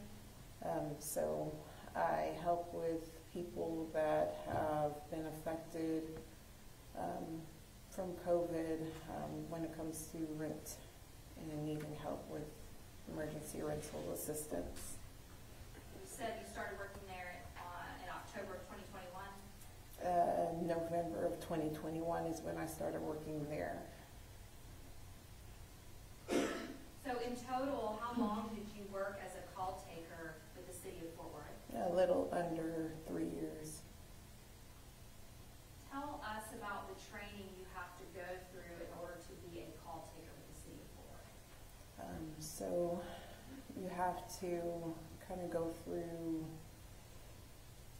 testing, getting licensed, going over all of the call types and the priorities, learning the CAD system, the system that we put calls into, learning the actual phone systems, things of that nature. What made you want to go and work with the city of Fort Worth as a call taker? Formerly, I was with the city of Arlington. I did branch away from them and just decided to try a bigger city, which would be Fort Worth. And with the city of Arlington, what were you doing? Same thing. I was a 911 call taker. Okay. And how long were you a 911 call taker with the city of Arlington? For 5 months. 5 months. And so, you said you have to go through different certifications. Were you TCOL certified? Yes. Okay, can you tell us just generally what that is? You're basically certified to take like emergency situations calls through the state of Texas. And are you a police officer? No. A civilian? Yes. Now, the training that you go through, I want to talk first just about the call taking training. How long is that? I'd say maybe a little over a month, maybe 6 weeks. What about when you're actually on the floor and you're going through that training, getting calls? How long is that? It's a little hard for me to remember. Maybe 2 weeks learning the material, being what we call a shadow, sitting with your trainer and having them take calls while you listen. Sometimes they'll do the listening and then we'll type it and vice versa just to kind of get us started and going. And then eventually we'll do both, and then we'll kind of do a ghosting session, so where the trainer listens in while we're doing it kind of solo. But like I said, we still have our trainer listening in, and eventually we kind of get like tested to where the supervisor ends up listening in while we're doing calls, and that determines whether we're good enough to fully be on our own. So did you go through all of that training? Yes. And were you deemed good enough to be on your own? Yes. All right. So as a 911 call taker, do you answer both emergency and non-emergency numbers? Yes. Explain that to us. How does that work? How are you able to tell whether it's an emergency or non-emergency, or are you? When the call comes in, if it's emergency, it will generate like an approximate area of where this call could be coming from. When it's non-emergency, we don't get any type of mapping, and that's how I'm usually able to tell whether they're calling on the non-emergency line or the emergency line. And when you go through your training, are you given information, or I guess instructed in what types of calls, when they come in based upon their details, how to label them? Yes, we go over that. Yes, that would be the call types. And the priorities. And then you said what? And the priorities. So are there different priorities that are assigned to calls? Yes, each call has the same priorities that we can choose from. It all depends on the call details. And so can you go through how many different levels of priorities there are? And there is currently 3 priority 1, priority 2, actually 4, priority 1, priority 2, priority 2 SS, and priority 3. Okay. And so let's go through. So 1 is for what? 1 is like in progress, life is in immediate danger, weapons are involved, someone is currently in danger. Okay. Then let's talk about 2. The 2 is it's in progress, but it's not as immediate as a signal 1. So like a signal 1 would be, for example, a burglary in progress, someone actually seen on site breaking into a residence. It's happening versus if it's like a priority 2, we don't really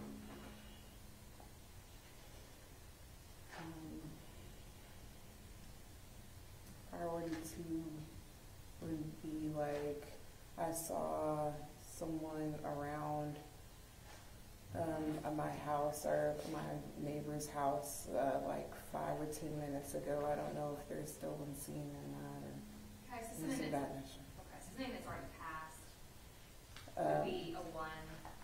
Excuse me, a 1 would be in progress, but number 2 would be less prioritized, less emergent. Less emergent. Okay. If a weapon is mentioned, is that going to be a priority 1 or a priority 2? If a weapon is currently being used and someone is currently armed and threatening someone, that would be a priority 1. Got it. And then you said there's priority 3. What's that? Priority 3 is more like report calls, more so welfare checks can go underneath that category, things of that nature. What about an open structure call? What priority is that going to be? More so priority 2. Do you assign the level of priority, or does the computer system? I tell the computer system what priority. Okay, so you do it. Yes. And is there a difference in the priorities and what is assigned depending on whether it's a 911 call or a non-emergency number? It doesn't matter whether they call a non-emergency or emergency. We go by the details, not whether it comes on the emergency or a non-emergency line. May I approach you, Sean? Yes, ma'am.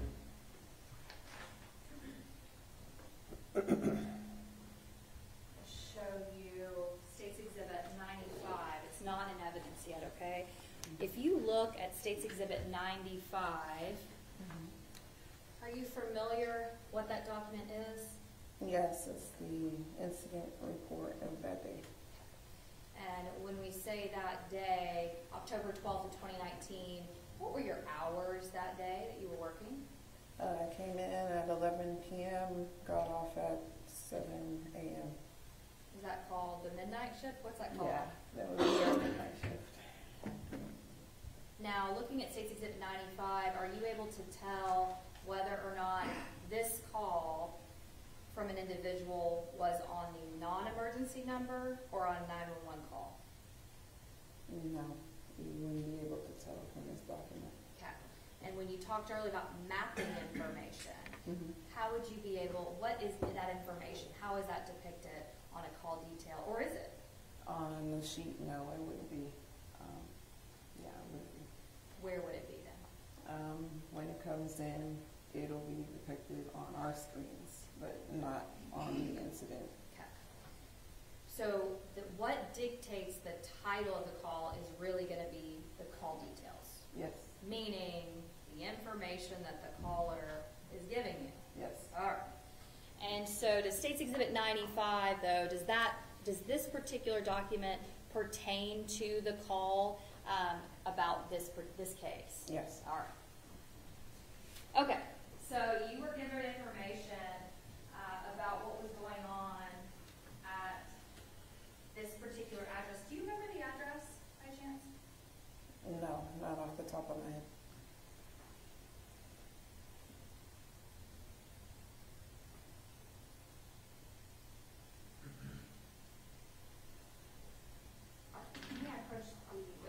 Yes. I'm going to show you what's been offered into evidence as Defense Exhibit 29.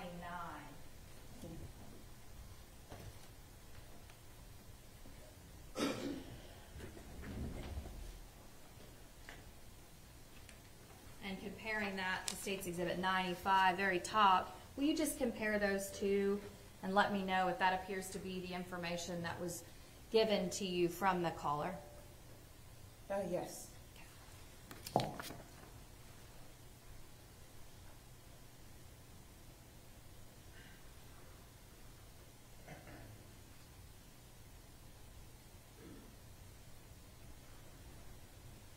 what information were you given? Everything that I wrote on this sheet, that the caller said that the front door to that address is open. Both neighbors' vehicles are in the driveway, and then I described the vehicles, a white sedan, a dark colored sedan, and that neighbors are usually home, but never has the door open.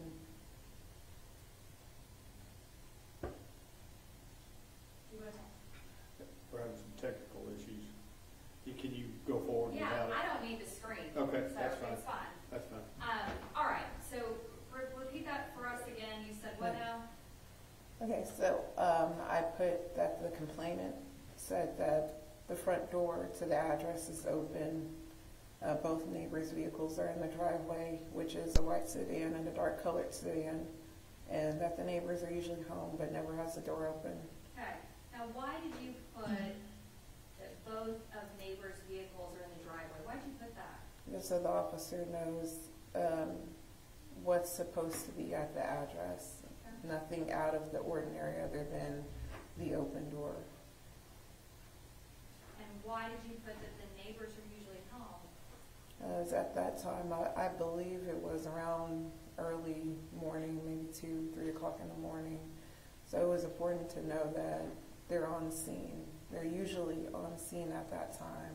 Don't expect anyone not to be at home at that time. Okay. So your purpose of this is to tell the officers that somebody may be home. Yes. All right. And so that information is relayed. Are officers able to, on scene, call you back and ask you for updated information? Call me. Well, call the center back call, the forward Yeah. call taking area, whatever it's called. Yeah, they're able to communicate back to us. How would they do that? They can do that via message. We have a messaging system. They can, send me a message, or they can contact the dispatcher, and the dispatcher, if they need any more information, can contact me via the same messaging system. And if we need to, we can call the complainant back for any other information if they are off the phone. If they are on the phone, then we can ask them in real time.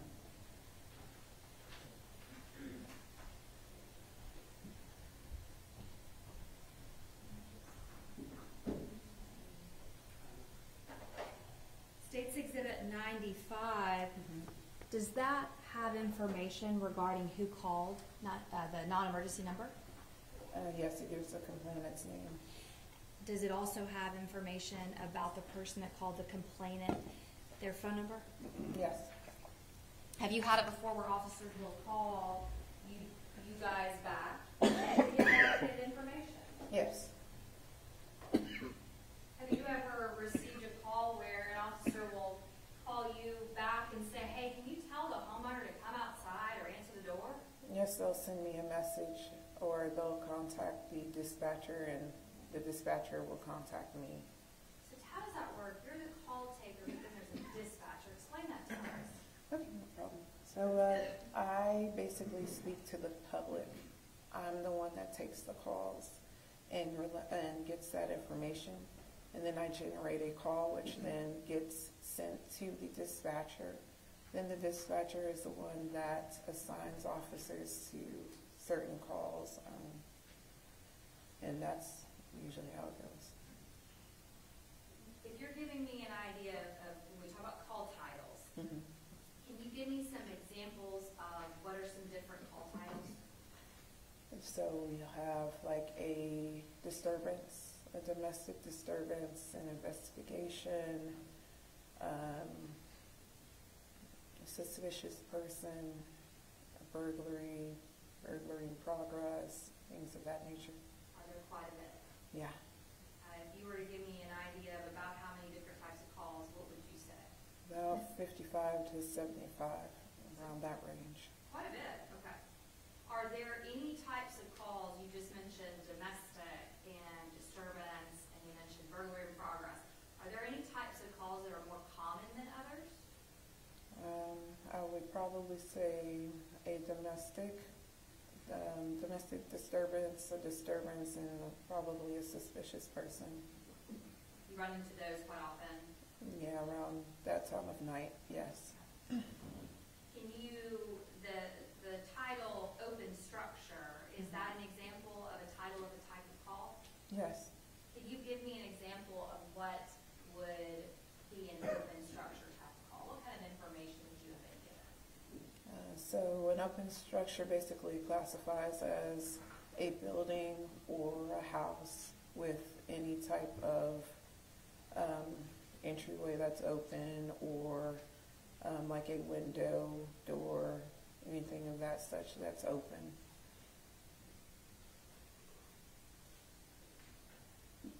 Would the police officers that get dispatched out to these addresses, would they know whether it's a non-emergency number that's been called or 911? And really the only way that you know that is not looking at the actual documents, it's the computer, is that right? Yes.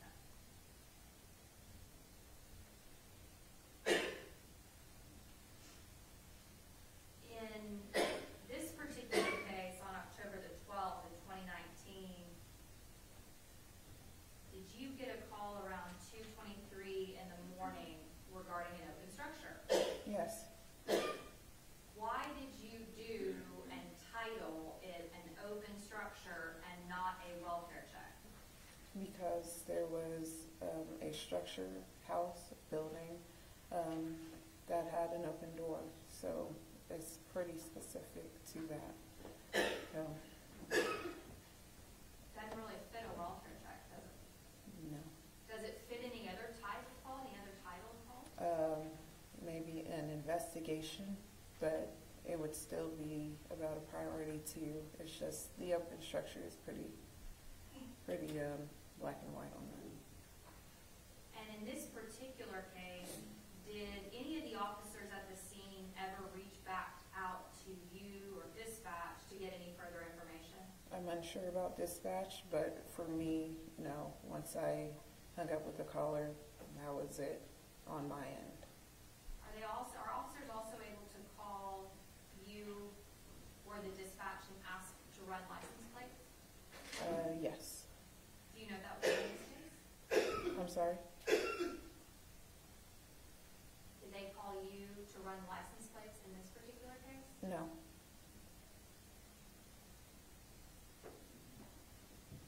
Are you excited to be here?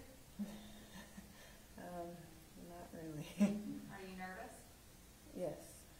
Have you been pretty much dreading coming up here and testifying? Yeah. Why?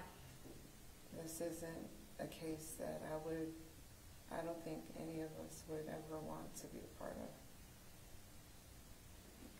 I'm going to pass it to John. Cross-examination. You would agree that probably goes for Aaron as well, the defendant. This is a dreadful night, correct? Correct. Because you know what ultimately happened when dispatch sent 2 officers out to the scene, correct? I didn't know until way later on, and I still didn't fully know the extent of everything.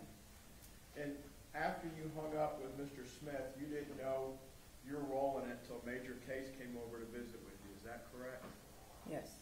Because you sat down and gave an interview to Major Case. No, I'm sorry.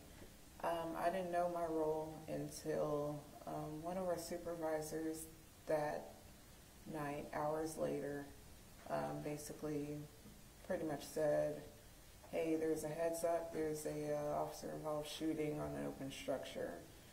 And I was pretty much like, well, it sets up an open structure, let me check it out.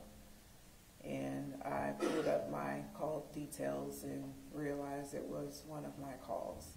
As far as major crimes, the only person that talked to me right after the incident were like supervisors and homicide. So other than that, I wasn't interviewed by anyone else.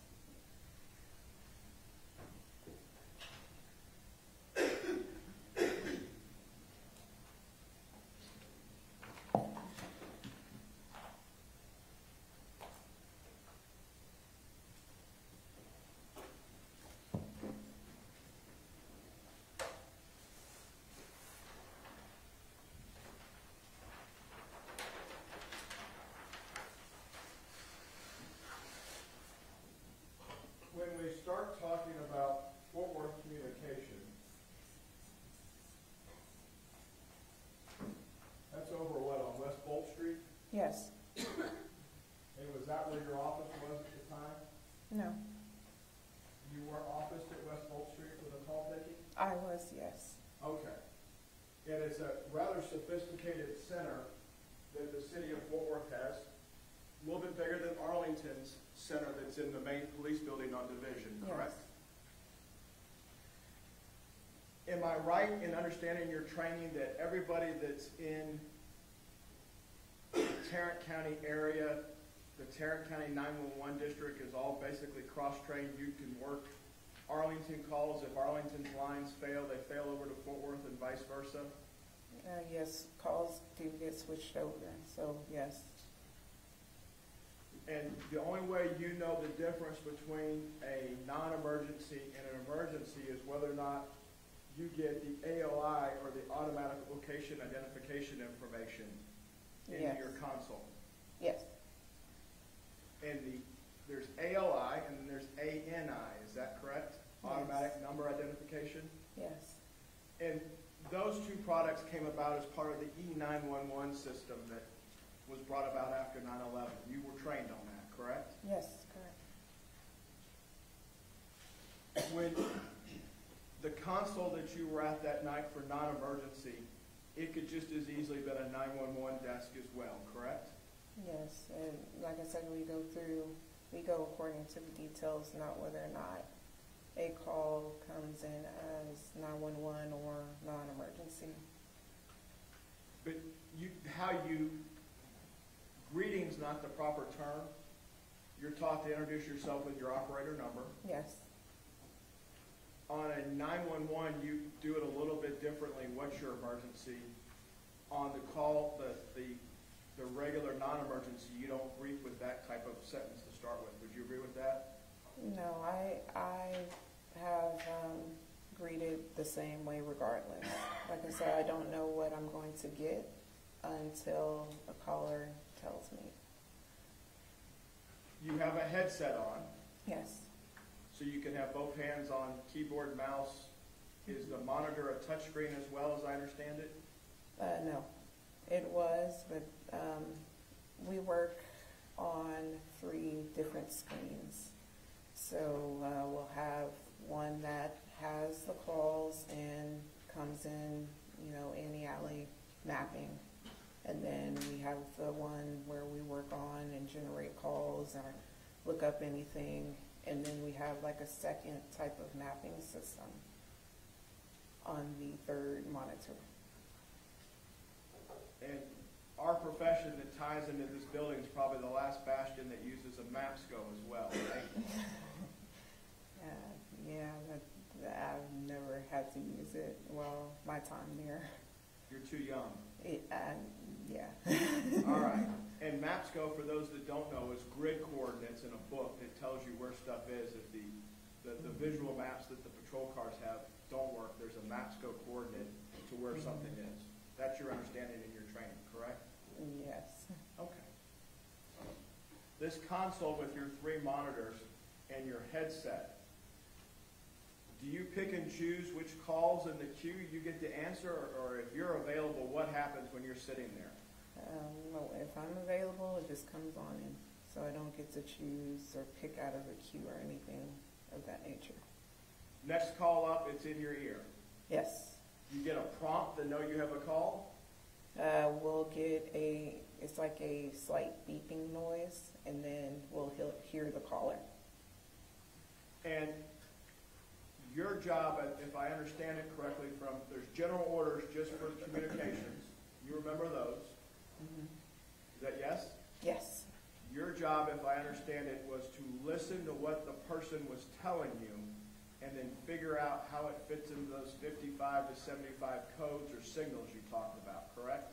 We listen, we ask questions to get a better understanding, and then we prioritize and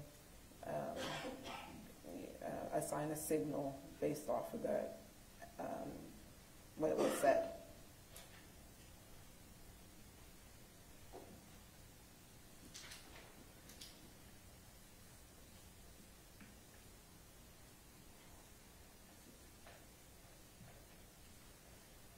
So when you're listening to this call, God bless, what is the call taker or the caller, the complainant, the CP, because that's the shorthand term you use. Yes.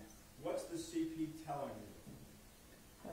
When it comes to that call, he said that my neighbor's door is open.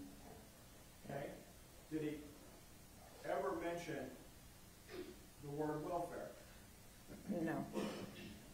You took what he was telling you and you had to fit it from listening to assigning some stuff. So were the doors the trigger for you, the open doors in that call? Yes, that was the first thing that was said. All right. What were other trigger words for you to figure out how to filter this through the 55 to 75 different things you could assign this? I wanted to get more details as to is the owners usually at home, just so our officers know what to expect, as much as I can give them when they get on scene. Yes, ma'am. And you attempted to do that. You and I listened to the call. Mm-hmm. Yes. You probably listened to it as late as today, did you not? I didn't listen to it today. Yesterday? No. When's the last time you listened to it? Maybe a week or two prior. Okay. You met with the DAs at their office on the 4th floor here? Yes. I don't remember exactly when, but it was recent. Okay. And you would expect that as witness prep takes place? Yes. So you got a chance to listen to it? Yes. Did you initial the DVD or CD that it had on there? I don't know. The recording, though, that you listened to, you could identify your voice? Yes. And from the start of the beat to the end, that was your complete call in this case, correct? Yes. And based on listening to what you were able to listen to, you went through what you have from the 55 to 75 codes and made this a signal 56. Is that correct? That's correct. And what is a signal 56? An open structure. Why not a signal 61? I just, given how long I've been away from the city, I don't remember signal 61. Could you please go over that? Welfare check is found under signal 61 in your Okay. 58-page general orders. Because the call details fit a open structure, which, I said before, is any structure, business, house that has anything perceived as open, a door, window, as such. A signal 61 for welfare check is more so, like, for example, if I usually speak to my mom around a certain time and I haven't heard from her, can officers go over there and kind of check, make sure everything is okay? Most of the time, a welfare check is not within the signal 2 realm, is more of a signal 3 most of the time. Oh, I apologize. No. No. Do you remember when you were given your interview, whether it was the homicide or somebody else, that they recorded your conversation? I believe homicide did, yes. if I understood what you were trying to explain with homicide, had they said just that, I'm looking for my mother, if a specific person's name was mentioned up here in this call, that changes the playbook for you and gives you more factors to go on. You're looking for a specific individual then on a welfare check versus the open doors, which is the bigger threat assessment at that point. Yes, you can say that. I don't want to put words in your mouth. I want to understand. That is one of the examples of a Signal 61. It doesn't have to be specific. If, like, the door wasn't open and he just wanted to go and check up on his neighbor, that could also, you know, classify as 61, depending on what he tells me. When you listened to that call a couple weeks ago, though, nobody ever said the word elderly residents to you. No, and it does not have to just be an elderly person. No, but I'm saying if somebody today said that they told you, they specifically told you that they wanted to check for an elderly resident, that's not what was told to you that night, No. was it? No, that was just an example. So if anybody is saying that today, they're mistaken. Yeah, I would say. Not to you, but you didn't take that down. Nobody ever told you it was a welfare check for an elderly resident. No, no one ever said that. No one ever told you they were too scared to go over there because they didn't have a firearm. No. Once you hit a sign, what takes place? Once I hit that, then it is sent to the dispatcher. And at that moment, if I am still on the phone with the caller, I can still add details, and anything that I add in there, the dispatcher is able to see.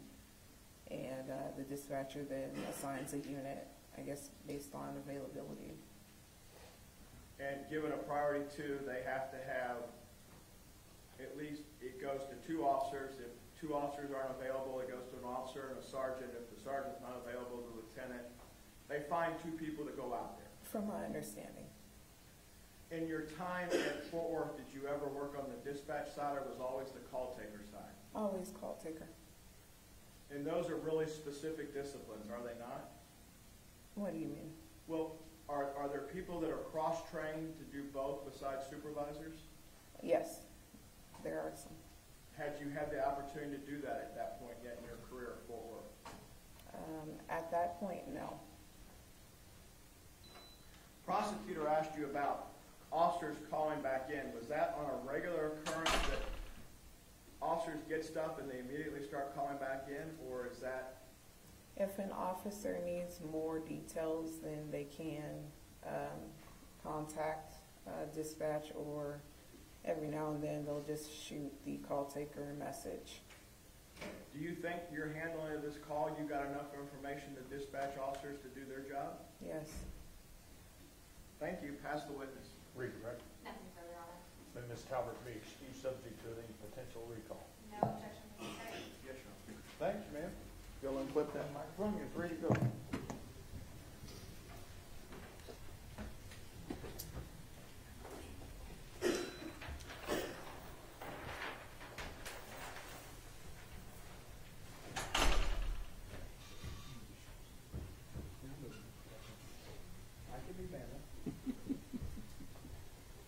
Who do you have next? The state calls James Smith. James Smith.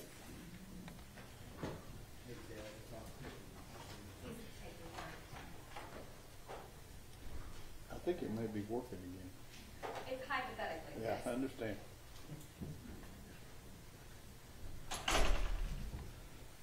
Come up, please, sir.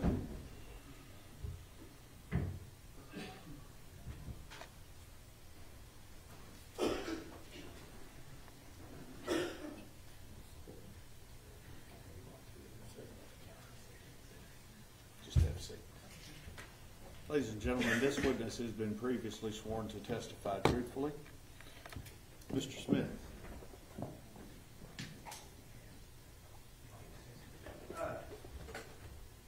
Mr. Smith, would you introduce yourself to the jury, please?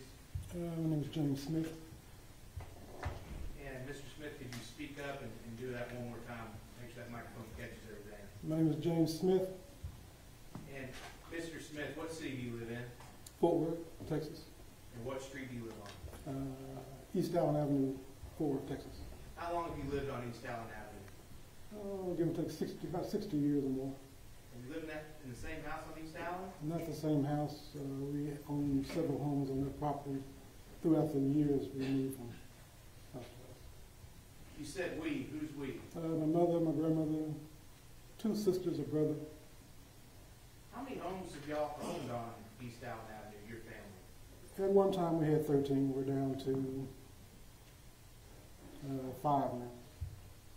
And do you recognize the address of 1203 East Allen Avenue? Yes, I do. And what's located at that address? Excuse me? What's located at that address? That's the home of Yolanda Carr. Yolanda Carr, and that's where Atatiana Jefferson used to live? Yes.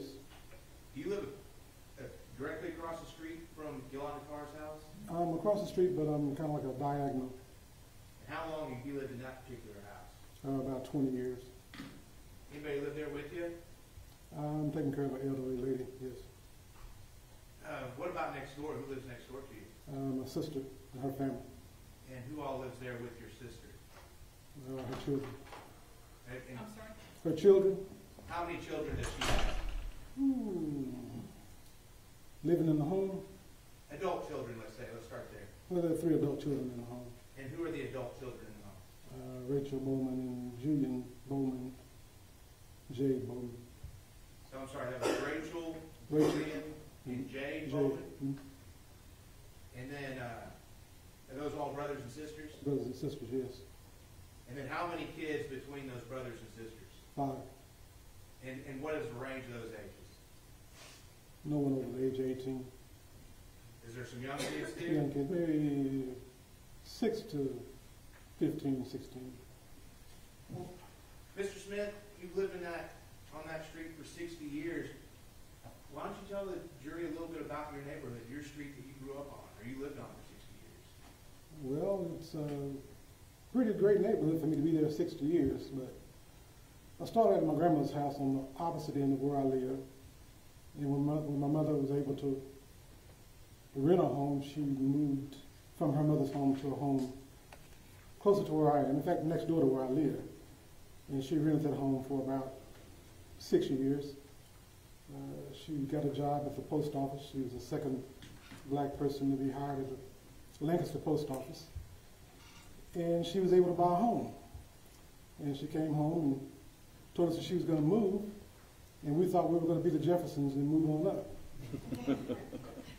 Being a young lad, I'm going to use the word lad, I was waiting on a moving truck. And I waited till the sun was about to go down. And I said, "Where's the truck?" And we don't need one because she bought the home 2 doors from where we were renting. Over the years, when I got older, the neighbor that I had on the left and the right of me as an adolescent child passed, and I bought her home, and that's where I'm living. So, you know a lot about the neighborhood. If somebody has never been over there before, would they think that's a high crime area? Over the years, like any neighborhood, it has its problems in different sectors of the neighborhood. But my block was pretty much safe. Before October 2019, did you lock your front door? No. What about your sister next door? Did she lock her front door? She may lock her doors, but I don't lock that. So you lived on that street for 60 years, and before October of 2019, you wouldn't even lock your own front door? No. You mentioned the name Yolanda Carr, and she moved in across the street, 1203 East Allen Avenue.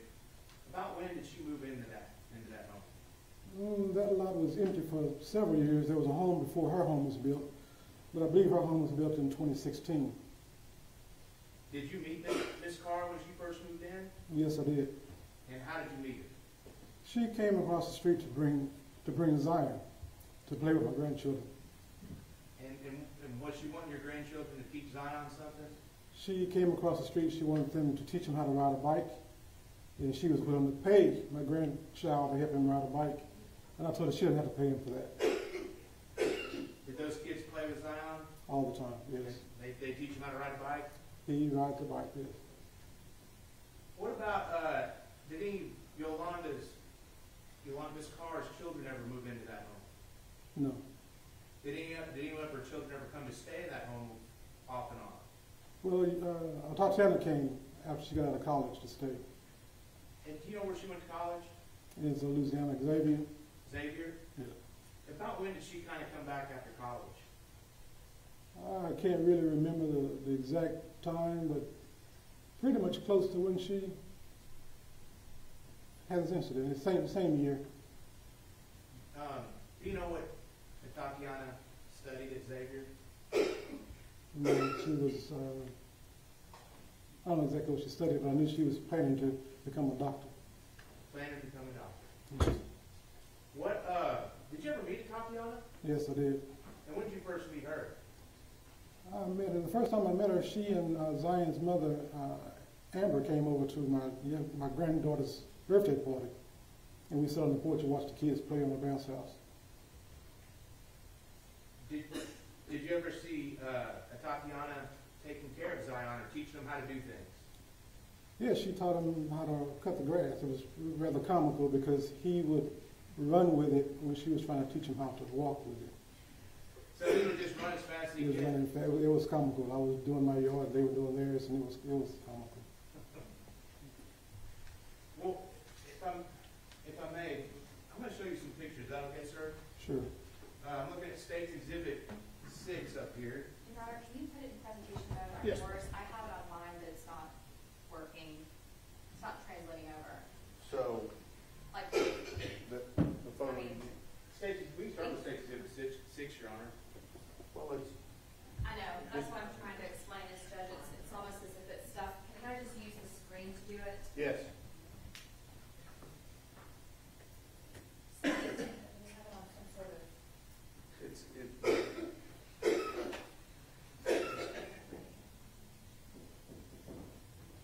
we're having technical problems. You might have to use it old school. Old school. It's showing on the computer, but it's not showing on the board. Your Honor, I'm anything, I'm adaptable.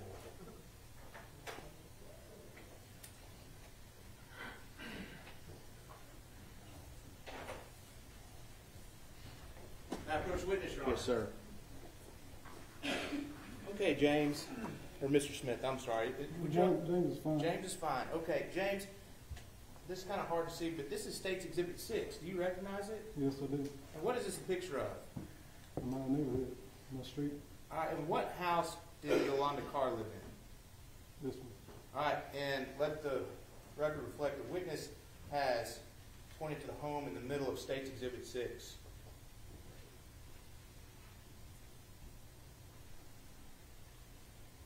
If I may just walk in. That's fine, Mr. Smith.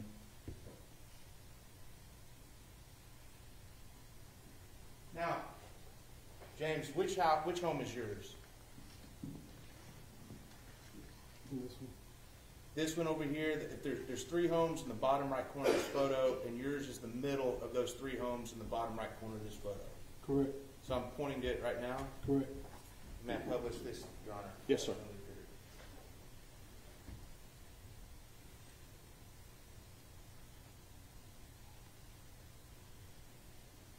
So, James, what is this big building that's just to the west of Miss Carr's home? Now I'm pointing to this green highlighter, and it in State's Exhibit 6, it has kind of a white front in the building. It's a Masonic mosque, a Muslim mosque. Back in October of 2019, was that building in use? It's in use, but they don't have a congregation there. So there's not a lot of traffic going in and out of that building? No. And what about this big, long building that's kind of behind Miss Carr's home and that mosque? What is this? There used to be a community center, the Maddox Community Center. Is it in use anymore? No, it's not. And Your Honor, if I may, I'm going to do one pass showing the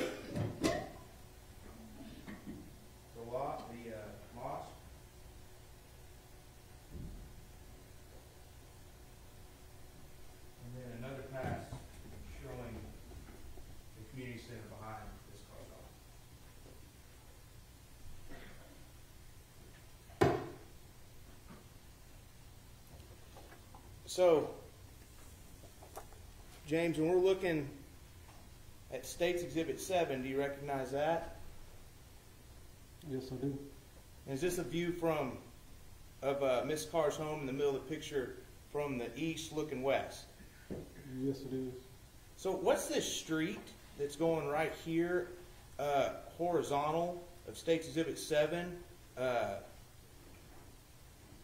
Horizontal of State's Exhibit 7 with, let's see, just next to the mosque. Mississippi Avenue. Mississippi Avenue. Okay.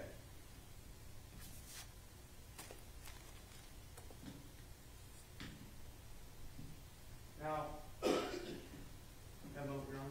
Yes.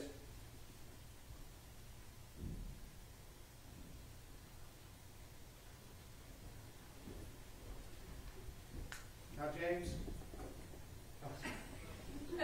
After you did all that work, of we course fixed it's it. working. All right. Now, James, I'm going to take you back to October of 2019, okay? Okay. And that's not, you've kind of lived over and over again, haven't you? Every day.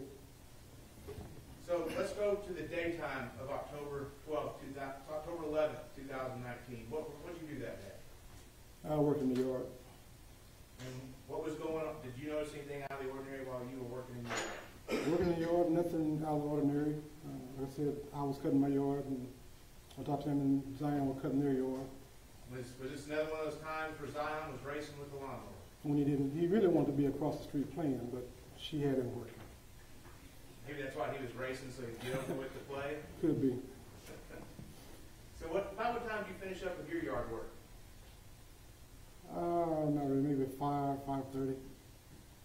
And what did you do after you finished up with your yard work? I went in the house to watch TV. And anything eventful happen while you're watching TV in your home? Later on in the day, there was an automobile accident. What happened with that automobile accident? I guess, well, I live on I'm going to call it a dangerous curve, which it is because cars come across my yard frequently. A car hit a light pole. And Was it daytime or nighttime when that car hit that I light believe pole? it's like nighttime, going toward evening, dusk, about dusk. Well, did you see it happen or did you hear it happen? I heard it. I didn't see it. I heard it. What did you do after you heard it? I went to the front door to see what the noise was. And what did you see when you got to the front door? I saw Atatiana run from her home to the accident site to sit with the people that were in the car. She went to sit with the people who just hit the light. Almost like a 100-yard dash straight to the car. And can you tell us, from looking at State's Exhibit 7, up here on this board,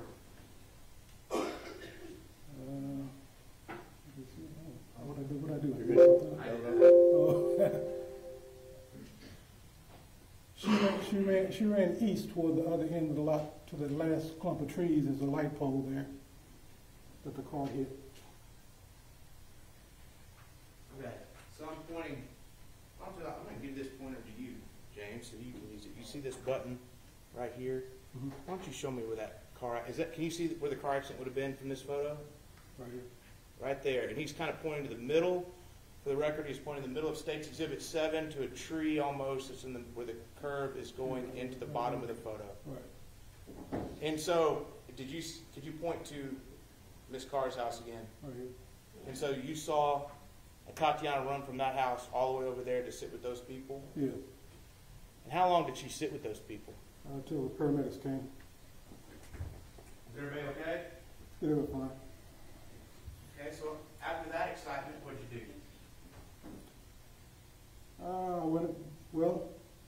Went outside, back outside.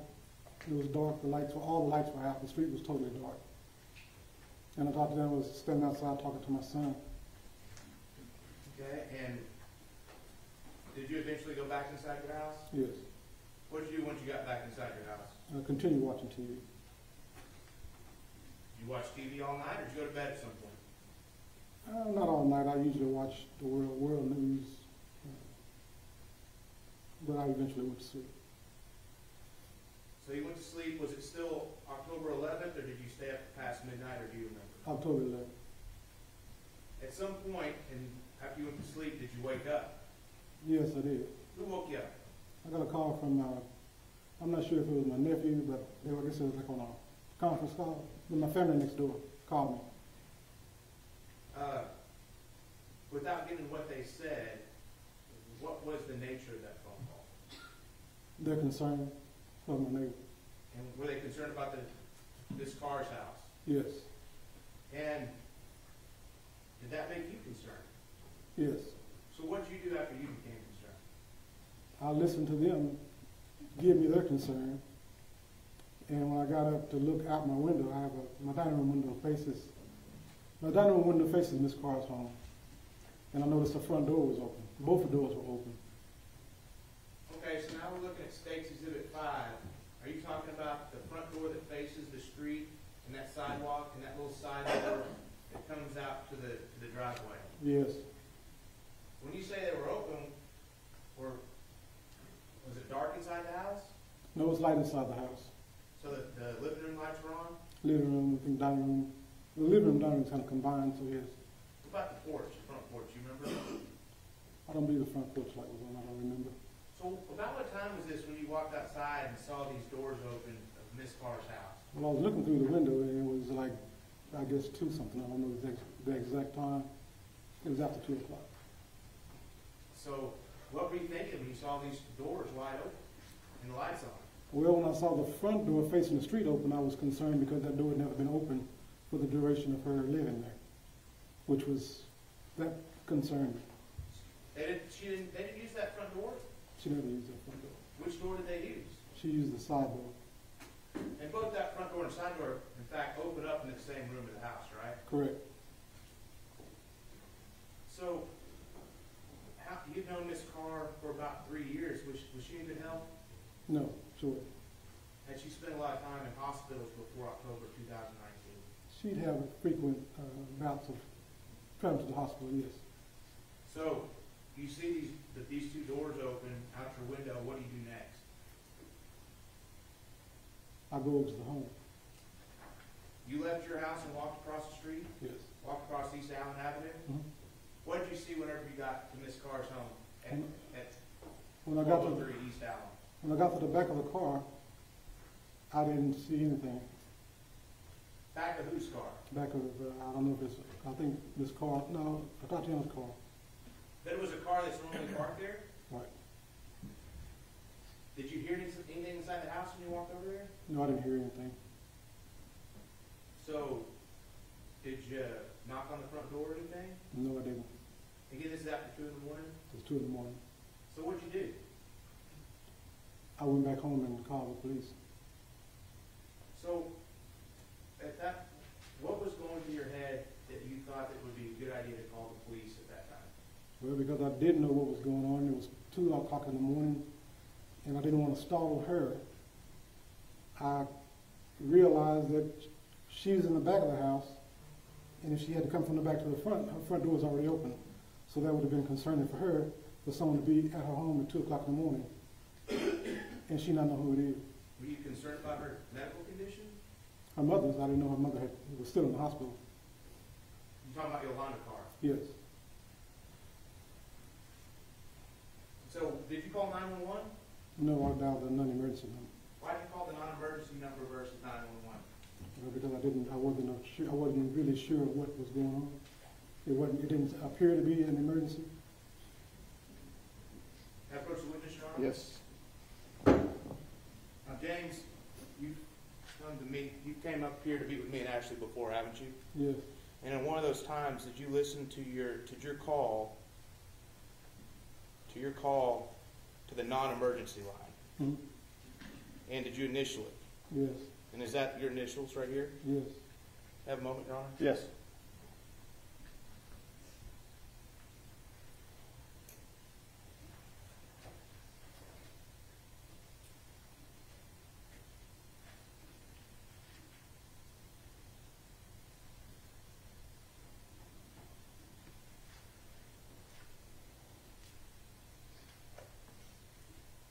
This time, Your Honor, State would offer State's Exhibit 2, which would be the phone call, the non-emergency call from James Smith, Fort Worth Dispatch. Attorney, Defense Counsel for review. Judge, I have assume it's the same thing they've turned over to us, if it is, we don't have any objection. All right, It is the same turned over through discovery process, Your Honor. all right. State's Exhibit 2 is admitted. Permission to publish the audio. Yes, sir.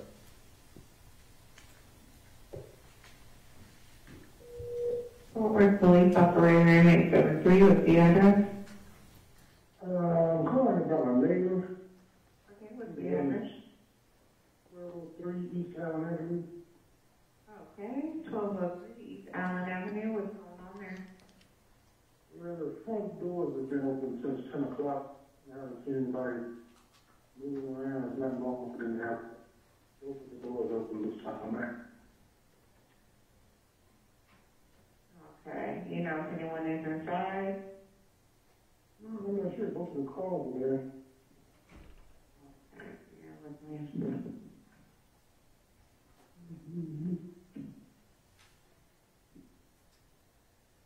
Staying there in the driveway? Both the cars in the driveway, yes. Okay, you need a description, like a color of the vehicle? Well, one's white and one's dark. The white one is a sedan or a SUV? Or pickup? They're both sedans.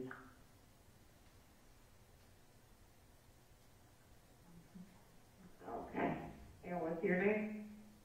Dan Smith, And what's your telephone number? 817-609-9158. Hey, 176099158. 817-609-9158. Okay, and are they usually home at this time? They're usually home, but they never had both of the front doors open. And lights on, like I could see straight through the house. When my sister was me, she stayed across the street, and I live in the house, so my sister. Okay, is the address that you gave me, 1203, that's their address, correct? Yes. Okay. We'll have an officer come by, they're already being dispatched now, okay? Okay, appreciate it. I mean, there's not normal to have both the doors open this gate that long. Gotcha, okay. Thank you so much. Thank you. Bye-bye. Now approach the witness, Your Honor. Yes, sir. James, I'm going to show you what's been marked as State Exhibit 22. Do you recognize that? Yes, And is that Yolanda Carr's house? yes. And I know that it's got some crime scene tape on it, but is that, other than the crime scene tape, is that truly and accurately reflect Yolanda Carr's house on the night of October 12th, the early morning hours of October 12th, 2019? Yes, it does. This time, Your Honor, State offers State's Exhibit 22 for all purposes.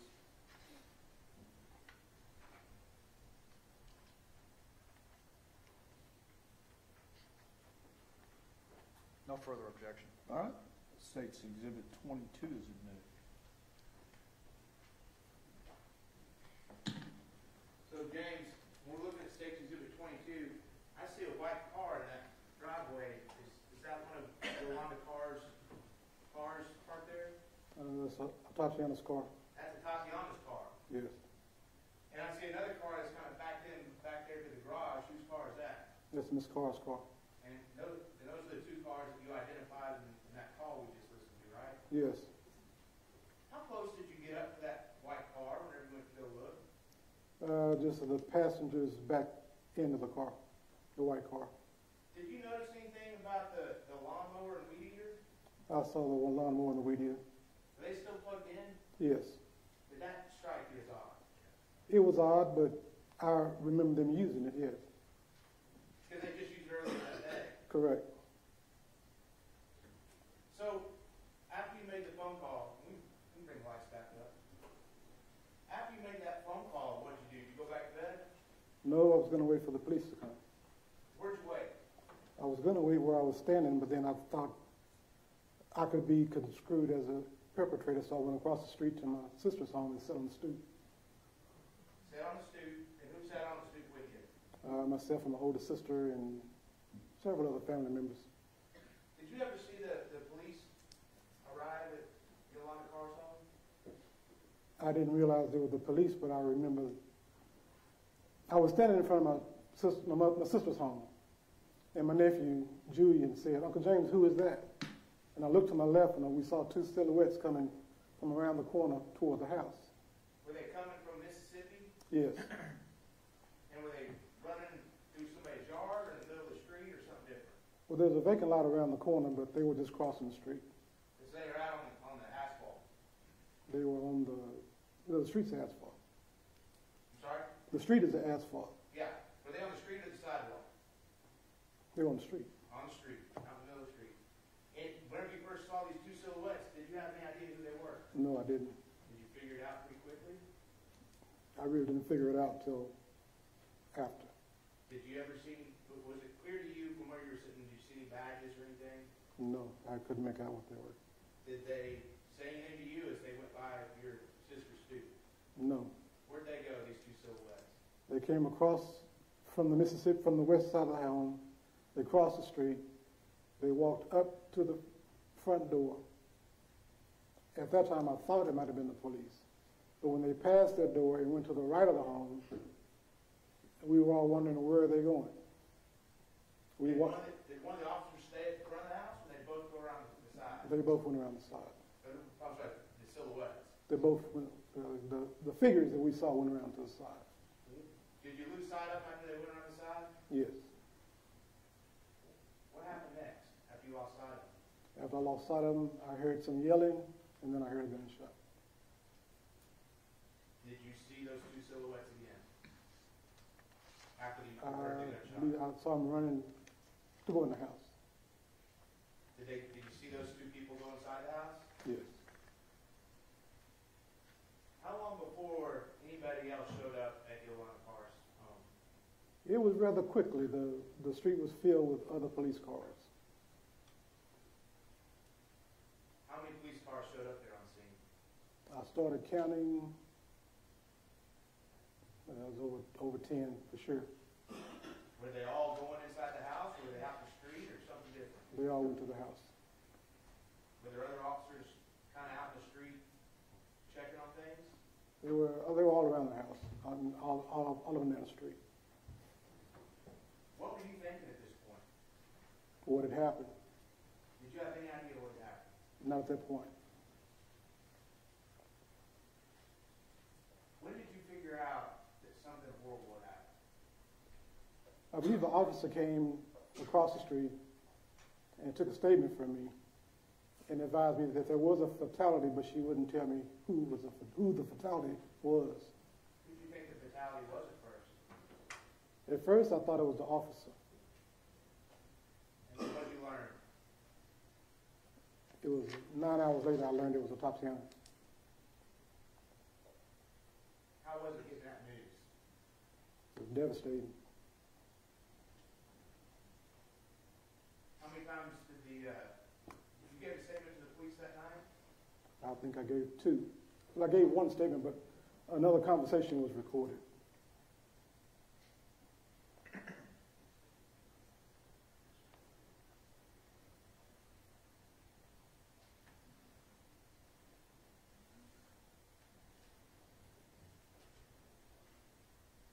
James, you said you live with this every day since. Every day. Have you felt responsible? Somewhat.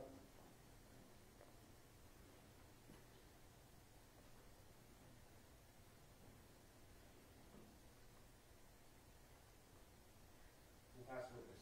Cross-examination. Thank you, Judge. Good afternoon, Mr. Smith. Good afternoon. You mind if I ask you a few questions, too? Sure. Thank you.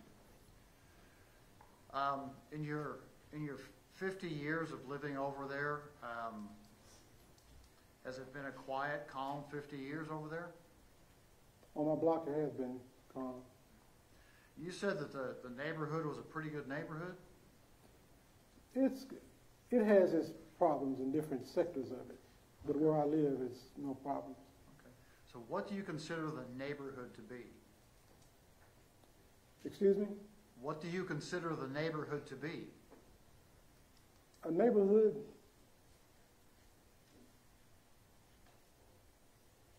is where you live. Well, how big is your neighborhood?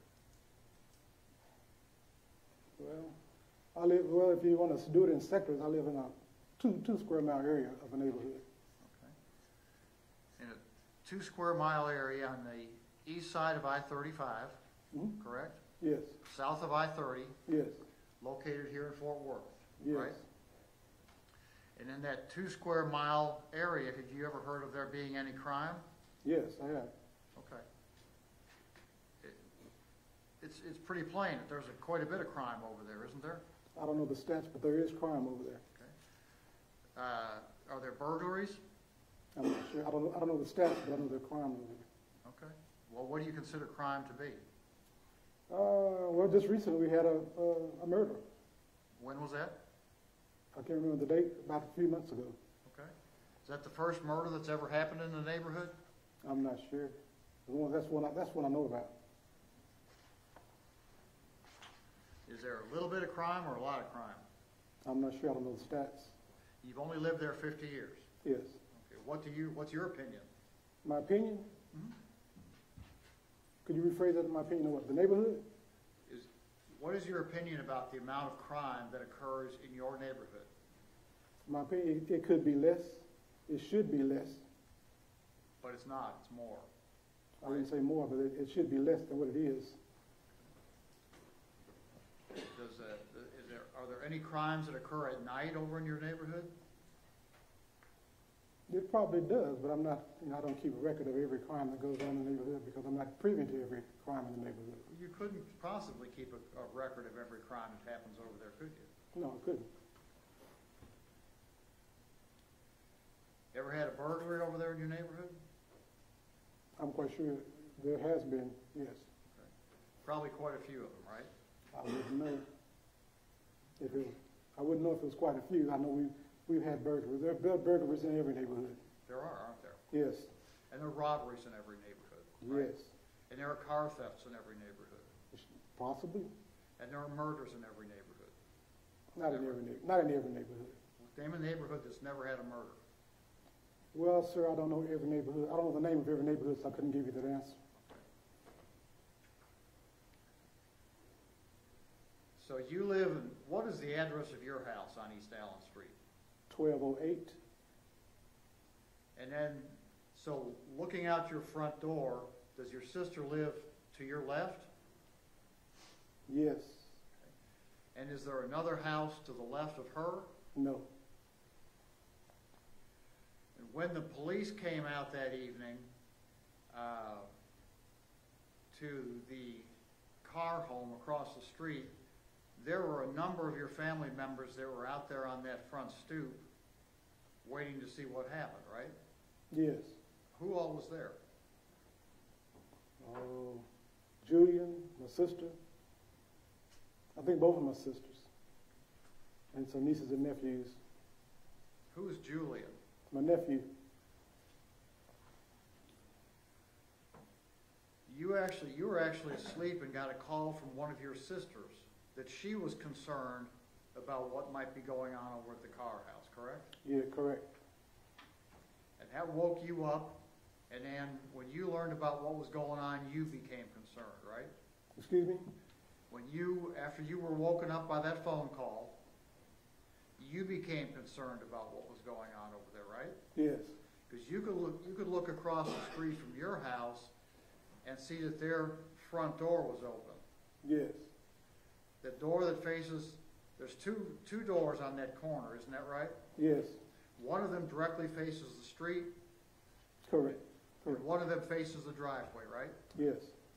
And I believe what you said a little earlier it was a door that faces the street that you had never seen open before. Correct. The first time you'd ever seen that door open. Yes. So it was highly unusual for that door to be open, right? Correct.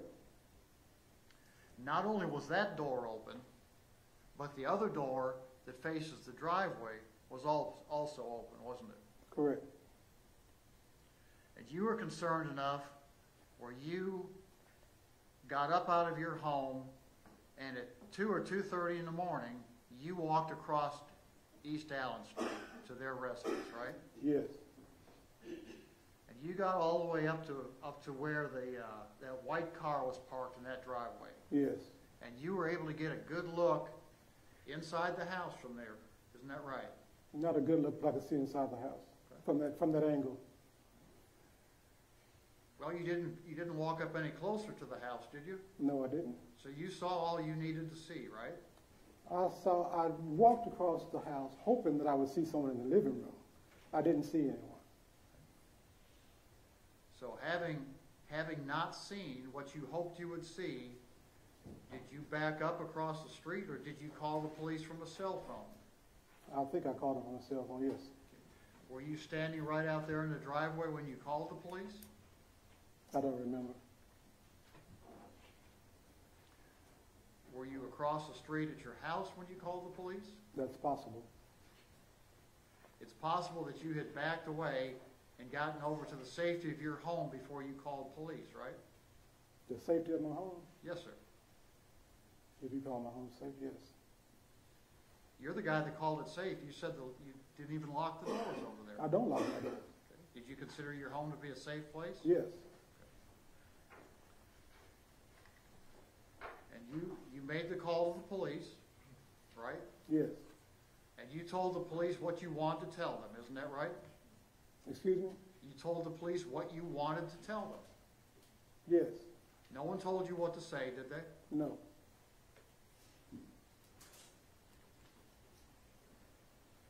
And then you presumably walked from your home over to your sister's home and sat with them on the stoop to see what was going on, right? Not to see what was going on, but to wait on the police. To wait on the police. Make sure the police could go over there and take care of the issue that you saw, right? To take care of the issue? Yes, sir. If you want to call the issue, yes. Well, what would you call it? I wouldn't call it the issue. I would call it the concern that I had. Okay. 2:30 a.m., you had a concern that something was wrong at your neighbor's house, right? Correct. While you were across the street, standing on your neighbor's driveway, you didn't go up to the front door to knock, did you? No. You didn't holler out, "Hey, this is James Smith, what's going on?" No. Didn't walk around the back of the house? No. You called the police? Yes.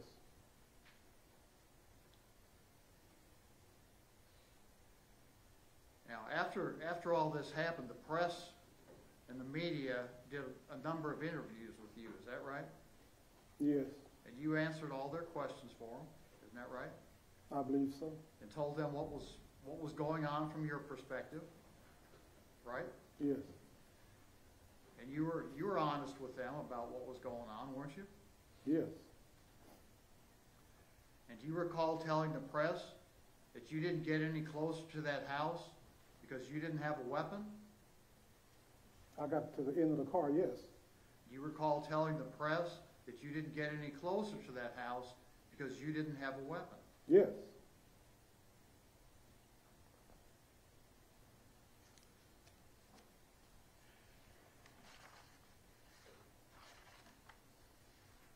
Now, at first, when you heard there was a fatality over there, you thought it was a police officer? Yes. What gave you that idea? Because he was the only one that went in the back of the house. When the officers interviewed you around, well, not long after the events that occurred over there, like within an hour, correct? I'm not sure of the time, but they did, in fact, interview me. It was pretty quickly afterwards, wasn't it? I don't know about the time is not factoring in my memory at the moment. Before the sun came up? Yes. You had been interviewed? Before the sun came up, yes. Yes, sir. Okay. And you told the officers that interviewed you that you heard a noise, you heard a loud bang. Is that right? Yes. And that you thought that loud bang was a battering ram. No, I didn't say that. You didn't say that? I don't remember saying that. You didn't tell Detective Heisey and Detective Harrington at 3:41 a.m. that you thought that loud noise was a battering ram? I didn't know. If I said it, I didn't understand the question they were asking me. It didn't sound like a battering ram. So if they asked you what you thought you heard, you didn't understand the question? No. Did you ever use the word battering ram while you were talking to them? If I used it, I don't remember it.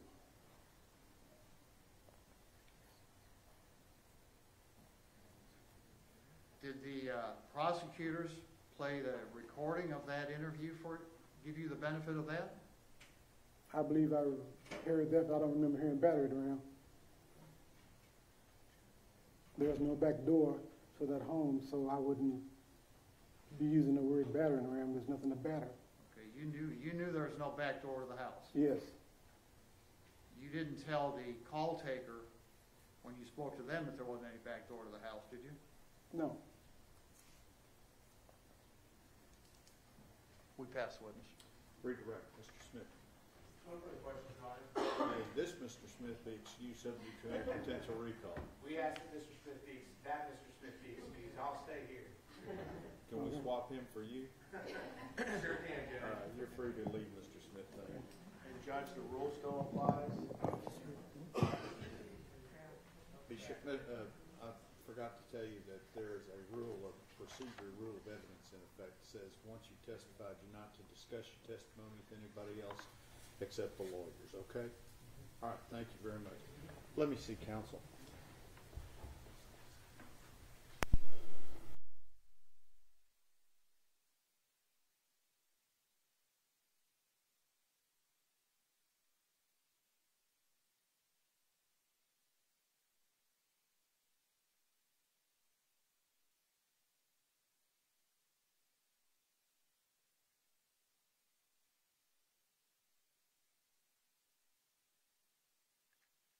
Witness may be a little lengthy, and so I want to try and get you out of here on time, okay? Remember the instruction, don't discuss the case amongst yourselves or with anybody else. We'll see you, see you in the morning. Thank you. All rise.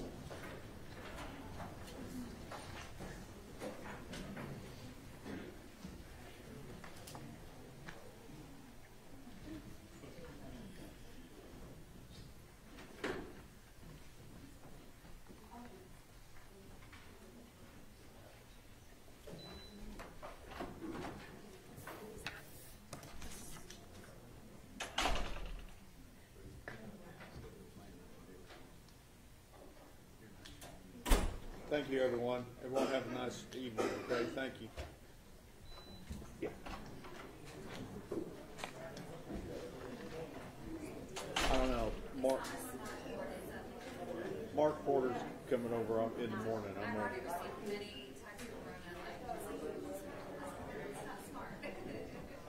You tell her to leave me alone.